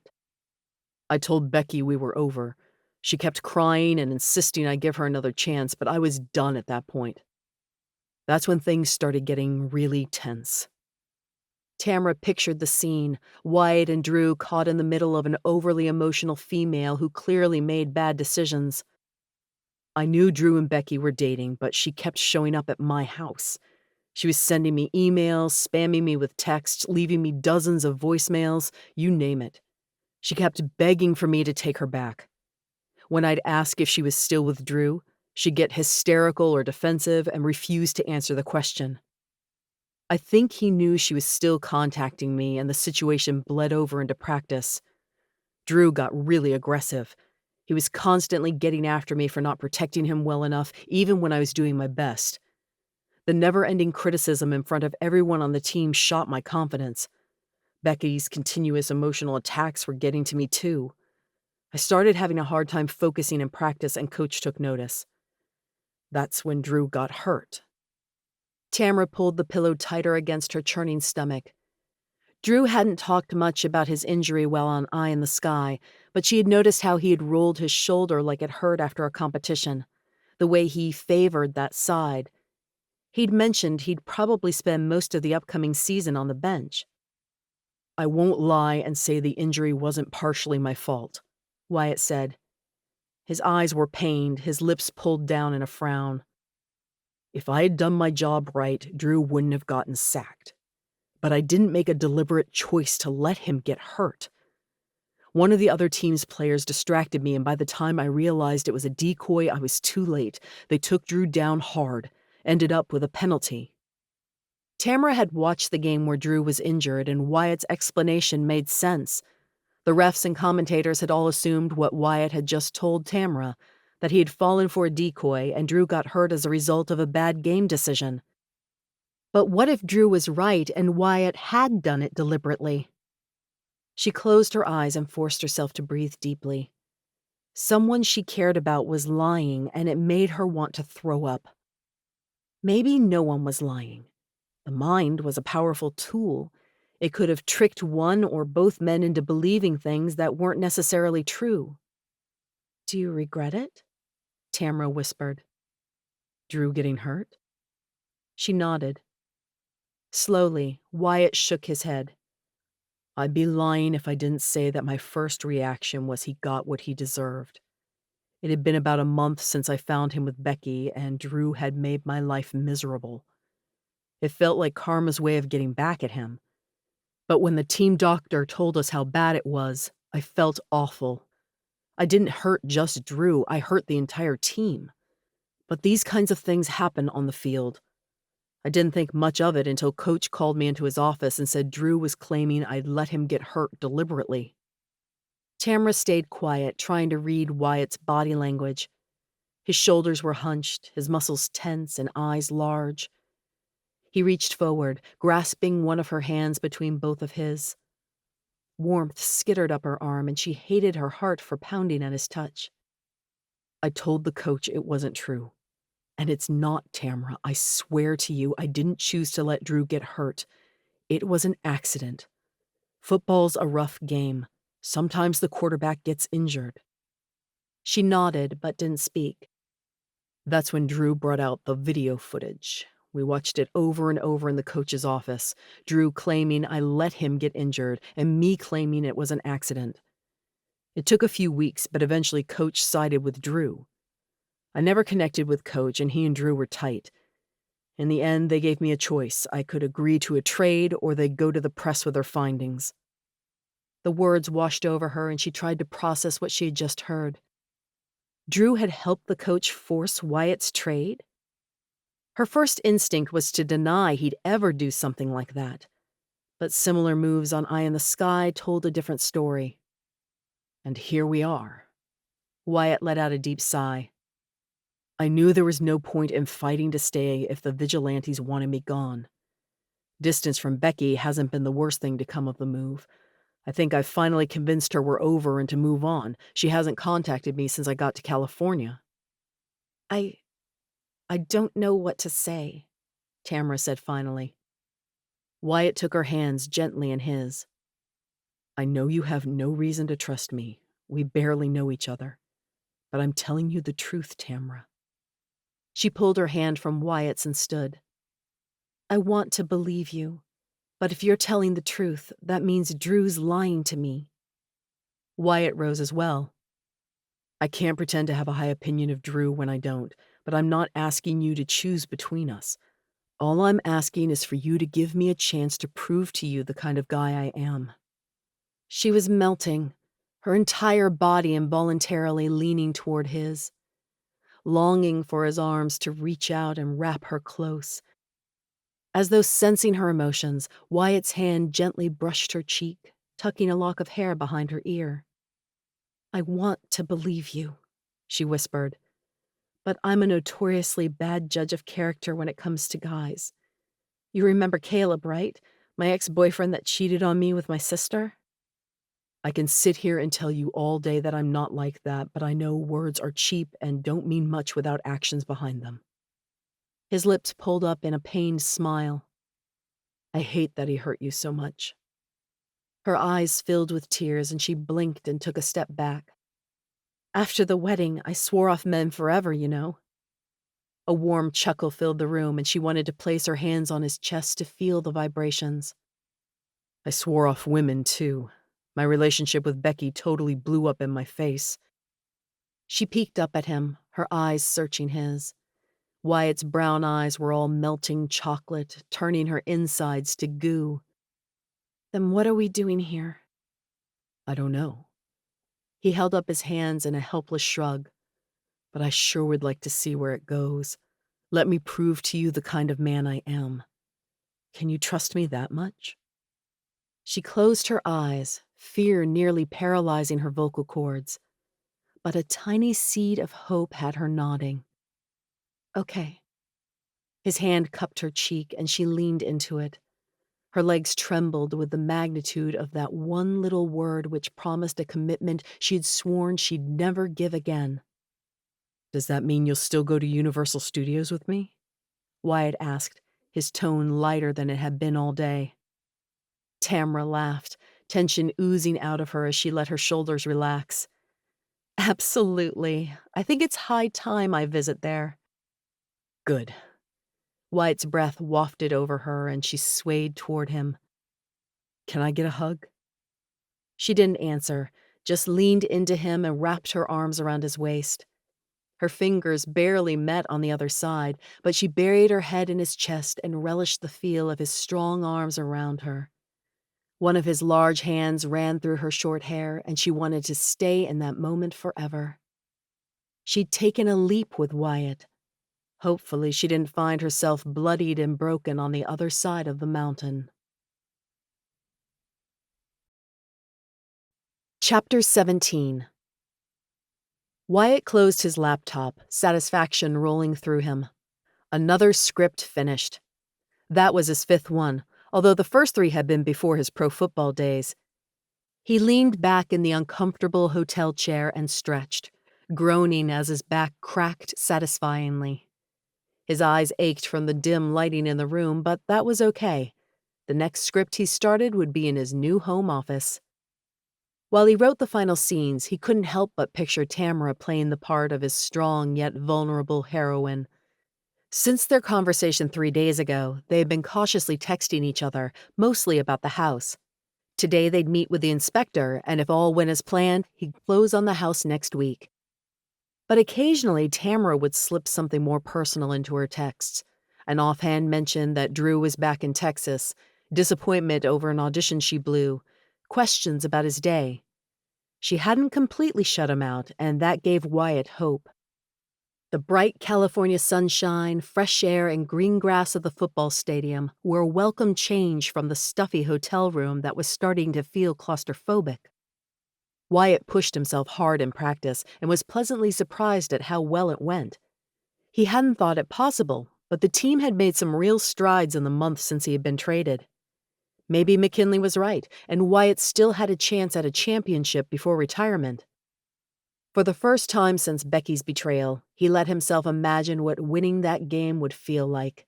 The heart-pumping adrenaline, sweat dripping down his back as he fought to protect the quarterback, Tamara cheering him on from the stands. "Hello, Earth to Wyatt."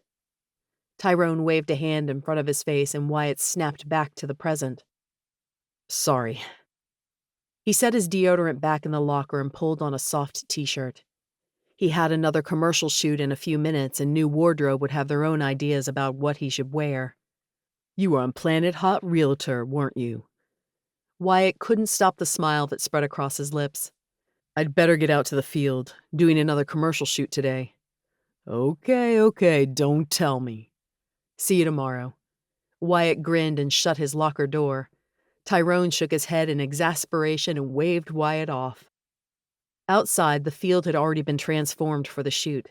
Wyatt was whisked away to wardrobe, then hair and makeup. He glanced at his watch. About 4 hours until he'd meet Tamara for the inspection.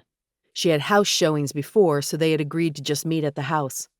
He grabbed his phone off the small table cluttered with makeup brushes while 2 women fluttered around him. "Hold still, sweetie," said the first. She had to be at least 60, with the gravelly voice of a chain smoker. "Sorry," Wyatt mumbled. He stared at Tamara's number, then quickly sent a text before he could talk himself out of it. "Wish me luck." The ding of her response had Wyatt's breath quickening. "Good luck. Why am I wishing you luck?" "Another commercial shoot." He inserted a wild-eyed emoticon. "If we don't get a decent take or two, I may be responsible for one very frazzled producer switching careers." "I'm sure it's not that bad." "You saw my fake smile, right?" "Oh, is that what you were doing? I thought you were in pain." Wyatt laughed out loud, earning a glare from Chainsmoker.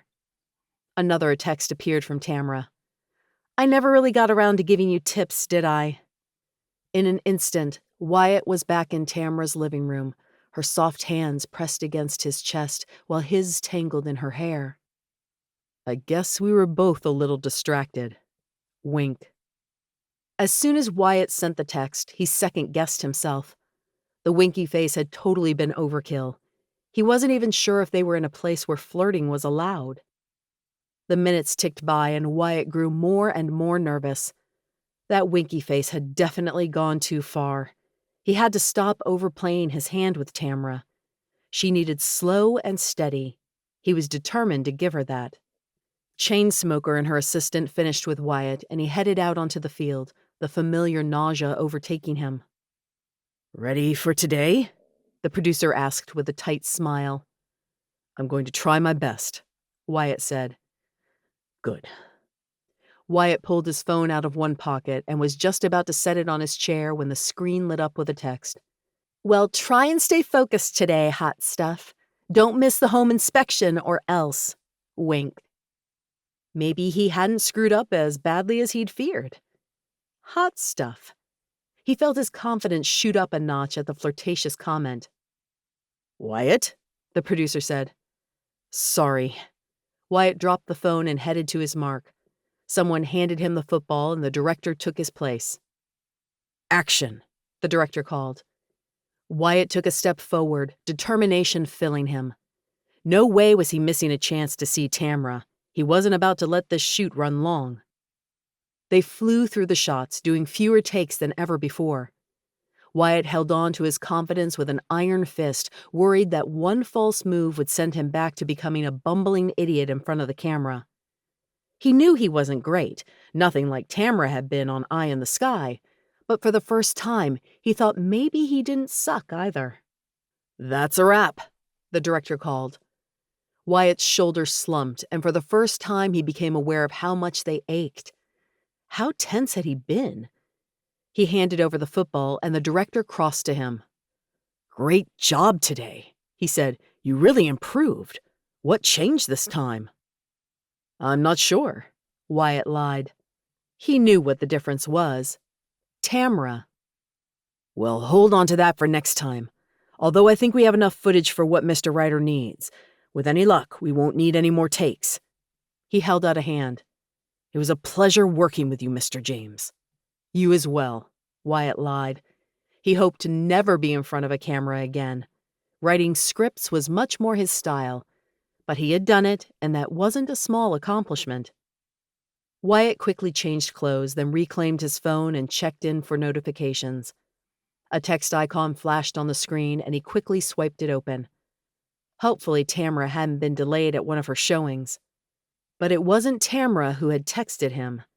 His blood ran cold as he read the name. Becky. Pinpricks of ice stabbed at his heart. She hadn't contacted him in probably 5 or 6 weeks. What could she possibly want?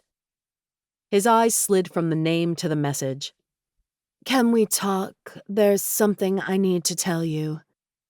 He shoved his phone in his pocket and headed to his truck, not answering Becky's text. There was nothing she could say that he wanted to hear. They had only dated 6 months, and Wyatt took their relationship at a glacial pace, much to Becky's frustration. He'd barely mustered up the courage to really kiss her by the time they broke up. More head games. That's all the text was about. But he was done letting her mess with his mind. Wyatt drove to the house. His house, he reminded himself, at least soon, and tried not to think about Becky. The last few weeks of silence had been so nice that he had almost forgotten how horrible the barrage of texts and phone calls had been. The home was as inviting as ever. Tingles of anticipation raced up Wyatt's spine as it came into view. He couldn't wait to pull his furniture out of storage and finally settle into life in California. It would be so nice to get a drink of water without walking down 2 flights of stairs for ice, to fall asleep on his own mattress. He missed his ergonomic keyboard and worn office chair. Tamara's red convertible was nowhere to be seen. Wyatt rolled down his window and turned off the truck so it wouldn't idle. The warm sun beat down on his arm, and he leaned his head back against the headrest and sighed. At least the sun had the same soothing properties here as in Texas. A low purr had him sitting up straight. Tamara's cherry red convertible pulled up behind his truck, the top down and radio playing a pop song. Wyatt got out of the car and leaned against his door. Tamara looked breathtaking in her sleeveless blouse, white capris, and strappy sandals.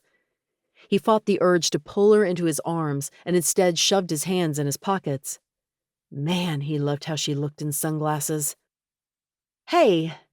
Tamara perched the shades on top of her wind-blown hair and gave him a tentative smile. He returned it with one of his own. "Hey, how'd the audition go?" "Not bad, but that's what I thought last time and someone else got the part." He nudged her shoulder with his own as they walked toward the front door. "You'll get there eventually." "How did the commercial shoot turn out?" "Shockingly enough, not horrible. The director seemed happy at least." "That's progress." She unlocked the door and stepped inside. "The inspector should be here any minute. He texted to let me know he was running a little behind." "I'm not in a hurry." Wyatt glanced at the entryway, taking in the house with new eyes. It was the first he had seen it since deciding to make the purchase. He surveyed the room, imagining where he'd put his furniture, what things he'd have updated or changed. "Still glad you're buying it?" Tamara asked. He nodded, unable to stop smiling. "Yeah, I am. It's got good bones." A knock sounded at the door, and Tamara opened it to reveal a short, stooped man with wispy gray hair. For the next 2 hours, the inspector went over every inch of the house with a fine-toothed comb. Tamara lagged behind Wyatt, letting him take the lead, but asked pertinent questions he'd never have thought of. With each room they went through, Wyatt's excitement grew. Natalie would love this place. He couldn't wait for her to visit with her parents next month. The inspector snapped shut his clipboard, and Tamara and Wyatt walked him toward the front door. "I'll have my official report to you by tomorrow night," the inspector said. "But overall, I think it's a solid purchase. I didn't see any major red flags raised." "That's what we like to hear," Tamara said cheerfully. They said their goodbyes, and Tamara shut the door behind the stooped man. With no furniture to cushion it, the sound echoed off the walls. Wyatt was acutely aware that they were once again alone. "Anything else you want to look at before we leave?" Tamara asked. "I guess not." Wyatt ran a hand over his head. "It'll be nice to finally move in and get settled." "I can't imagine staying in a hotel for so long. You must be so sick of spending time there." She nudged his arm with her own. "Want to go to a movie tonight? That new detective film just released." Wyatt fought to keep his jaw from dropping. He shoved his hands in his pockets and grinned. "Are you asking me out?" Her lips pursed together and her eyes turned serious. "Call it a peace offering." His hands itched to brush her hair behind one ear. Warmth was thawing his heart, and he wanted to shout his thanks to the heavens. But instead, he just nodded, trying to play it cool. "Okay then, I accept." Chapter 18. Tamara hummed as she finished up her makeup, feeling her stomach twist and roll as butterflies dive-bombed her innards. Wyatt would be here soon to pick her up. She didn't know what she was more excited for, a date with Wyatt or having that date at Universal Studios. Going to the movies with him had been nearly perfect. They both stayed completely silent during the film, but it hadn't been awkward at all. Instead, Tamara had enjoyed seeing a movie with someone who appreciated the need for complete and total focus on the story. After the movie was over, they had wandered the mall where the theater was located and spent nearly 2 hours dissecting everything from the plot to the script to the acting. She was falling for Wyatt. Whether she wanted to admit it or not, that was the truth. Drew's warnings were holding less and less weight, especially considering he seemed to be pushing for something more lately, something she definitely wasn't interested in. Tamara put away her lip gloss and fluffed her hair, then tugged at the hem of her shirt. She'd opted for a sheer polka dot blouse buttoned over a teal tank top, paired with her favorite pair of jean shorts and sandals that were cute but also comfortable. Who knew what cameras might point her way today? She'd be in the park with Wyatt James, which was definitely a Kodak moment. Her agent would flip if she was photographed looking less than perfect. A knock came at the front door and her heart started hammering in her chest. She pressed a hand flat over her stomach and took a deep breath. Today would be significant, a point from which she could never return. She could feel it in her bones. She grabbed the small messenger purse from off the kitchen counter and opened the door. Her breath caught in her throat at the sight of Wyatt. He wore his Los Angeles Coyotes jersey, the dark blue fabric with gold accents bringing out the color of his eyes. Denim shorts hung loosely on his hips, and a pair of sunglasses was tucked in the collar of his shirt. "Wow," Tamara said. She stepped outside and locked her condo door. "I've never seen you in a jersey before." Wyatt reached up and scratched the back of his head, looking embarrassed. "The colors still feel weird to me. Every time I slip into my uniform, I feel like something's wrong." "Trust me, there is nothing wrong with how you look." He chuckled, and the warm sound sent shivers across her spine. "I could say the same for you. You look beautiful as always." She blushed and ducked her head. "Thank you." They walked side by side to his car. She couldn't remember the last time she had felt this safe and protected. Wyatt towered over her, completely dominated in size. But she knew he'd never do anything to hurt her. Instead, he held her door open like a perfect gentleman.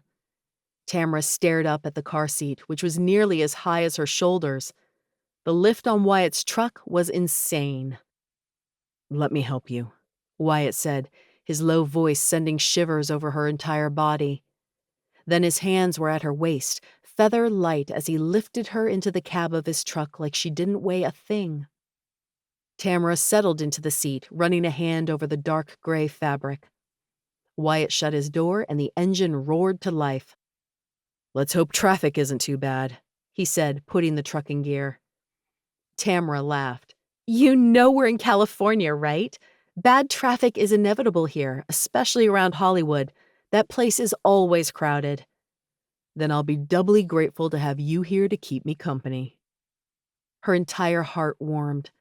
Tamara felt like she could float right out of his window on a cloud of contentment. Traffic was atrocious in typical LA fashion, but Tamara didn't mind crawling down the freeway at 10 miles an hour when she had Wyatt sitting next to her, providing conversation. "You can't seriously tell me you enjoyed that film," Tamara said. Her legs were stretched out underneath the dashboard, feet crossed at the ankle, more relaxed than she had been in months. Wyatt shot her a sideways look, one eyebrow raised. "You didn't?" No." She held up 2 fingers on both hands and crossed them in a hashtag sign.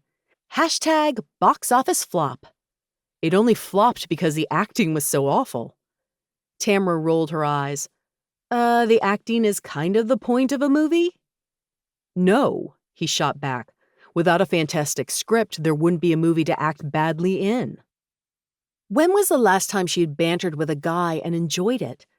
She racked her brain, but honestly couldn't remember. She and Drew had spent hours talking while on Eye in the Sky, but it had almost always been about the game and how they could win. Excellent actors can make up for a crappy script, but crappy actors can tank a good script, Tamara said. Therefore, the acting is the most important element of a film.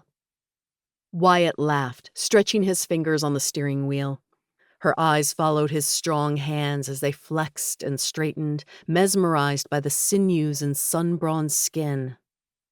"Maybe you have a point." "I'd love to read one of your scripts sometime."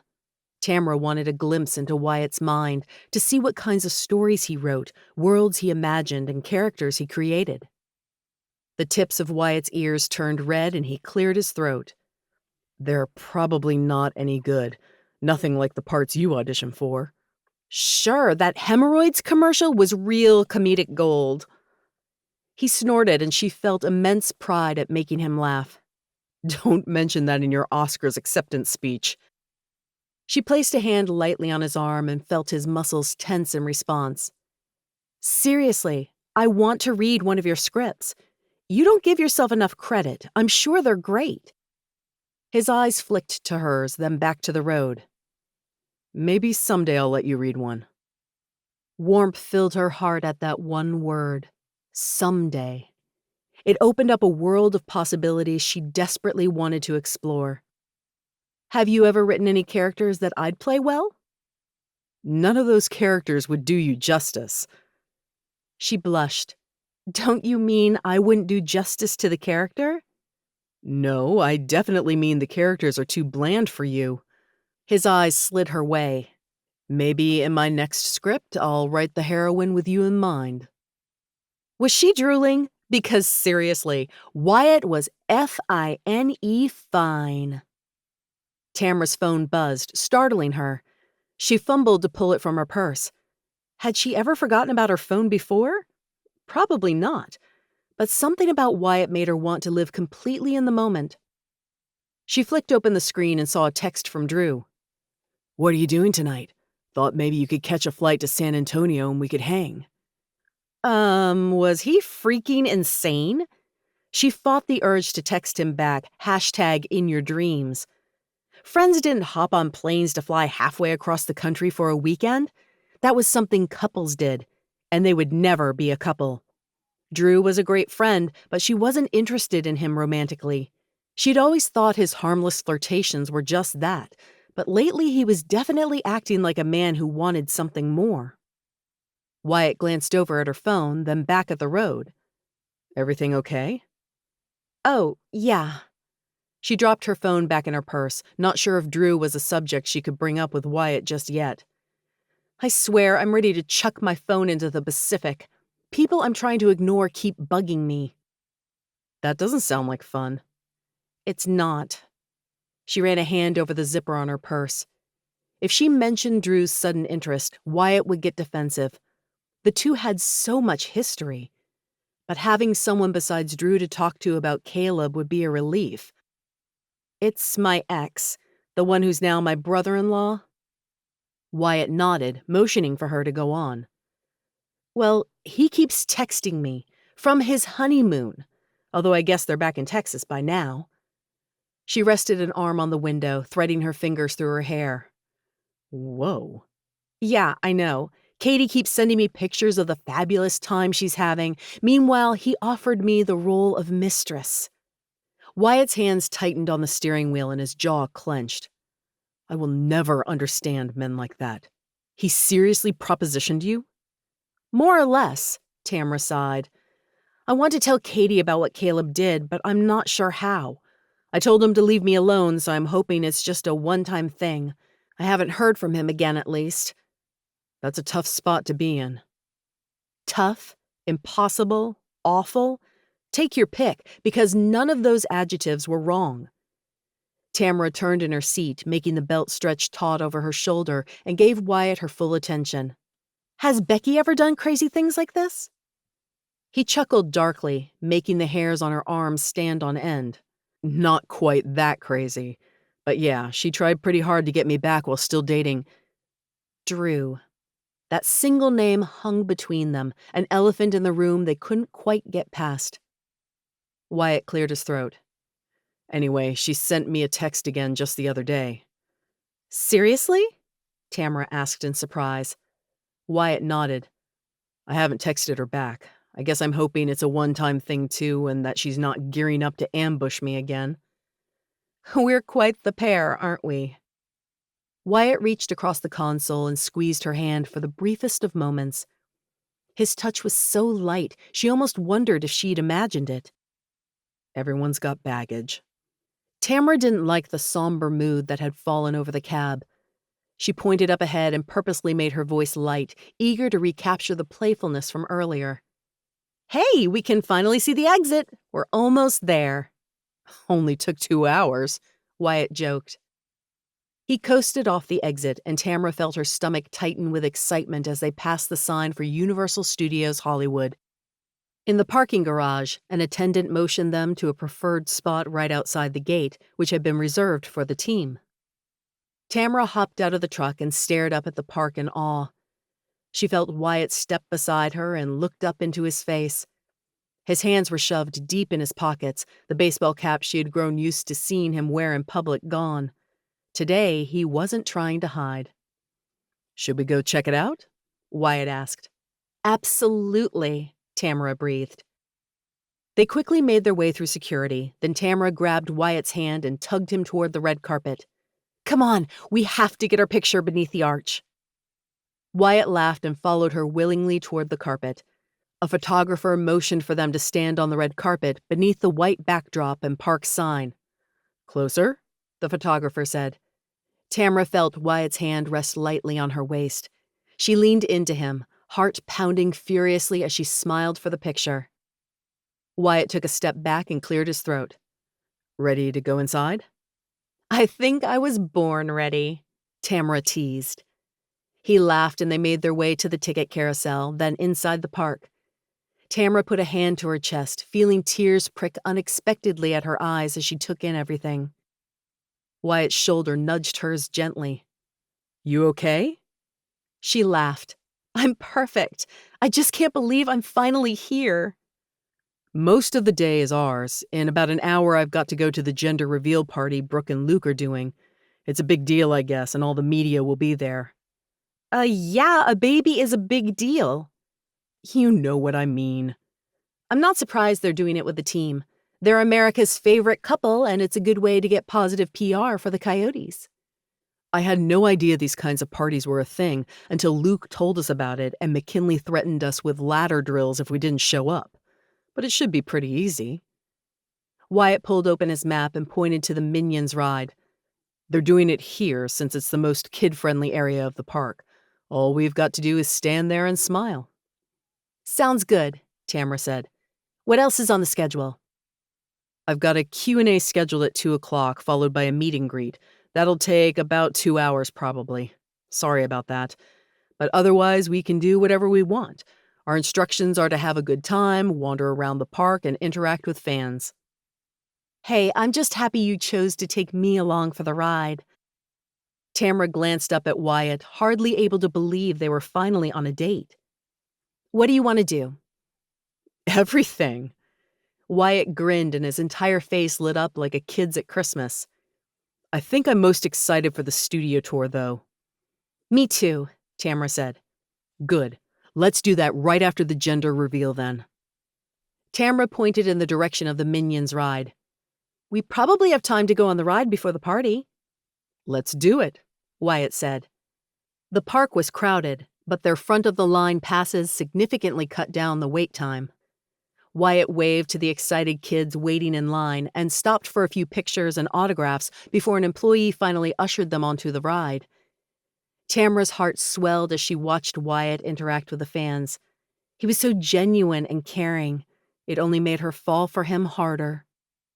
By the time they stumbled out of the Minions ride, their eyes blinking rapidly to adjust to the sudden brightness after the 3D glasses, a small crowd had gathered around the platform erected outside the ride. Reporters milled around while cameramen wrestled with equipment. Tamara even recognized a few familiar faces from Toujours. Looks like it's nearly time. Wyatt pointed to the team gathered near the front. Stay close so I don't lose you in the crowd. Tamara hovered behind Wyatt, allowing him to blaze a path through the people. Zoe, one of the matchmakers from Toujours, waved enthusiastically at Tamara from her spot near the front. A thin man with dark skin stood beside her, his posture stiff and face lined with stress. But then Zoe looked up at him and said something, and his entire face transformed into a look of utter love. That's Zoe and Mitch, Wyatt said, waving at the couple as well. Mitch is Luke's personal assistant, and Zoe is Brooke's best friend. They got married not too long ago. Yeah, I recognize Zoe from Toujours, Tamara said. Right, I always forget you used to be a client. Wyatt settled in at the back of the pack of teammates. Tamara stuck to his side, hardly believing she was surrounded by an entire football team. Wyatt, man. A man with dark skin and a shaved head held out a hand, and the two clapped each other on the backs in a man-hug. Good to see you, Tyrone. Wyatt placed a hand gently on Tamara's back. This is Tamara. Nice to meet you, Tyrone said, giving her a big smile. I've heard a lot about you. Only good things, I hope, Tamara said as a thrill went through her. Wyatt had talked about her to his teammates. That had to mean something. Nothing but praise, Tyrone assured her. Zoe made her way onto the stage, looking very old Hollywood in a red halter dress with white polka dots.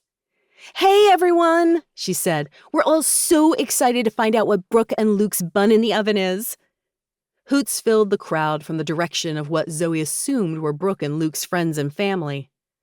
Don't worry, we're not going to hold you in suspense for too long, Zoe said.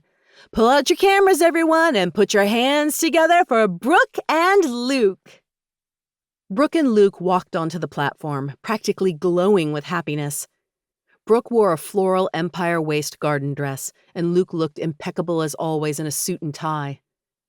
Hard to believe Tamara had once gone on a date with the man. She'd been so starstruck at the time.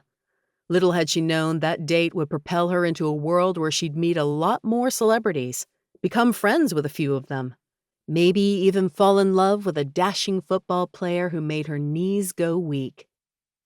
Thank you for coming, Brooke said into the microphone. She placed a hand on her stomach. Luke and I couldn't be more excited to share this with everyone here today. We've waited for this moment for a long time. Wyatt leaned down, his lips just brushing Tamara's ear. They look happy, don't they? The happiest, Tamara agreed. He pointed to a couple standing near the front of the crowd. A pretty woman with dark blonde hair stood beside a man with a lanky figure. That's Andy. She works for Footsteps for Change, the foundation we're doing this for. She helped arrange this whole thing. She dated Luke, too, Tamara said, suddenly recognizing the woman from the papers. They'd also been set up through Toujours and ended up going out for a month or two. Not anymore, Wyatt said. She's engaged to that guy, Ben. They look happy, too, Tamara said. Brooke stopped talking, and she and Luke now stood beside a 4-foot-tall box striped pink and blue. "Ready?" Luke asked. Brooke nodded. 1, 2, 3! They lifted the lid of the box off together, and dozens of pink balloons floated toward the sky. The crowd erupted in cheers, and Tamara laughed and clapped. "It's a girl!" she said as Brooke and Luke hugged each other close. Wyatt grinned. "Congrats to the new parents. Now let's get out of here. I'm dying to explore this place." Chapter 19. Tamara leaned into Wyatt, feeling a rush of delight as the tram drove silently past a hot set. The outdoor town square was mostly obscured by cameras and backdrops, but she could still make out a few boom mics and actors between all the other equipment. An actual Hollywood movie was being filmed right before her eyes. Incredible. The set disappeared from sight as the tram pulled up a hill, and then the voice of the tour guide crackled over the microphone. "Thanks for your cooperation back there, folks. Next up, we'll check out the set that's frequently used to film scenes set in Europe." "This is so cool," Tamara breathed, glancing up at Wyatt. Sunglasses hid his eyes, but the air of mystery it lent to him was beyond attractive. "What movie do you think they were filming?" Wyatt asked. Tamara pursed her lips, thinking. "Hard to say. I know a sequel to the buddy cop movie that hit it big last year is underway." "The wordplay in that movie was brilliant," Wyatt said. "I couldn't stop laughing." "The wordplay was decent," Tamara countered, holding up a hand. "It was the actors who made it funny. Their delivery was perfect."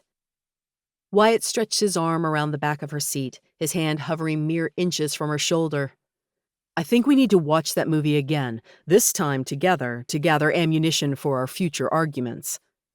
"Well, you do have a fantastic home theater that you'll need to christen." "It's a date." Her heart was melting into a puddle of goo, and Tamara didn't even care. The tram approached a body of water with small beach-style cottages on the opposite shore. "Here's where the Steven Spielberg classic Jaws was filmed," the tour guide said. "Don't worry, folks, no sharks here today. We've got some divers checking the waters just to be safe and...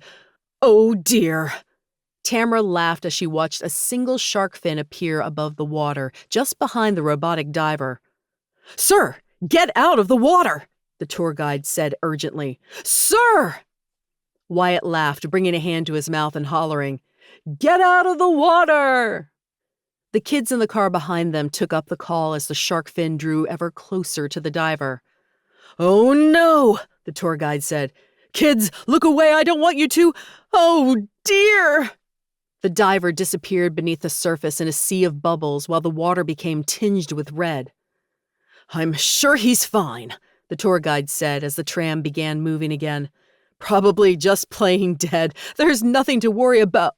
A shark leapt from the water, its mouth open wide, displaying rows of wicked-looking teeth. Tamara screamed and shrank into Wyatt, her heart pounding frantically in her chest. Wyatt's arm wrapped around her, his breath hot on her ear as a low chuckle made his chest reverberate. Tamara laughed, sagging against Wyatt in relief. "I was not expecting that," she admitted. "Me either." Wyatt brushed a strand of hair out of her face and tucked it behind her ear. "You're trembling." "Yeah, well, I almost had a heart attack." She stared up into his deep brown eyes, her voice a lot breathier than she'd intended it to be. His knuckles caressed her cheek. "Don't worry," he whispered, his eyes holding hers with a promise she desperately wanted to accept. "I'll protect you." She rested one hand on his cheek. It was involuntary, like two magnets that couldn't pull apart. But Wyatt didn't flinch, didn't pull away. "Are you sure you can handle me? I'm kind of a mess." "I think I'm up to the challenge." His eyes flicked to her lips, then back to her eyes with a silent question. Tamara didn't move her hand from his cheek. She barely remembered to breathe as his head descended toward hers. "Ew!" one of the boys said from the row in front of them, his nose wrinkled in disgust. Wyatt James has a girlfriend. Gross, the girl sitting next to him said with a giggle. Tamara's face heated and she dropped her forehead to Wyatt's chest, her shoulders shaking with repressed laughter. Wyatt brushed back her hair. She could feel him laughing as well, his strong muscles shaking against her body. Sorry, he muttered. I guess I forgot where we were for a moment. Yeah, me too. Tamara barely paid attention to the rest of the hour-long tour. She was all too aware of the strong man sitting beside her, his hand engulfing hers in its protective warmth. At last, the tram pulled back up to the ride entrance. Wyatt held out his hand, helping Tamara down before he was swarmed by eager kids begging for an autograph or picture. Tamara let the kids push their way in front of her and lingered at the back of the pack for a moment. Then she found a raised flower bed shaded by a tree and sat on the ledge, watching from a distance. Wyatt was incredible with the kids. With the younger ones, he crouched down so he was at their eye level. With the older ones, he held out his hand for a fist bump and smiled for selfies. Everyone adored Wyatt, and it was easy to see why. Tamara kind of adored him, too. At last, the crowd dispersed, and Wyatt made his way back to Tamara. Sorry about that, he said, his lips turned up in an apologetic smile. Tamara rose and straightened her messenger purse strap. Don't be, that's why you're here today. I enjoy watching you. He fell into step beside her. Well, I'm all yours until the next crowd descends. Where should we go next? Tamara shrugged, content to just walk beside Wyatt. Where would Luke or your coach want you to be? Wyatt's hand bumped against hers, making it hard for Tamara to think clearly. I think Luke's probably too busy taking care of his pregnant wife to care what we do, and Coach would say to go wherever it's the most crowded right now so we can interact with the fans. That's going to be the rides, I think. Maybe later we can check out some of the shows. Sounds good, Tamara breathed. Wyatt took a deep breath, then his fingers threaded tentatively through hers. Is this okay? He asked in a low, husky voice. Tamara brushed a strand of hair behind one ear, unable to stop the grin splitting her face. More than okay. Good. Wyatt consulted his phone for ride wait times, never letting go of her hand, and determined that the lower lot was most crowded right now, probably because everyone wanted to fight the heat of the day by getting wet on the Jurassic Park ride. They rode the numerous escalators down to that end of the park, chatting with the fans in front of and behind them on the steps. Once they reached the ground, Wyatt tugged Tamara toward the Jurassic Park ride. She thought he was going to get in line, but instead he pulled her into a secluded corridor. Tamara looked up at the trees shading them on one side and the stucco wall on the other. What's back here? A play area for toddlers, Wyatt said, consulting his phone before shoving it back in one pocket. I figured it'd be pretty empty right now. I just need a minute. Tamara rested a hand on his arm, instantly concerned. Are you okay? Yeah. He ran a hand over his head. Crowds just drain me. I need a minute to decompress before I go back out there. Okay. Tamara leaned against the wall, watching as Wyatt did the same. His breaths were slow and even, no signs of panic or distress. I've never seen this side of you before. His mouth quirked up in a grin. That's kind of the point. I hide when I need a second to recharge so the cameras don't realize what an introvert I am. An introvert. It totally fit with what she had seen of Wyatt so far. Yeah, I've never had that problem. Wyatt laughed, pushing off the wall to face her. He threaded his fingers through hers again. Are you having a good time? The best. Tamara pressed closer to the wall, her knees suddenly a little weak. Wyatt was so close, barely a foot separated them. Wyatt seemed to sense her train of thought, and he took a step closer. What's been your favorite part of the day? Seeing the hot set, Tamara said.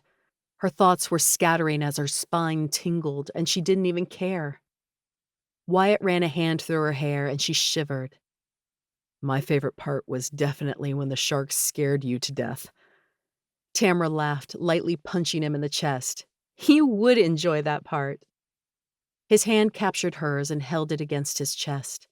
She could feel the hard muscles beneath her palm, found herself leaning into him without consciously telling her body to do so. "I enjoyed how you scooted closer to me," he said, his voice husky.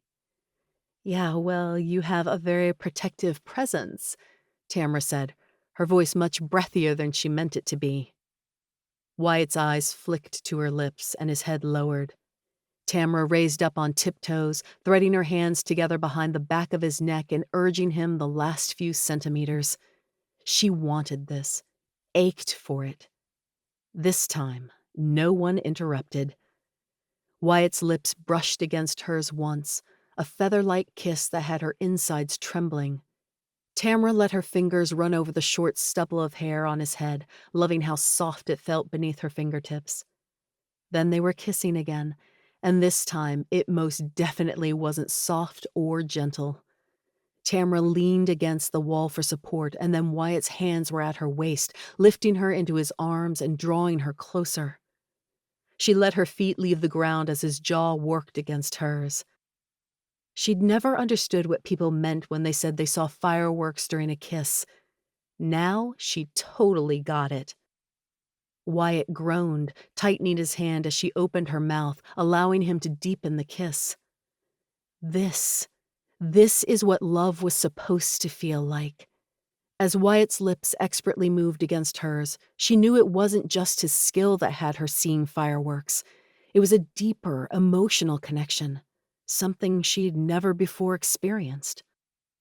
Wyatt set her back on the ground and rested his forehead against hers, breathing heavily. "We'd better get in line for Jurassic Park." Tamara rested her hands on his chest, her own breathing none too steady. "Why?" "Because I think we should be with other people right now." Tamara grinned, a thrill of happiness surging through her. "Yeah, that's probably a good idea." Wyatt's head dipped down, claiming her lips once more.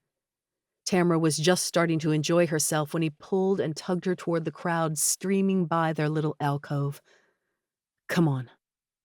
Tamara stumbled after Wyatt, her head lighter than she could ever remember it feeling.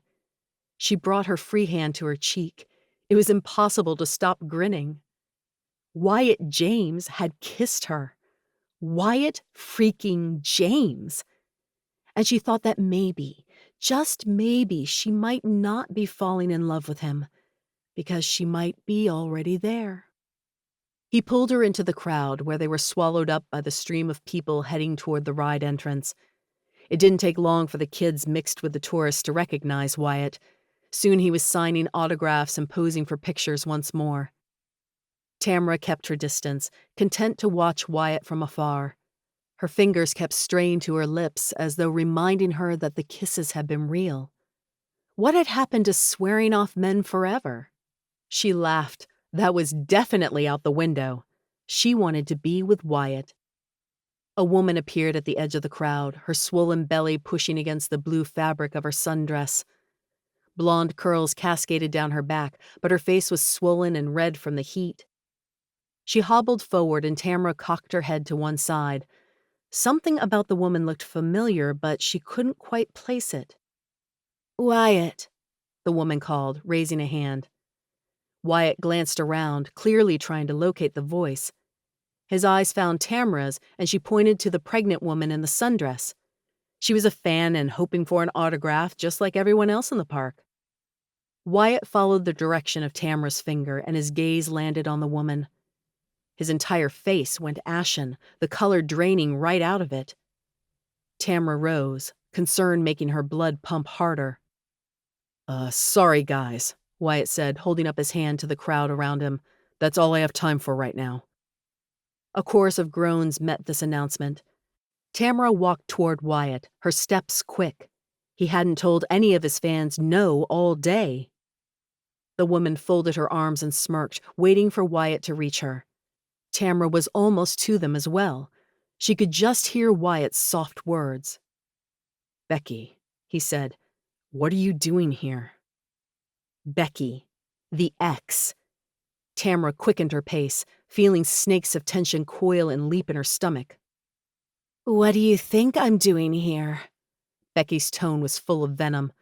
She rested her hands on her protruding stomach and smirked up at Wyatt. "I'm here to collect child support, Daddy." Chapter 20. A strange roaring filled Wyatt's ears, one that seemed to have drowned out Becky's words. He stared down at his ex and blinked, as though that would make the nightmare before him disappear. "No," he said, glancing at her round belly. "That's not possible. 100,000% not possible, unless an immaculate conception had occurred." "I can show you just how real the stomach is back at my hotel." He heard a gasp and whipped around. Tamara stood behind him, her face bright red and fists clenched at her sides. Wyatt took a step toward her, reaching out, but she shrank back. How was this happening again? Hadn't Becky destroyed enough of his life already? "She's lying," he said desperately, pleading with Tamara to believe him. He glared at Becky. "Tell her you're lying." Becky ran a hand through her hair. 3 inches of dark roots led to hair that had once been bleached blonde, but now looked more brassy. "I assure you this baby is no lie." "It's not mine!" Wyatt yelled. A few tourists glanced over at them and he lowered his voice. "You know we never—" Becky popped her gum and shrugged. "I'm due next month. We only broke up 6 months ago. You do the math." Tamara backed away, shaking her head back and forth furiously. "I can't believe this is happening," she muttered. Wyatt reached for Tamara, but she took another step back. "I don't know what's happening," he said desperately. He gestured to Becky. "There is no way that kid is mine." "Apparently the only kind of men I attract are cheaters." Tamara gave a hollow laugh. "Is that the real reason why you were traded to the Coyotes, to get away from your responsibilities?" "Trust me, this is the first I'm hearing about this," Wyatt said. He reached for her hand, but Tamara backed away. Tears glistened in her eyes. Each one felt like a punch to Wyatt's heart. "I'll find my own way home," Tamara said, her voice thick. "Tamara." She strode quickly away, not looking back. Wyatt took a step forward, ready to run after her, but Becky's voice stopped him cold. "If you chase after her, I'll ruin this lovely little PR opportunity the Coyotes have going for them and make a very big, very uncomfortable scene for you." Wyatt froze, his blood suddenly turning to ice. The steely glint in Becky's eyes said she wasn't lying. Making a scene wouldn't just be disastrous for Wyatt, but for the entire team. For McKinley, who was working so hard to turn them into winners. For Luke, who had done nothing but help Wyatt since he arrived in California. For Tyrone, who had been a friend when Wyatt desperately needed one. He couldn't let Becky throw her little tantrum for everyone to see. After he made Becky leave, he'd go find Tamara and insist she hear him out. "Let's go somewhere private." Wyatt strode back to the alcove where minutes before he had been kissing Tamara. Allowing Becky into this secret space felt wrong, but he didn't know where else they'd have a moment of privacy. His mouth filled with a bitter taste of fury. He hated that Becky was here.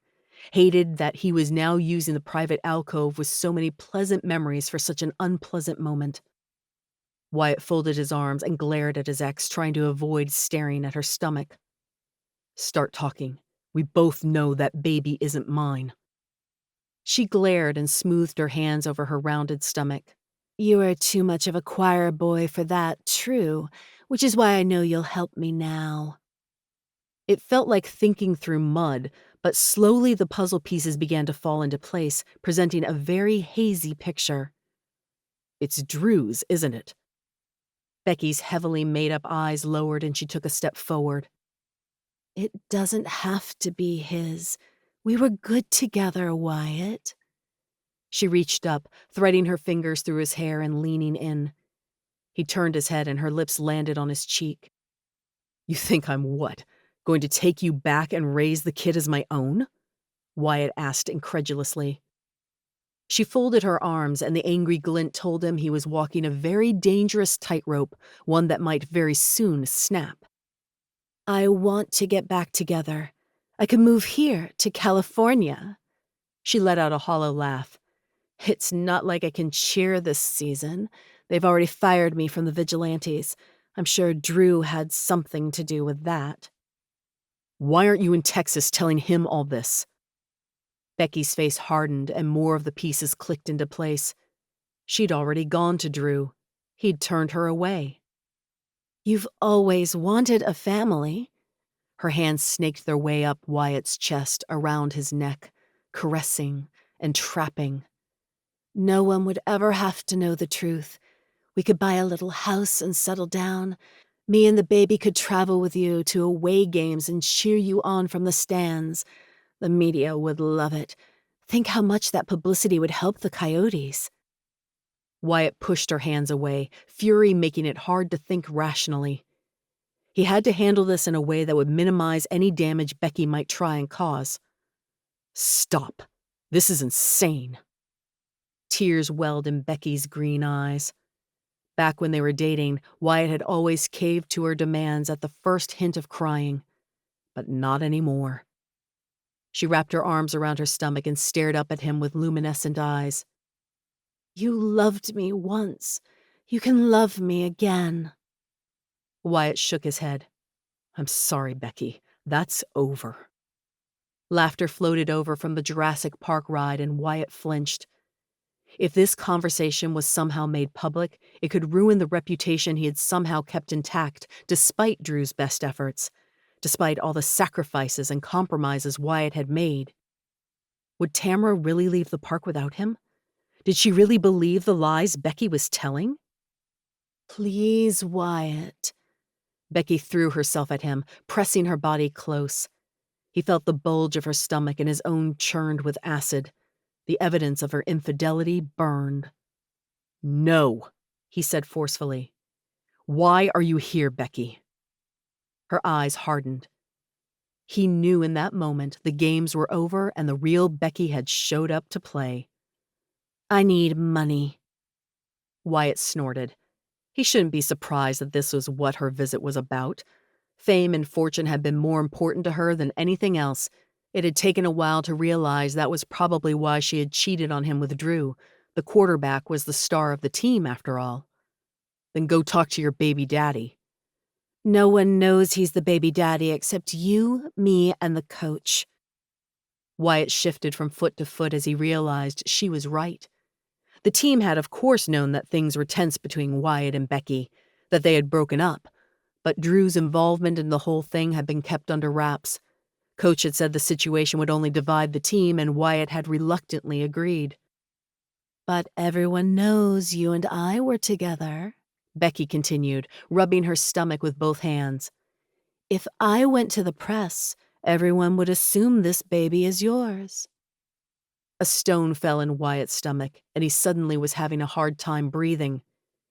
We kept our relationship private. Only a couple of magazines even reported on our relationship. Or its demise. A wicked grin stretched across Becky's face. We didn't keep it private from the team. Drew has been busy since you left.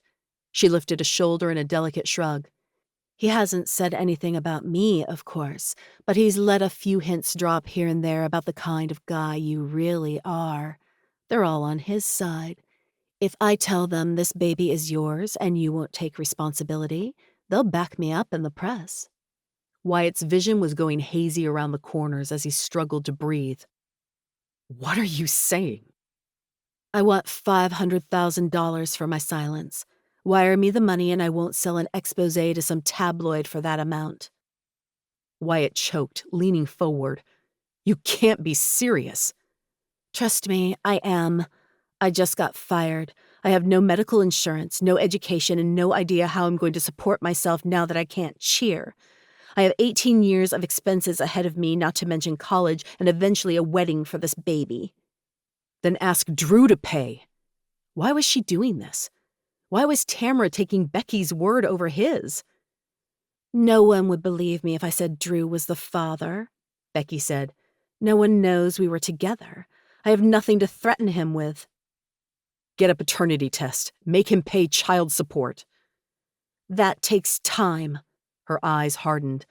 "I need money now. My medical bills are piling up and the delivery is going to make things even worse." He couldn't believe she was even going there. He pointed a finger to the crowd swarming outside the alcove. "I think you should leave. Now." Her voice rose as she shifted from foot to foot. "Are you sure that's what you want, Wyatt? One phone call and it'll be headline news tomorrow." She might, but $500,000 to pay for a consequence he hadn't earned?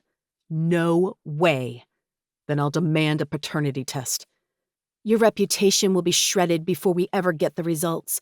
By the time you get a judge to sign the order, it'll be too close to delivery to risk the procedure until after the baby's born. And that's not going to happen for at least 5 weeks. Wyatt stared into her eyes, refusing to blink. She stared back, but she bit her lip, a sign of hesitation. There was no way she'd go to the press. In the end, it would hurt her more than anyone once the lie came out. Becky was bluffing, and Wyatt wasn't about to let her pull him into any more of her tangled webs. "Go back to Drew," Wyatt said firmly. "Tell him if he voluntarily pays child support, you'll sign something promising not to go to the press. You're scared, and that's understandable. But I'm not the answer to your problem. We're not together anymore." He pointed to where Tamara had stormed off only minutes ago. "I have feelings for someone else, and you very well may have ruined any chance I have with her." Becky's eyes glistened with tears, real ones this time if Wyatt wasn't mistaken. "Drew doesn't care about me or the baby. I'm sorry, Wyatt. I never should have cheated on you. I was scared by how much I loved you."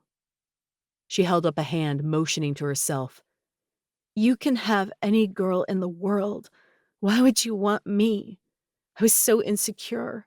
The other cheerleaders were always prettier and thinner and better than me. They would have jumped at the chance to date you." Wyatt looked away. 7 months ago, the sight of Becky's tears would have had him jumping through whatever hoops she placed before him. But not anymore. What he had with Tamara, what they were beginning to build, was more real than his entire relationship with Becky. He hoped that she hadn't ruined that for good. "I can't be what you need anymore," Wyatt said. Her eyes glinted with a challenge. "I think you can." Becky's hand snaked behind his head and pulled his lips to hers before he realized what was happening.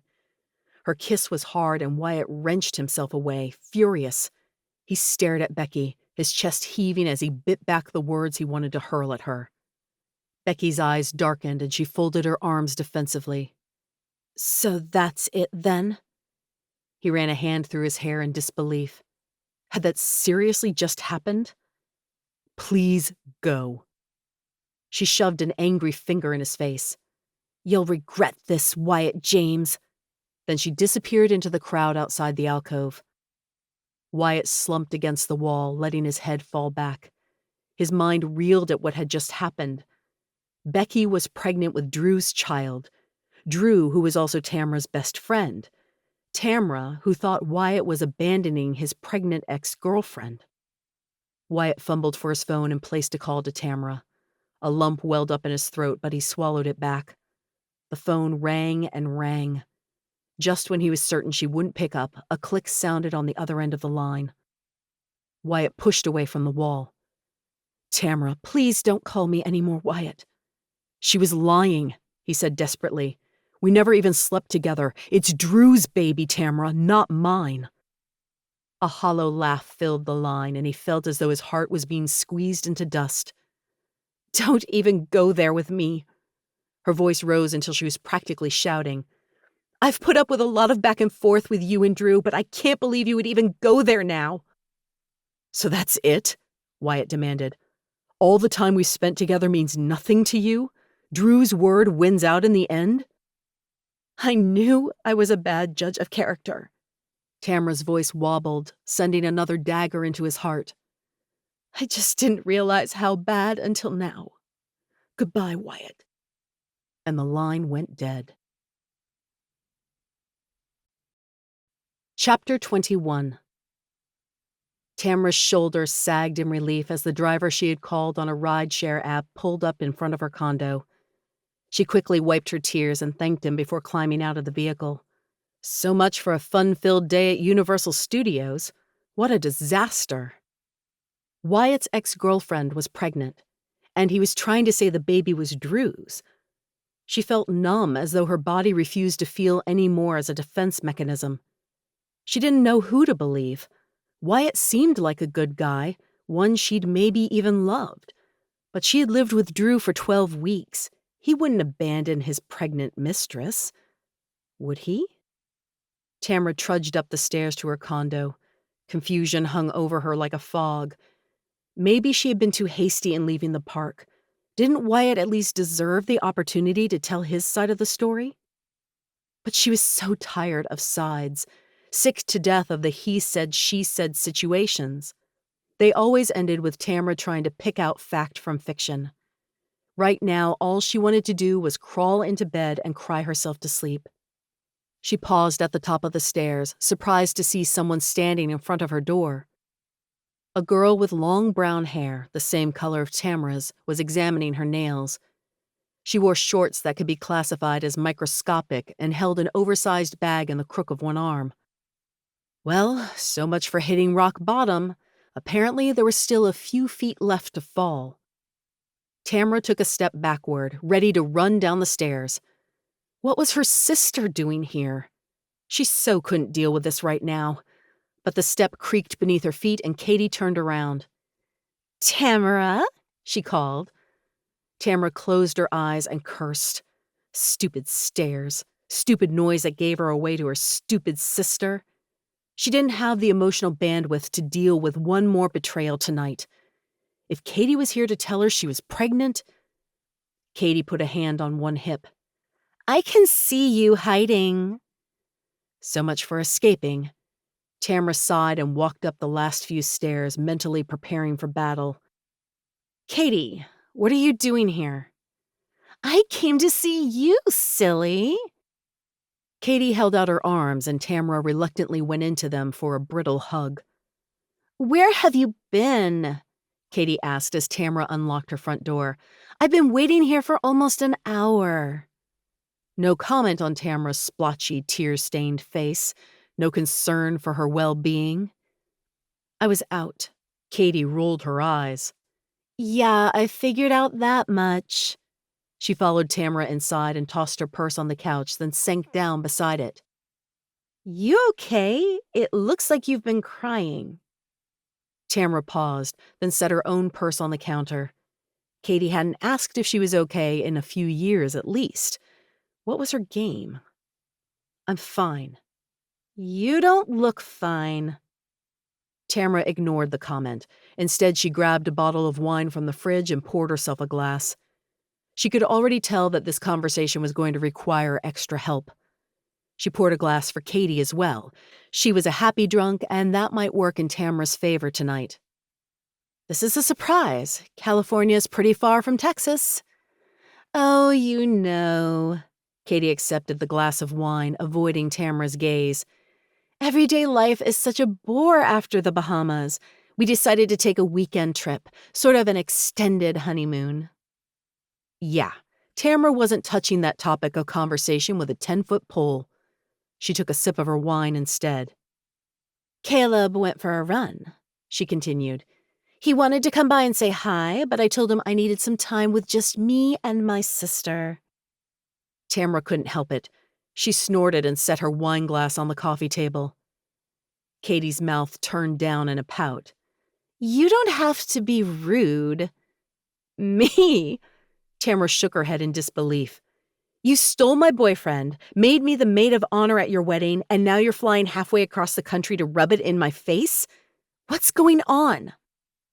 Katie looked away, the tips of her ears turning red. She took a sip of her wine, avoiding Tamara's gaze. "It sounds so bad when you put it like that." Tamara pinched the bridge of her nose. "I've had a pretty craptastic day. Get to the point." Whatever Katie was here for, a pregnancy announcement, to ask for money, maybe just share more photos of the honeymoon, Tamara wanted her to get it over with and leave so she could go back to crying over Wyatt. She eyed the mostly full bottle of wine. It would pair nicely with an all-night binge-watching session. Katie's eyes welled up with tears, startling Tamara almost as much as her arrival. "Whoa," Tamara said, patting Katie's back. "What's wrong?" "I think Caleb's already losing interest," Katie whispered. "I thought our honeymoon would be magical, but I never had his full attention." "I told you so" was on the edge of Tamara's tongue, but she bit it hard, refusing to let the words slip out. For better or worse, Katie was her sister, and she was hurting. "Did you catch him with another woman?" Tamara asked cautiously. Had she seen the text he'd sent Tamara and come to confront her? She should have told Katie immediately. Katie shook her head.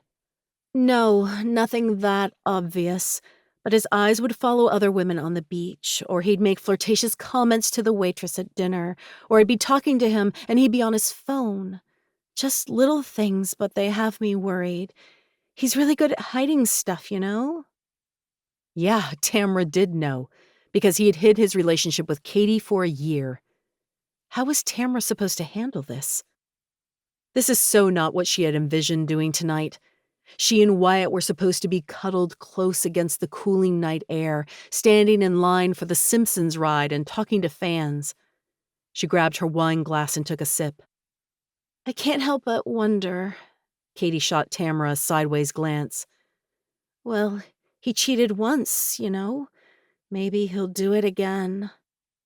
You know what they say. Once a cheater, always a cheater. Tamara kept her voice even and held Katie's gaze, refusing to blink or look away. Katie broke eye contact first. She sniffed and looked down at her own glass of wine. "At first, it was about winning," she whispered. "I was so annoyed that once again the guy I liked went for you over me." Anger shot waves of heat up Tamara's spine.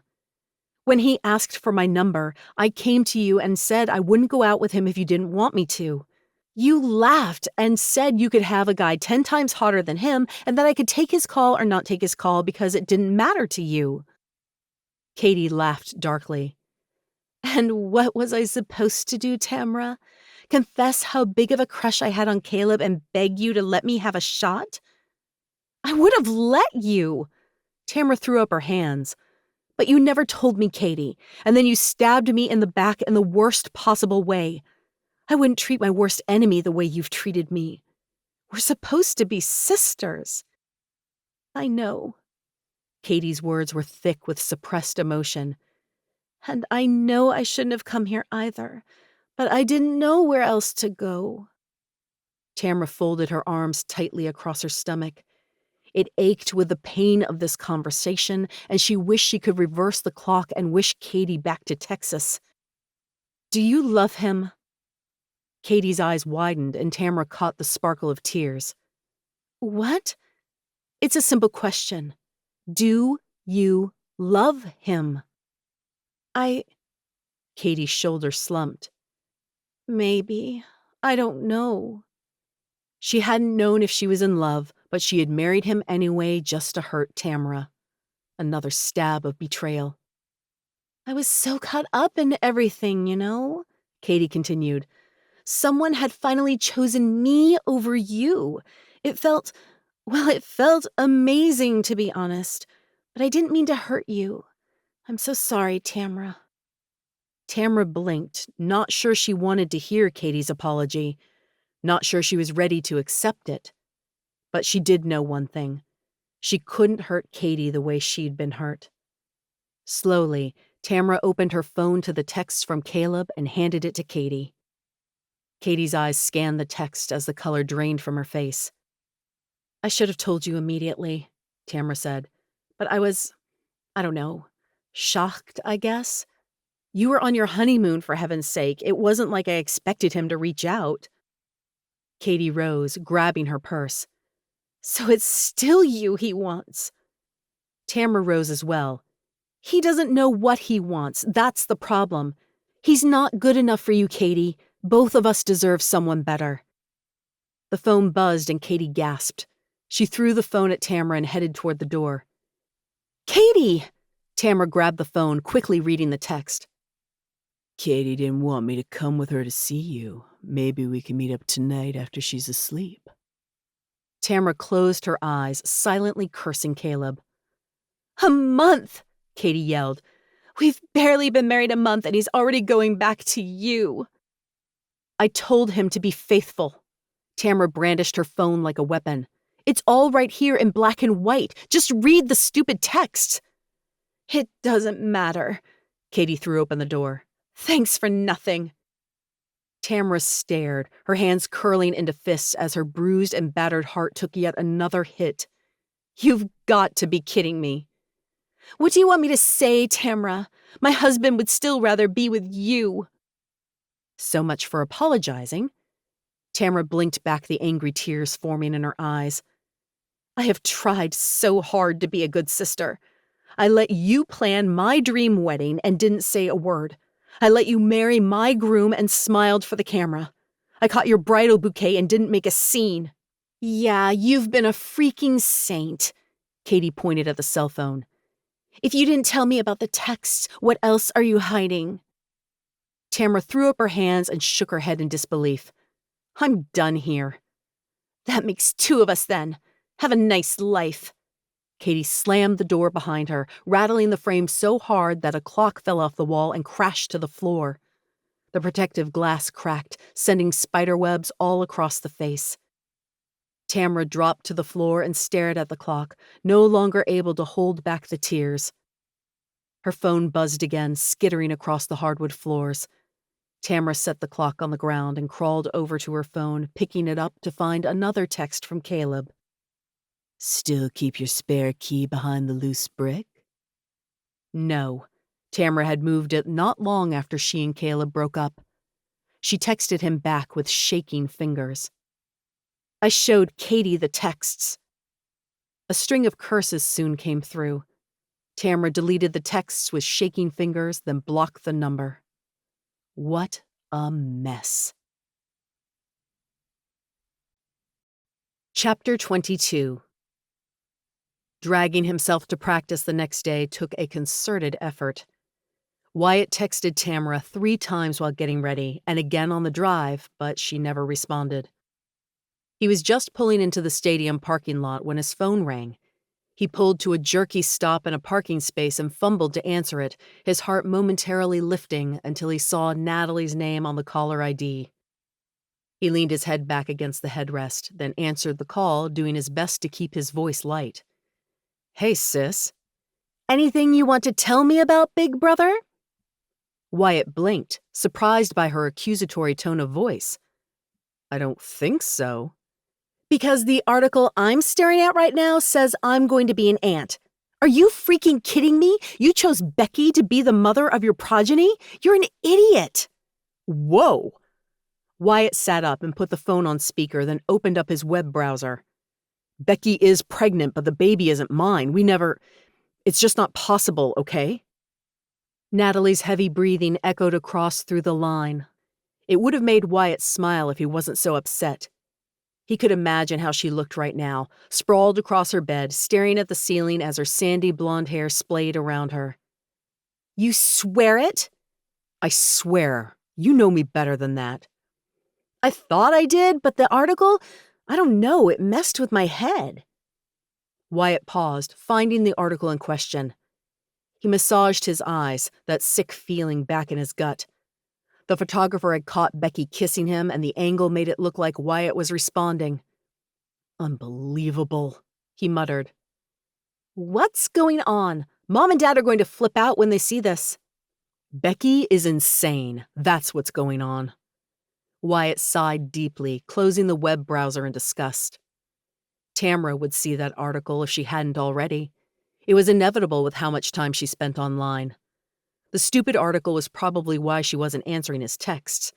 He had a sinking feeling she had already seen the picture, read the lies, and believed every word. Explain, Natalie demanded. So Wyatt told her about what had happened the day before while Natalie listened intently. Do you think that Becky had the photographer planned all along? Natalie asked. Wyatt got out of his truck and grabbed his duffel bag. He'd better hurry or he'd be late to practice. I don't know. On the one hand, I wouldn't put it past her. On the other hand, she has nothing to hold over me now. This will blow over, Natalie said. The article is all speculation. This isn't even one of the good tabloids. I don't think that will help me with Tamara, Wyatt said quietly. He nodded at a teammate across the parking lot and slowed his pace a little so they wouldn't run into each other before he finished his phone call. Wyatt, give the girl a break. I'm your sister and I called to yell at you, worried the rumors were true. You did date Becky for 6 months. It's not a stretch to believe a baby is within the realm of possibility. The hairs on his arms prickled in outrage. I've done nothing but try and earn Tamara's trust from the very beginning. I can't have a relationship with someone who's constantly questioning my motives. I agree, Natalie said easily. Geez, don't bite my head off. I'm just saying she was taken off guard, probably a little shocked at what was happening. Let her cool off a bit, then explain everything. But do you like her? Natalie demanded. Wyatt entered the corridor leading to the locker room and lowered his voice so it wouldn't echo.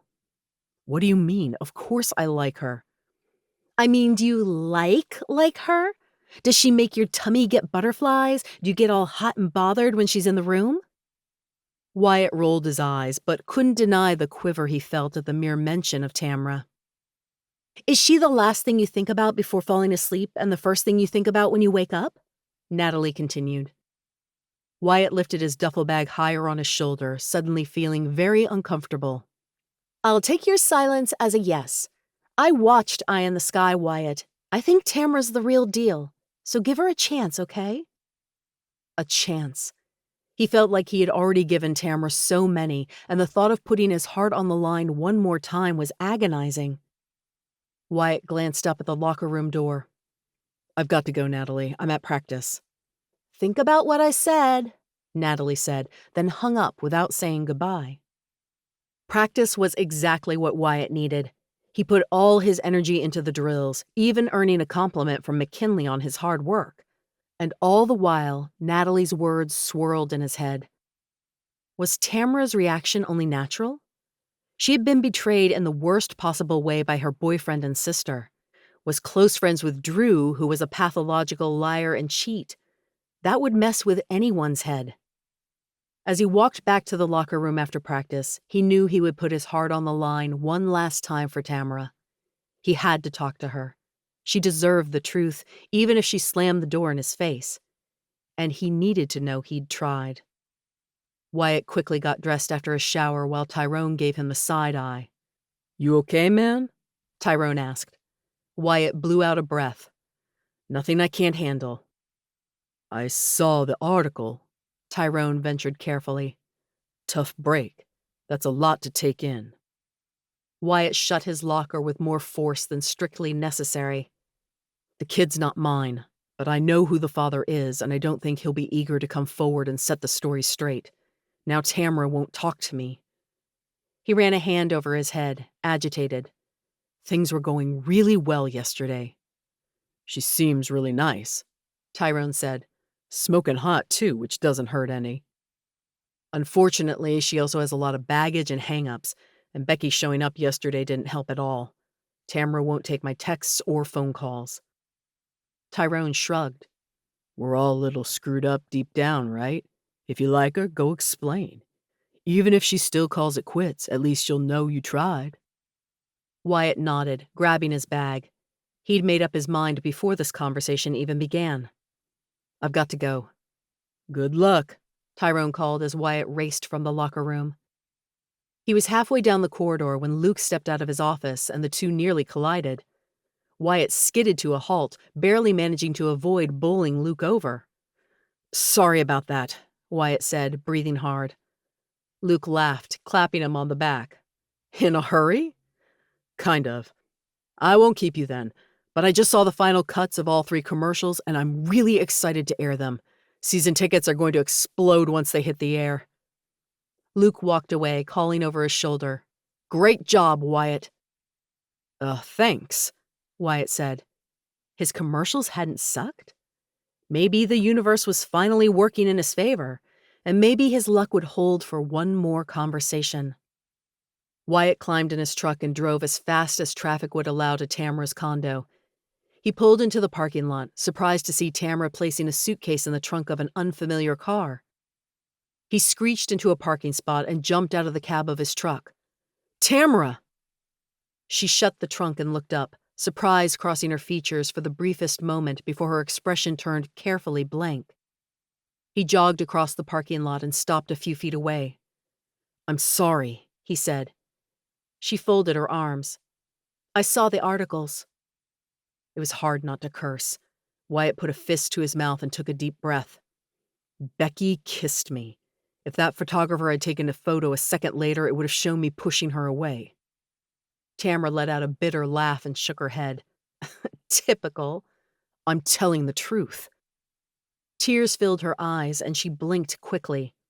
"I have tried to give you the benefit of the doubt over and over again, but your stories are seriously starting to skirt the edge of believability." "Becky needed money," Wyatt said desperately. He could feel Tamara slipping away, feel her past baggage blinding her to the truth, and he didn't know how to fix it. "The whole team in San Antonio knew we were together, the players, the cheerleaders, the coaches, but no one knew about her and Drew." "Why?" she demanded. "Why did you keep quiet about what happened?" "Because I was trying to salvage my career. I told you that I didn't want to hurt the team." He held his hands out imploringly. "I know you've been hurt before, Tamara, but I'm not here to cause you pain. Please." She held his eyes, and for a moment he felt a glimmer of hope, a desperate and wild belief that they could work through this. "I want to believe you, but I can't trust my own judgment. You seem like a good guy. When we're together, I feel like you're telling the truth." She shrugged, and he wanted to pull her into his arms and kiss her breathless, assure her he would do anything for her, fight for her. "Please," he whispered. She blinked and looked down, fumbling for the car door and sliding inside. "If I don't leave now, I'll miss my flight." Wyatt placed his hands against the window and she rolled it down. "Where are you going?" Now she was definitely avoiding his gaze. "San Antonio. Drew invited me to visit for a few days. I need to get out of LA." The car started moving, but Wyatt stayed put, his feet frozen to the blacktop. Drew. He was losing out to the quarterback once more, but this time the prize was infinitely more precious. No, not a prize. A person. Someone he loved. "Don't go!" he called after the vehicle. "Tamara! Tamara!" She poked her head out of the window. "I'm sorry," she said, and then the car disappeared down the road, taking the woman he loved with it. Chapter 23. Tamara let the music of the club pulse through her, giving herself over to the beat as she danced with Drew. The dance floor crackled with energy as couples laughed and drank and kissed. The strobe lights caught Drew's hair, highlighting the brown in his dirty blonde. Wyatt had come after her, and still she had driven away. Tamara closed her eyes, pain slicing through her once more. But his claims were so ridiculous. She wanted to believe him, but she had been wrong so many times before. So why did her heart keep screaming that she was giving her loyalties to the wrong man? Why did she ache to hop the next plane back to LA? Drew nudged her chin with one finger, forcing her to look up into his dark eyes. "You're in your head again," he said. She'd spilled the whole story to him last night after he picked her up at the airport and drove her to the hotel. Drew had called Wyatt all kinds of names and insisted Tamara was making the right decision. When she got to the part where Wyatt insisted Becky's baby must be Drew's, he laughed darkly and said that seemed like the kind of story a desperate man told. But throughout the entire conversation, Tamara couldn't help but think that Wyatt had never said anything bad against Drew. He'd accused him of lying, but he hadn't insisted she break off their friendship. He didn't waste his breath hurling insults. But Drew couldn't wait to throw digs Wyatt's way. "Sorry," Tamara said, forcing herself to smile brightly at Drew. "It's been a week." The article about Becky's pregnancy hadn't made much of a splash. Tamara spent most of last night trolling social media after she checked into the hotel, but the story had only been picked up by one or two minor blogs. No one seemed to care that Wyatt James and some random cheerleader may or may not be having a baby. Their relationship had never been public, and news of Wyatt's trade was still the hotter topic on the web. But that hadn't stopped Tamara from reading every comment proclaiming what an adorable couple they made and offering up congratulations. "You think too much," Drew said with a sly grin. "I don't think I should leave you alone tonight. Let's cancel your hotel room. You can come back to my place." Pinpricks of unease made their way up Tamara's spine, and she took a cautious step back. "I don't think that's a good idea." Drew rested his hands on her waist, pulling her toward him. "You mean a lot to me, Tamara." "You mean a lot to me too, as a friend." She emphasized the last word as she pulled away, avoiding eye contact. "Don't be like that." He grabbed her hips again, swaying to the beat of the music. "We were great together on Eye in the Sky. Everyone expects us to hook up. Let's give the fans what they want. That should make your agent happy." "Drew." She pushed against his chest, her own tightening in fear. "I think you've had a little too much to drink. Let go." "You are such a tease." He dropped his hands and scowled. "I've done everything I can to be a good friend to you. I took you under my wing on Eye in the Sky." She gave a disbelieving laugh. We both knew I was the brains of that duo. You ruined my game." He continued, doggedly on, ignoring her. "When your ex freaked out, who flew across the country to comfort you?" "I never asked you to do that." "You owe me." He raised a finger and pointed it at her face. She slapped his finger away roughly, heat flowing through her. "I don't owe you anything." He swore, his face turning red. "Then what have I been wasting my time for?" Her mouth fell open as she stared at Drew like she was seeing him for the first time. She'd seen glimpses of this side in his diary room interviews, but thought it was all part of the game. Wyatt was right. Drew had been the bad guy all along. "Did you lie to get Wyatt transferred to the Coyotes?" Tamara demanded. Drew rolled his eyes. "Do we have to talk about that again? Let's dance." He tried to grab her hips once more, but she swatted his hands away. "Answer the freaking question." His eyes hardened and he took a step closer, lowering his voice. "Yes, I lied. Becky and I had been seeing each other for months. When Wyatt found out, I couldn't let him stick around. The team would have looked at me differently if they knew." She shook her head in horror. "The baby." "What?" "Becky's baby," she practically screamed. "Wyatt is right. You're the father." Drew looked around quickly, then grabbed her arm and hauled her off the dance floor.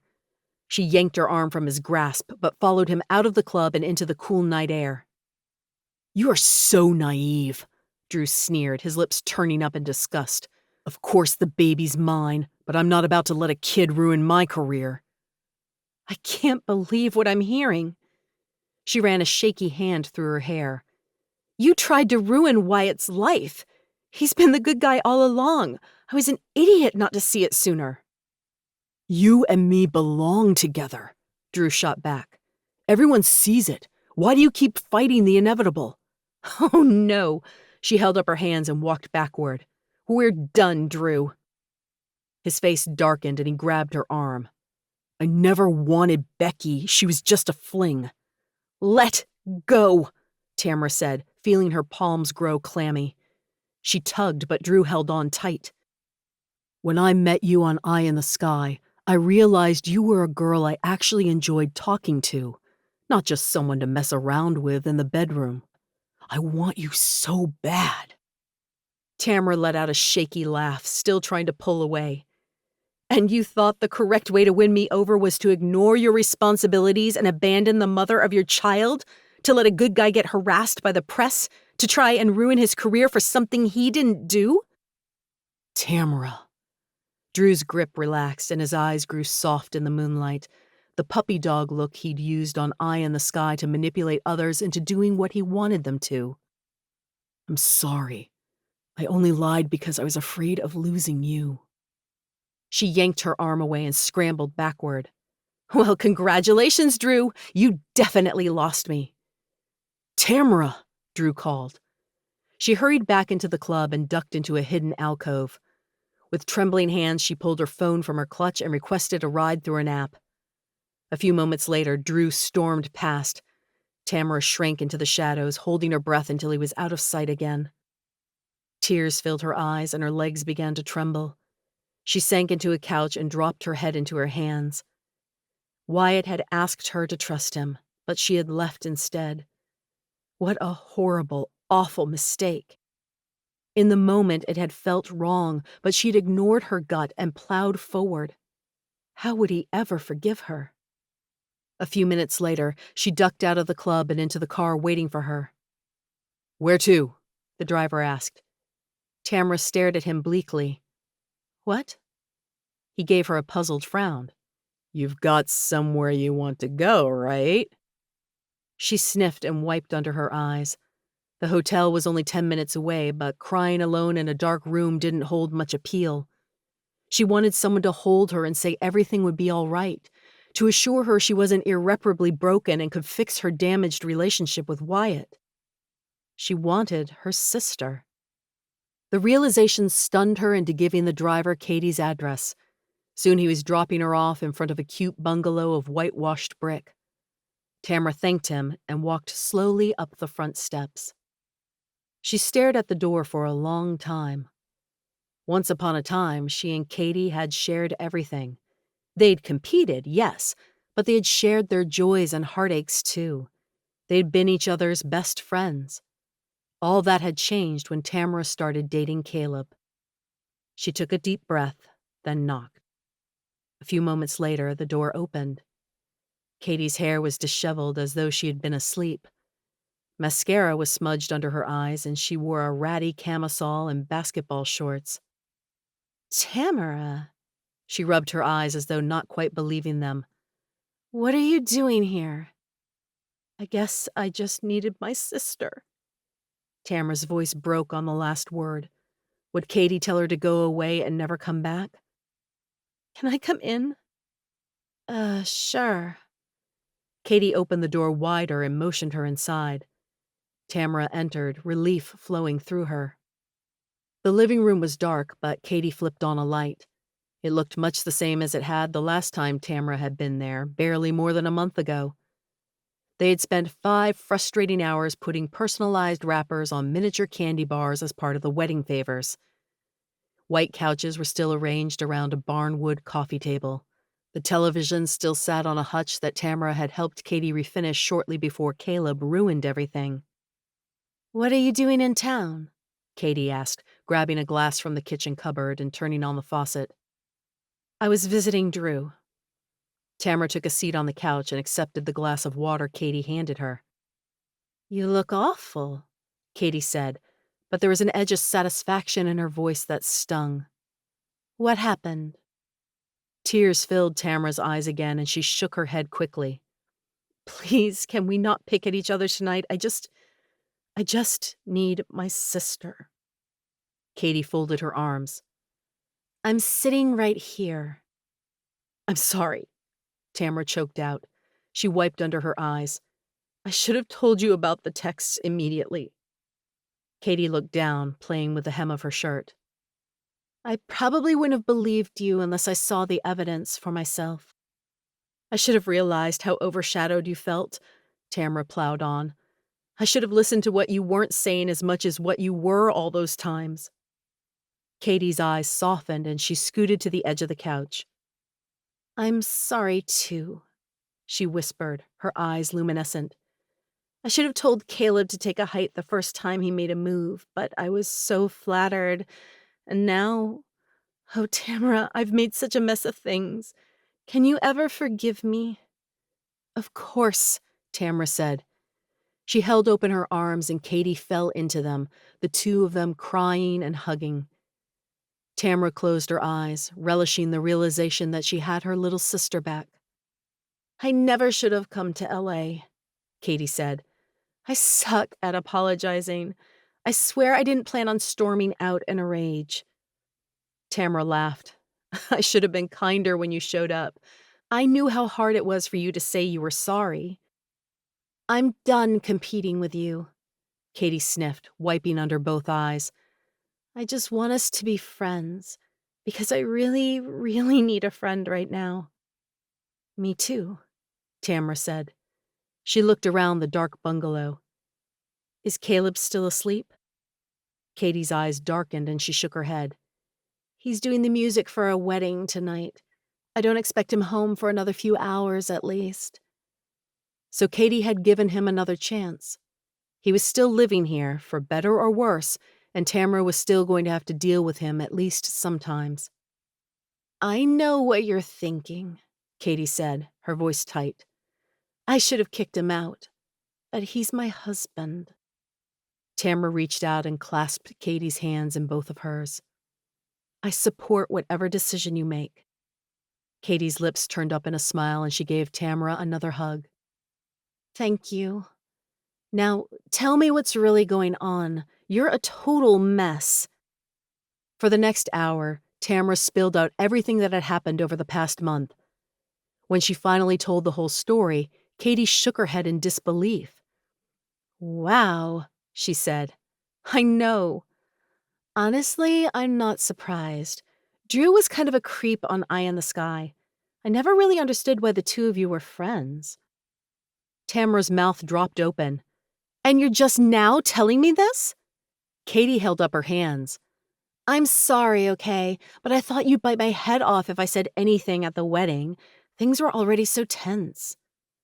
Tamara sank back against the couch cushions, trying to process this new information. Wow. Wyatt seems like a good guy, Katie ventured. One of the best. So what are you going to do about it? Tamara took a deep breath. I'm going back to LA, and I'm going to try and win him back. Chapter 24. Wyatt cursed and slammed his laptop lid shut. He leaned back in the uncomfortable hotel chair and rubbed his eyes. The script was going nowhere fast. Stupid writer's block. The weekend had been awful. Imagining Tamara with Drew made him physically sick, but Wyatt couldn't get the image out of his head. He hadn't left his hotel in 3 days, and it showed. The bed was unmade, and dirty towels littered the floor, mixing in with the empty room service trays. In 2 days, he'd see Tamara again, whether he wanted to or not. He was closing on his house and knew she'd be there despite the turmoil their personal relationship was currently experiencing. He wanted to hate Tamara. He'd put his heart on the line, begged her to stay, and she had driven away without a backward glance. Wyatt wanted to be furious with her for not trusting him. But a bigger part of him wanted to wrap her in his arms and promise to spend the rest of his life proving to her that she was worth loving, that not all men were out to hurt her. The baggage she carried must be so heavy, and he would gladly help lighten the load if she'd just let him. A sharp rap sounded at the door, and Wyatt looked up in surprise. He'd put a Do Not Disturb sign on his door, and not even housekeeping had bothered him. "Open up," came a cheerful voice. "Your sister's here to save the day." The sound of his sister's voice had him scrambling to open the door. He flung it open and pulled Natalie into a tight hug. "What are you doing here?" "Can't breathe," Natalie panted, pushing against his chest. Wyatt dropped his arms and stepped back. Normally her antics would make him laugh, but tonight he couldn't summon up the energy. "I thought you decided not to come until the semester was over," Wyatt said. "I should be all moved in by then." Natalie tossed her sandy blonde hair, the same color as their mom's, over one shoulder and shut the door behind her. "This is a surprise visit to do damage control." "What are you talking about?" "Clearly you're depressed and wallowing over your admittedly horrendous luck." She sat gingerly on the edge of his bed, her nose wrinkling in disgust. "Gross, Wyatt! Let the maids in to clean occasionally. It looks like you haven't left in days." Wyatt slumped into the uncomfortable desk chair, not meeting her eyes. She groaned. "Yeah, hopping on that plane was definitely a good idea. Talk to me." What do you want me to say? I tried to explain, and she ran right into Drew's waiting arms. The second time he had lost a woman to the quarterback. He'd thought the last time had been painful, but it was nothing compared to this. He hadn't loved Becky, but his entire heart ached for Tamara. His feelings for her had snuck up on him so gradually he hadn't realized what was happening until it was too late. Natalie slugged him hard in the shoulder. "You are such a guy!" He rubbed his arm and scowled. "What's that supposed to mean?" "It means you're an idiot." She sighed and absently began to straighten the items on his bedside table. Of course she ran back to Drew. She's known him longer. He's safe and familiar. Exactly the kind of scum she's used to dating. Wyatt furrowed his brow. "You're making even less sense than usual." Natalie rolled her eyes and placed one hand on her hip, reminding him vividly of their mother. "Tamara said so herself. She's always fallen for guys who were all wrong for her. She's dated the Drews and Calebs of the world her entire life. Now that she's faced with a Wyatt, she's scared." "Huh?" Natalie sighed dramatically and flopped back on the bed. I know. Matters of the heart can be confusing. The point I'm trying to make is that Tamara has never felt for someone what she feels for you, and she's terrified it'll all blow up in her face if she moves forward. So when something happened that seemed, explosion-worthy, she ran for the hills." Wyatt struggled to process what Natalie was saying.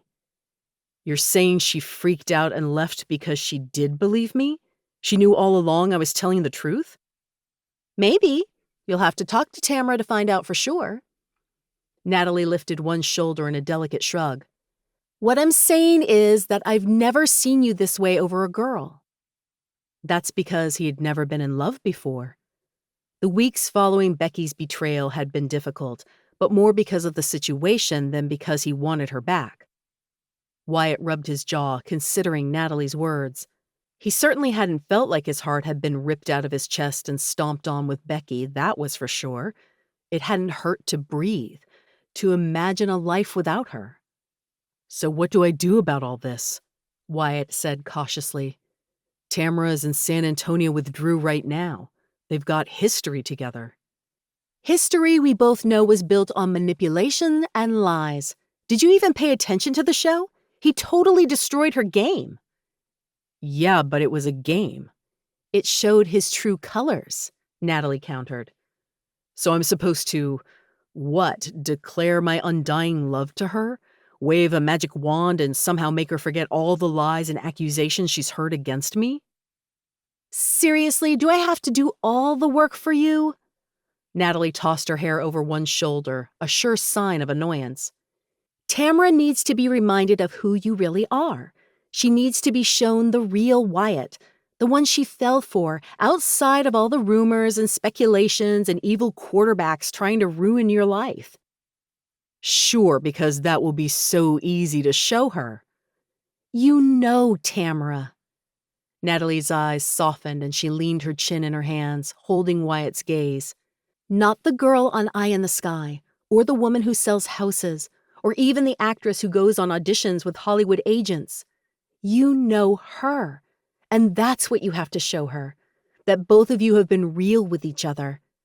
Take off the masks, throw all your cards on the table, and see if you can win the biggest game of your life." Wyatt's breath quickened as he imagined confronting Tamara one last time and doing just that. He could almost imagine her eyes softening, her body leaning toward his, her lips caressing, tugging, opening. He wanted Sunday afternoon movie marathons with her in his new home. He wanted to hold hands in the mall and argue over what to make for dinner. A life with Tamara was worth risking it all one last time. Wyatt snapped his fingers together, an idea forming. "I think I know what to do." "You're not going to put, 'Tamara, will you marry me?' on the Jumbotron at the first pregame, are you? Because that's a little cheesy." No, I think a marriage proposal is a little premature." But maybe it wasn't as out of the question as Wyatt had feared. Maybe Natalie was right, and there was a way to salvage this. "What's the plan, then?" Natalie asked. Okay, here's what I'm going to do. He leaned forward, outlining his plan to Natalie. Her eyes grew wider with each word, and she nodded enthusiastically. If that doesn't work, Tamara is insane. Oh my gosh, I'm dying. It's too perfect. Natalie clapped her hands together. Chop chop, big brother. Let's get to work. Chapter 25. The plane pulled to a stop, and Tamara felt a rush of déjà vu. Had it really been only 6 weeks since she had last touched down in LA? Her mind had been filled with thoughts of Wyatt then, too. Tamara turned her phone back on as passengers filed into the aisle. Soon her screen was filled with notifications. She clicked on the first one, a text from Katie. Let me know when you've landed safely. Love you, sis. Thanks for this weekend.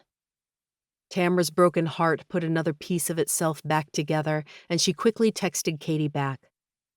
Tamara hadn't been able to get an earlier flight out of San Antonio, so she'd spent the weekend with Katie, working on repairing their relationship.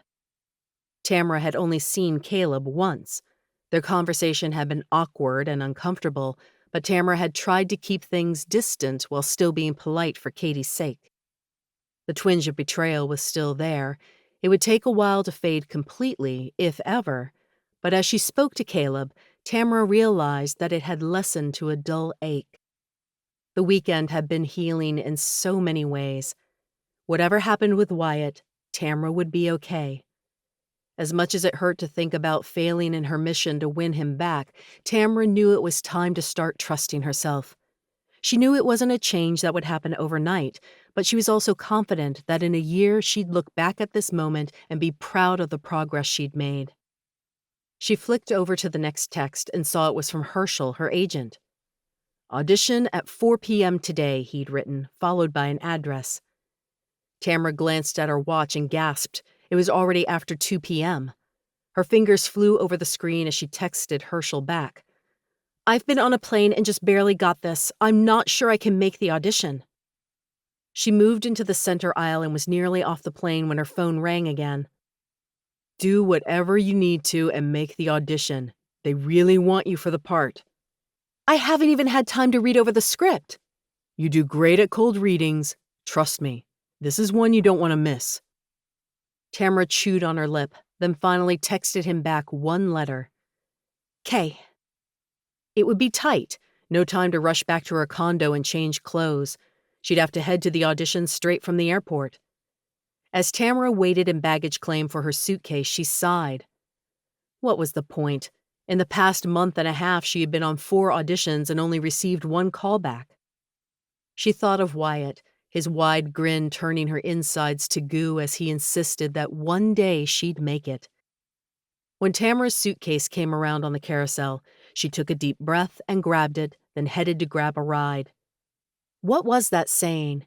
You missed 100% of the shots you didn't take? She'd give the audition her best shot, despite the less-than-ideal circumstances. In the car, Tamara tried to calm her jittery nerves by finally forcing herself to do something she had been avoiding all weekend.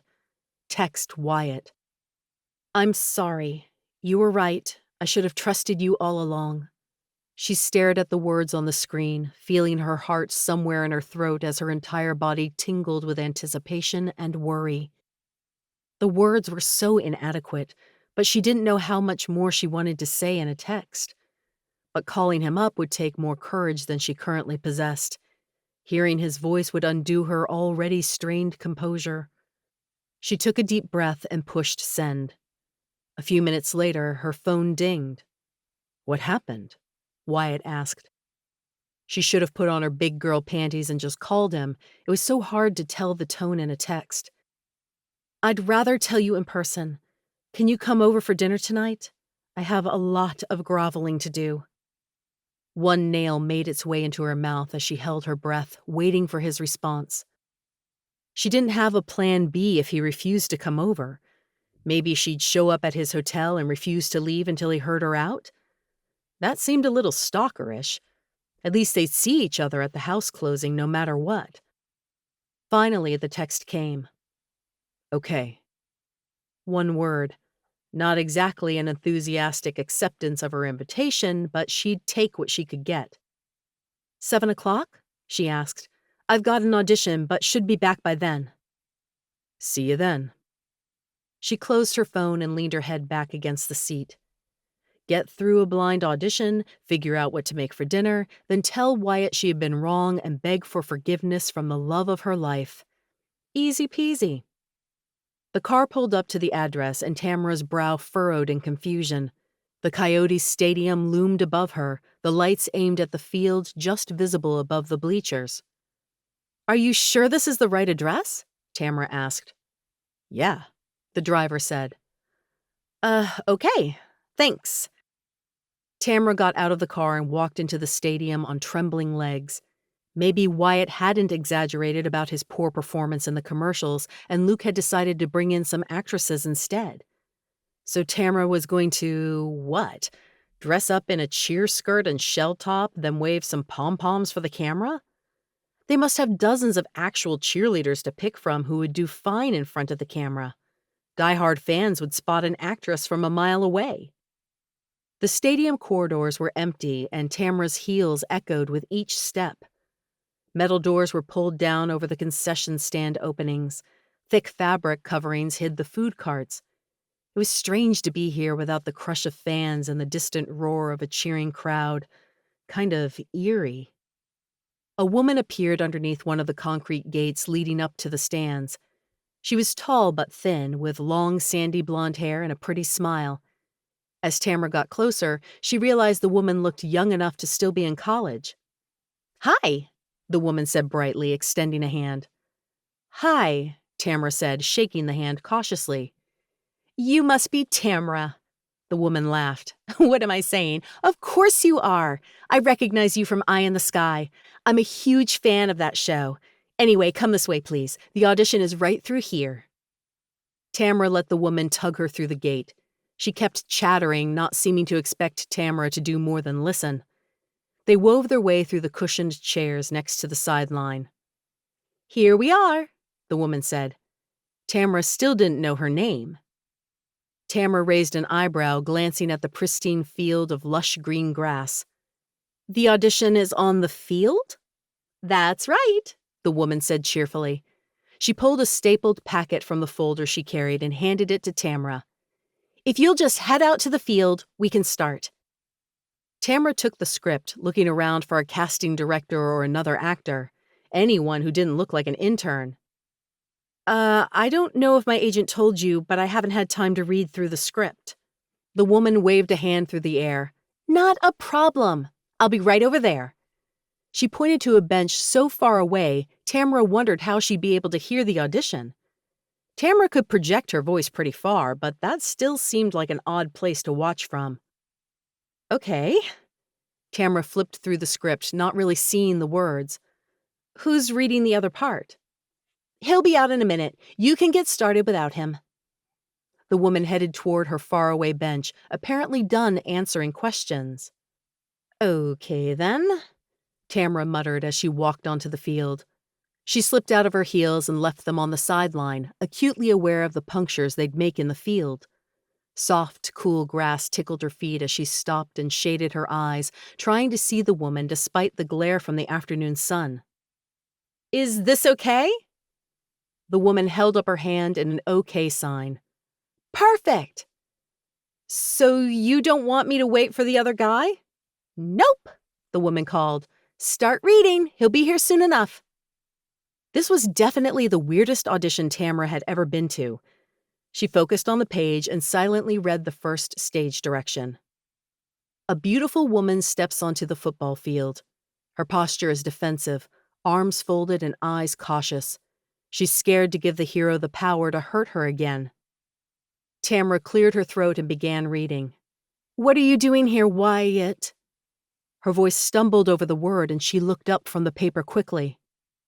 I'm here to apologize, a deep voice said from behind her. Tamara whirled, her hand to her chest. Wyatt stood behind her in his football jersey, staring at her with those soulful brown eyes. Her eyes drank him in, and she fought the urge to throw herself into his arms. Wyatt, she breathed. A grin quirked up the corner of his mouth and he motioned to the script. Right, the audition. Her eyes dropped back to the page, quickly finding her place. Apologize for what? She read. He held a script in his own hands, but didn't look at it. Apologize for letting you go, for not chasing after you and convincing you of the truth. I should have followed you to the airport and flown with you to San Antonio if that's what it took. Tamara blinked, trying to make out the words before her. That would have been a little stalkerish. His eyes danced with humor. Okay, yeah, but I still should have tried harder to convince you of the truth. Her eyes scanned the page and she read, her voice cracking. I don't know what to believe anymore. Every guy I've ever opened my heart to has hurt me.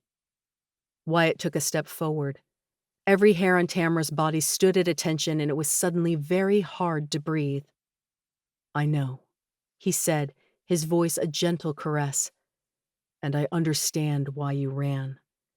But I want to spend every day of the rest of my life proving that I'm a man worthy of your affections. Because I love you, Tamara. The words were blurring before her, but she made out her one-sentence reply. What do you love about me? He reached out and tenderly tucked a strand of hair behind one ear. I love the way your eyes light up when you talk about an audition you're excited for. I love debating films with you. I love the way the wind plays with your hair when you're driving your convertible. I love your laugh. I love how funny you are. I love a million tiny things that add up to a remarkable person who holds the key to my heart. Tamara glanced down at the script and realized there was nothing more written on it. She dropped the stapled pages and they floated to the field. There's not an audition, is there? She asked, making her voice teasing. Wyatt chuckled and shook his head. I wasn't sure how else to get you to listen to me. Well, at least I know you aren't acting, because I've seen you try and you really do stink at it. Another low rumble filled his chest. Tamara felt herself moving inexplicably closer. She rested her hands on his taut muscles and felt him tense beneath her palms. I'm sorry, she whispered, looking up at him. I was so scared, and when I thought, he pressed a finger to her lips, cutting her off. I'm the one who needs to apologize. You didn't do anything wrong. Not with Becky or with Drew, he conceded, inclining his head to the side. But if I gave you any reason to doubt me, then I messed up. Because I love you, Tamara. I've fallen completely, hopelessly in love with you, and I never want you to doubt that again. Tamara closed her eyes as a sob of pure happiness tore through her. I love you too. I never doubted you, Wyatt. I doubted myself. Tonight I was going to fall on my knees and beg you to give me another chance if that's what it took. His fingers caressed her cheek, trailing fire with his touch. I never would have made you grovel. I'm done second-guessing myself, she whispered, staring up into his eyes. I'm all in. His arms wrapped around her waist and lifted her into the air. Tamara placed her hands on either side of Wyatt's face, feeling the slight scruff beneath them. I'm never letting you go again, Wyatt whispered. Me either, Tamara said. I'm holding you to that, he said. Good. And then she pressed her lips to his, and neither of them said anything else for a very long time. Epilogue. 4 months later. So then the cat went totally crazy, Tamara said. She sat in her favorite lounge chair at the back of Wyatt's home theater, looking way too adorable in her fitted jeans and fitted t-shirt. Wyatt nodded, trying to focus on her story as his hand shook. Didn't the animal trainer do anything? No, I think she was in total shock or something. Anyway, the cat managed to step through the ranch dip on the food table and track it halfway across the studio before we caught him. The director was so upset he sent everyone home early so they could clean up the mess. It was insane. Wyatt glanced into the tub of popcorn, making sure the ring box he had hidden was completely covered by the freshly popped kernels and M&Ms. He'd bought the ring nearly 2 months ago and had been working up the courage to spring the question on her ever since. The guys on the team had been shocked at how quickly Wyatt and Tamara's relationship had moved, but to Wyatt, it felt like Tamara had always been a part of his life. Wyatt carefully picked up the bucket and walked over to his favorite recliner, right beside Tamara's. In the 4 months since he had moved in, they had made frequent use of the room.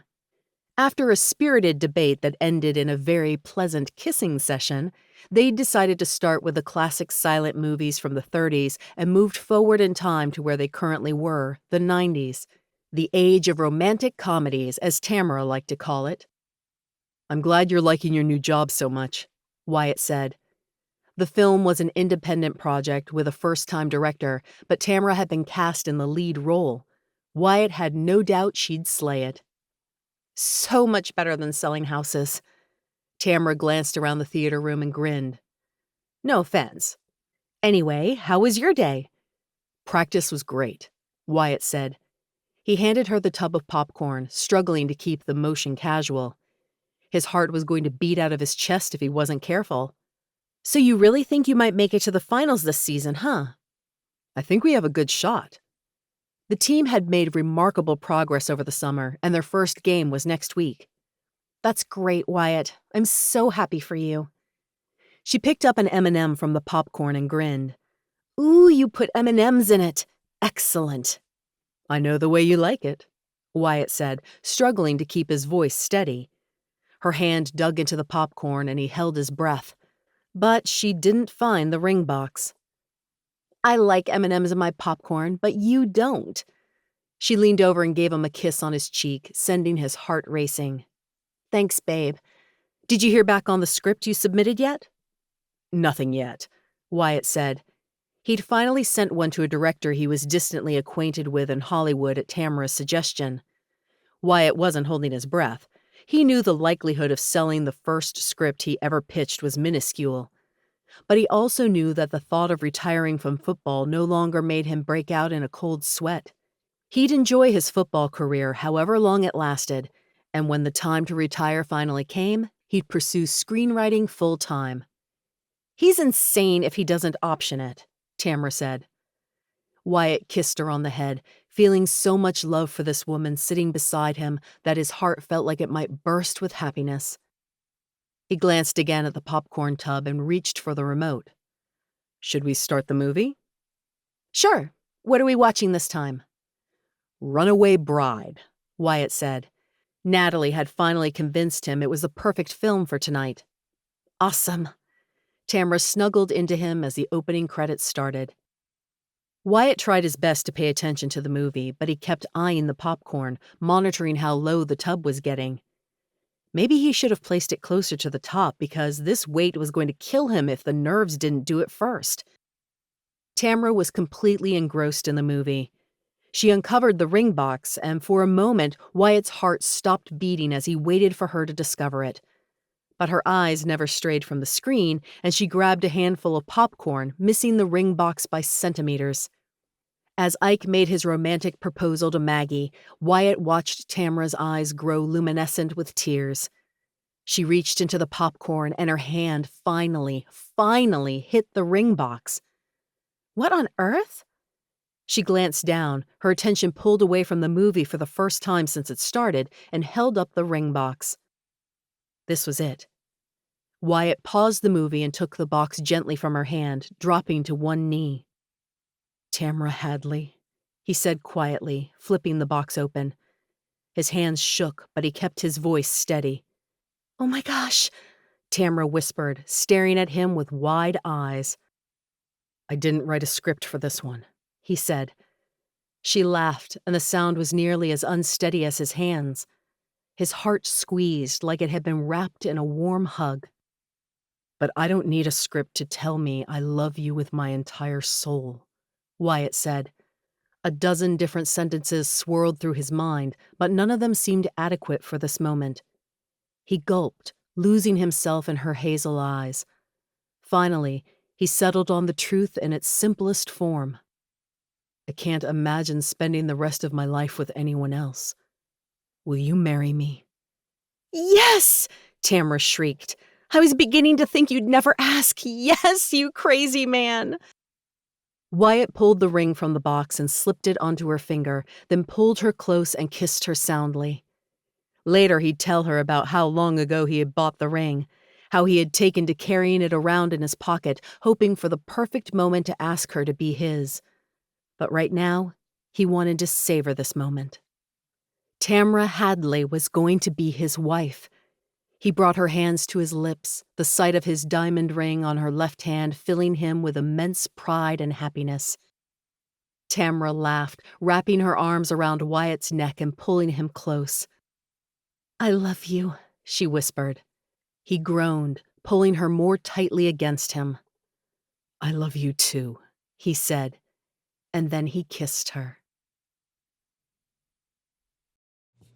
Hey readers, thank you so much for listening to my audiobook. I hope you enjoyed reading it or listening to it because I really enjoyed writing it and I love being able to bring it to you. If you could just do me a quick favor and if you could like and subscribe to my channel, that'll make it so that I can put out more audiobooks as I get the rights back to them. And if you would like and comment on this video, it'll help it get out to even more readers so that they can find and enjoy my books. Thanks for listening. About the author. Lindzee Armstrong is the USA Today best-selling author of the No Match for Love series, Kiss Me series, Chasing Tomorrow series, and Sunset Plains romance series. In case it wasn't obvious, she's always had a soft spot for love stories. In 3rd grade, she started secretly reading romance novels, hiding the covers so no one would know because, hello, embarrassing, and dreaming of her own Prince Charming. Lindsay met her true love while at college, where she graduated with a bachelor's in history education. They are now happily married and raising twin boys in the Rocky Mountains. Like any true romantic, Lindsay loves chick flicks, ice cream, and chocolate. She believes in sigh-worthy kisses and happily ever afters and loves expressing that through her writing. To find out about future releases, visit her website, lindzeearmstrong.com, and look for her on Facebook and BookBub. For more information on the narrator, Tiffany Williams, look for her on Facebook and Twitter and at tiffanywilliamsvo.com. This has been Match Me If You Can, No Match for Love, Book 7. Written by Lindzee Armstrong. Narrated by Tiffany Williams. Produced by Airbending Media Productions, LLC. Copyright 2018 by Lindzee Armstrong. Production copyright 2018 by Lindzee Armstrong.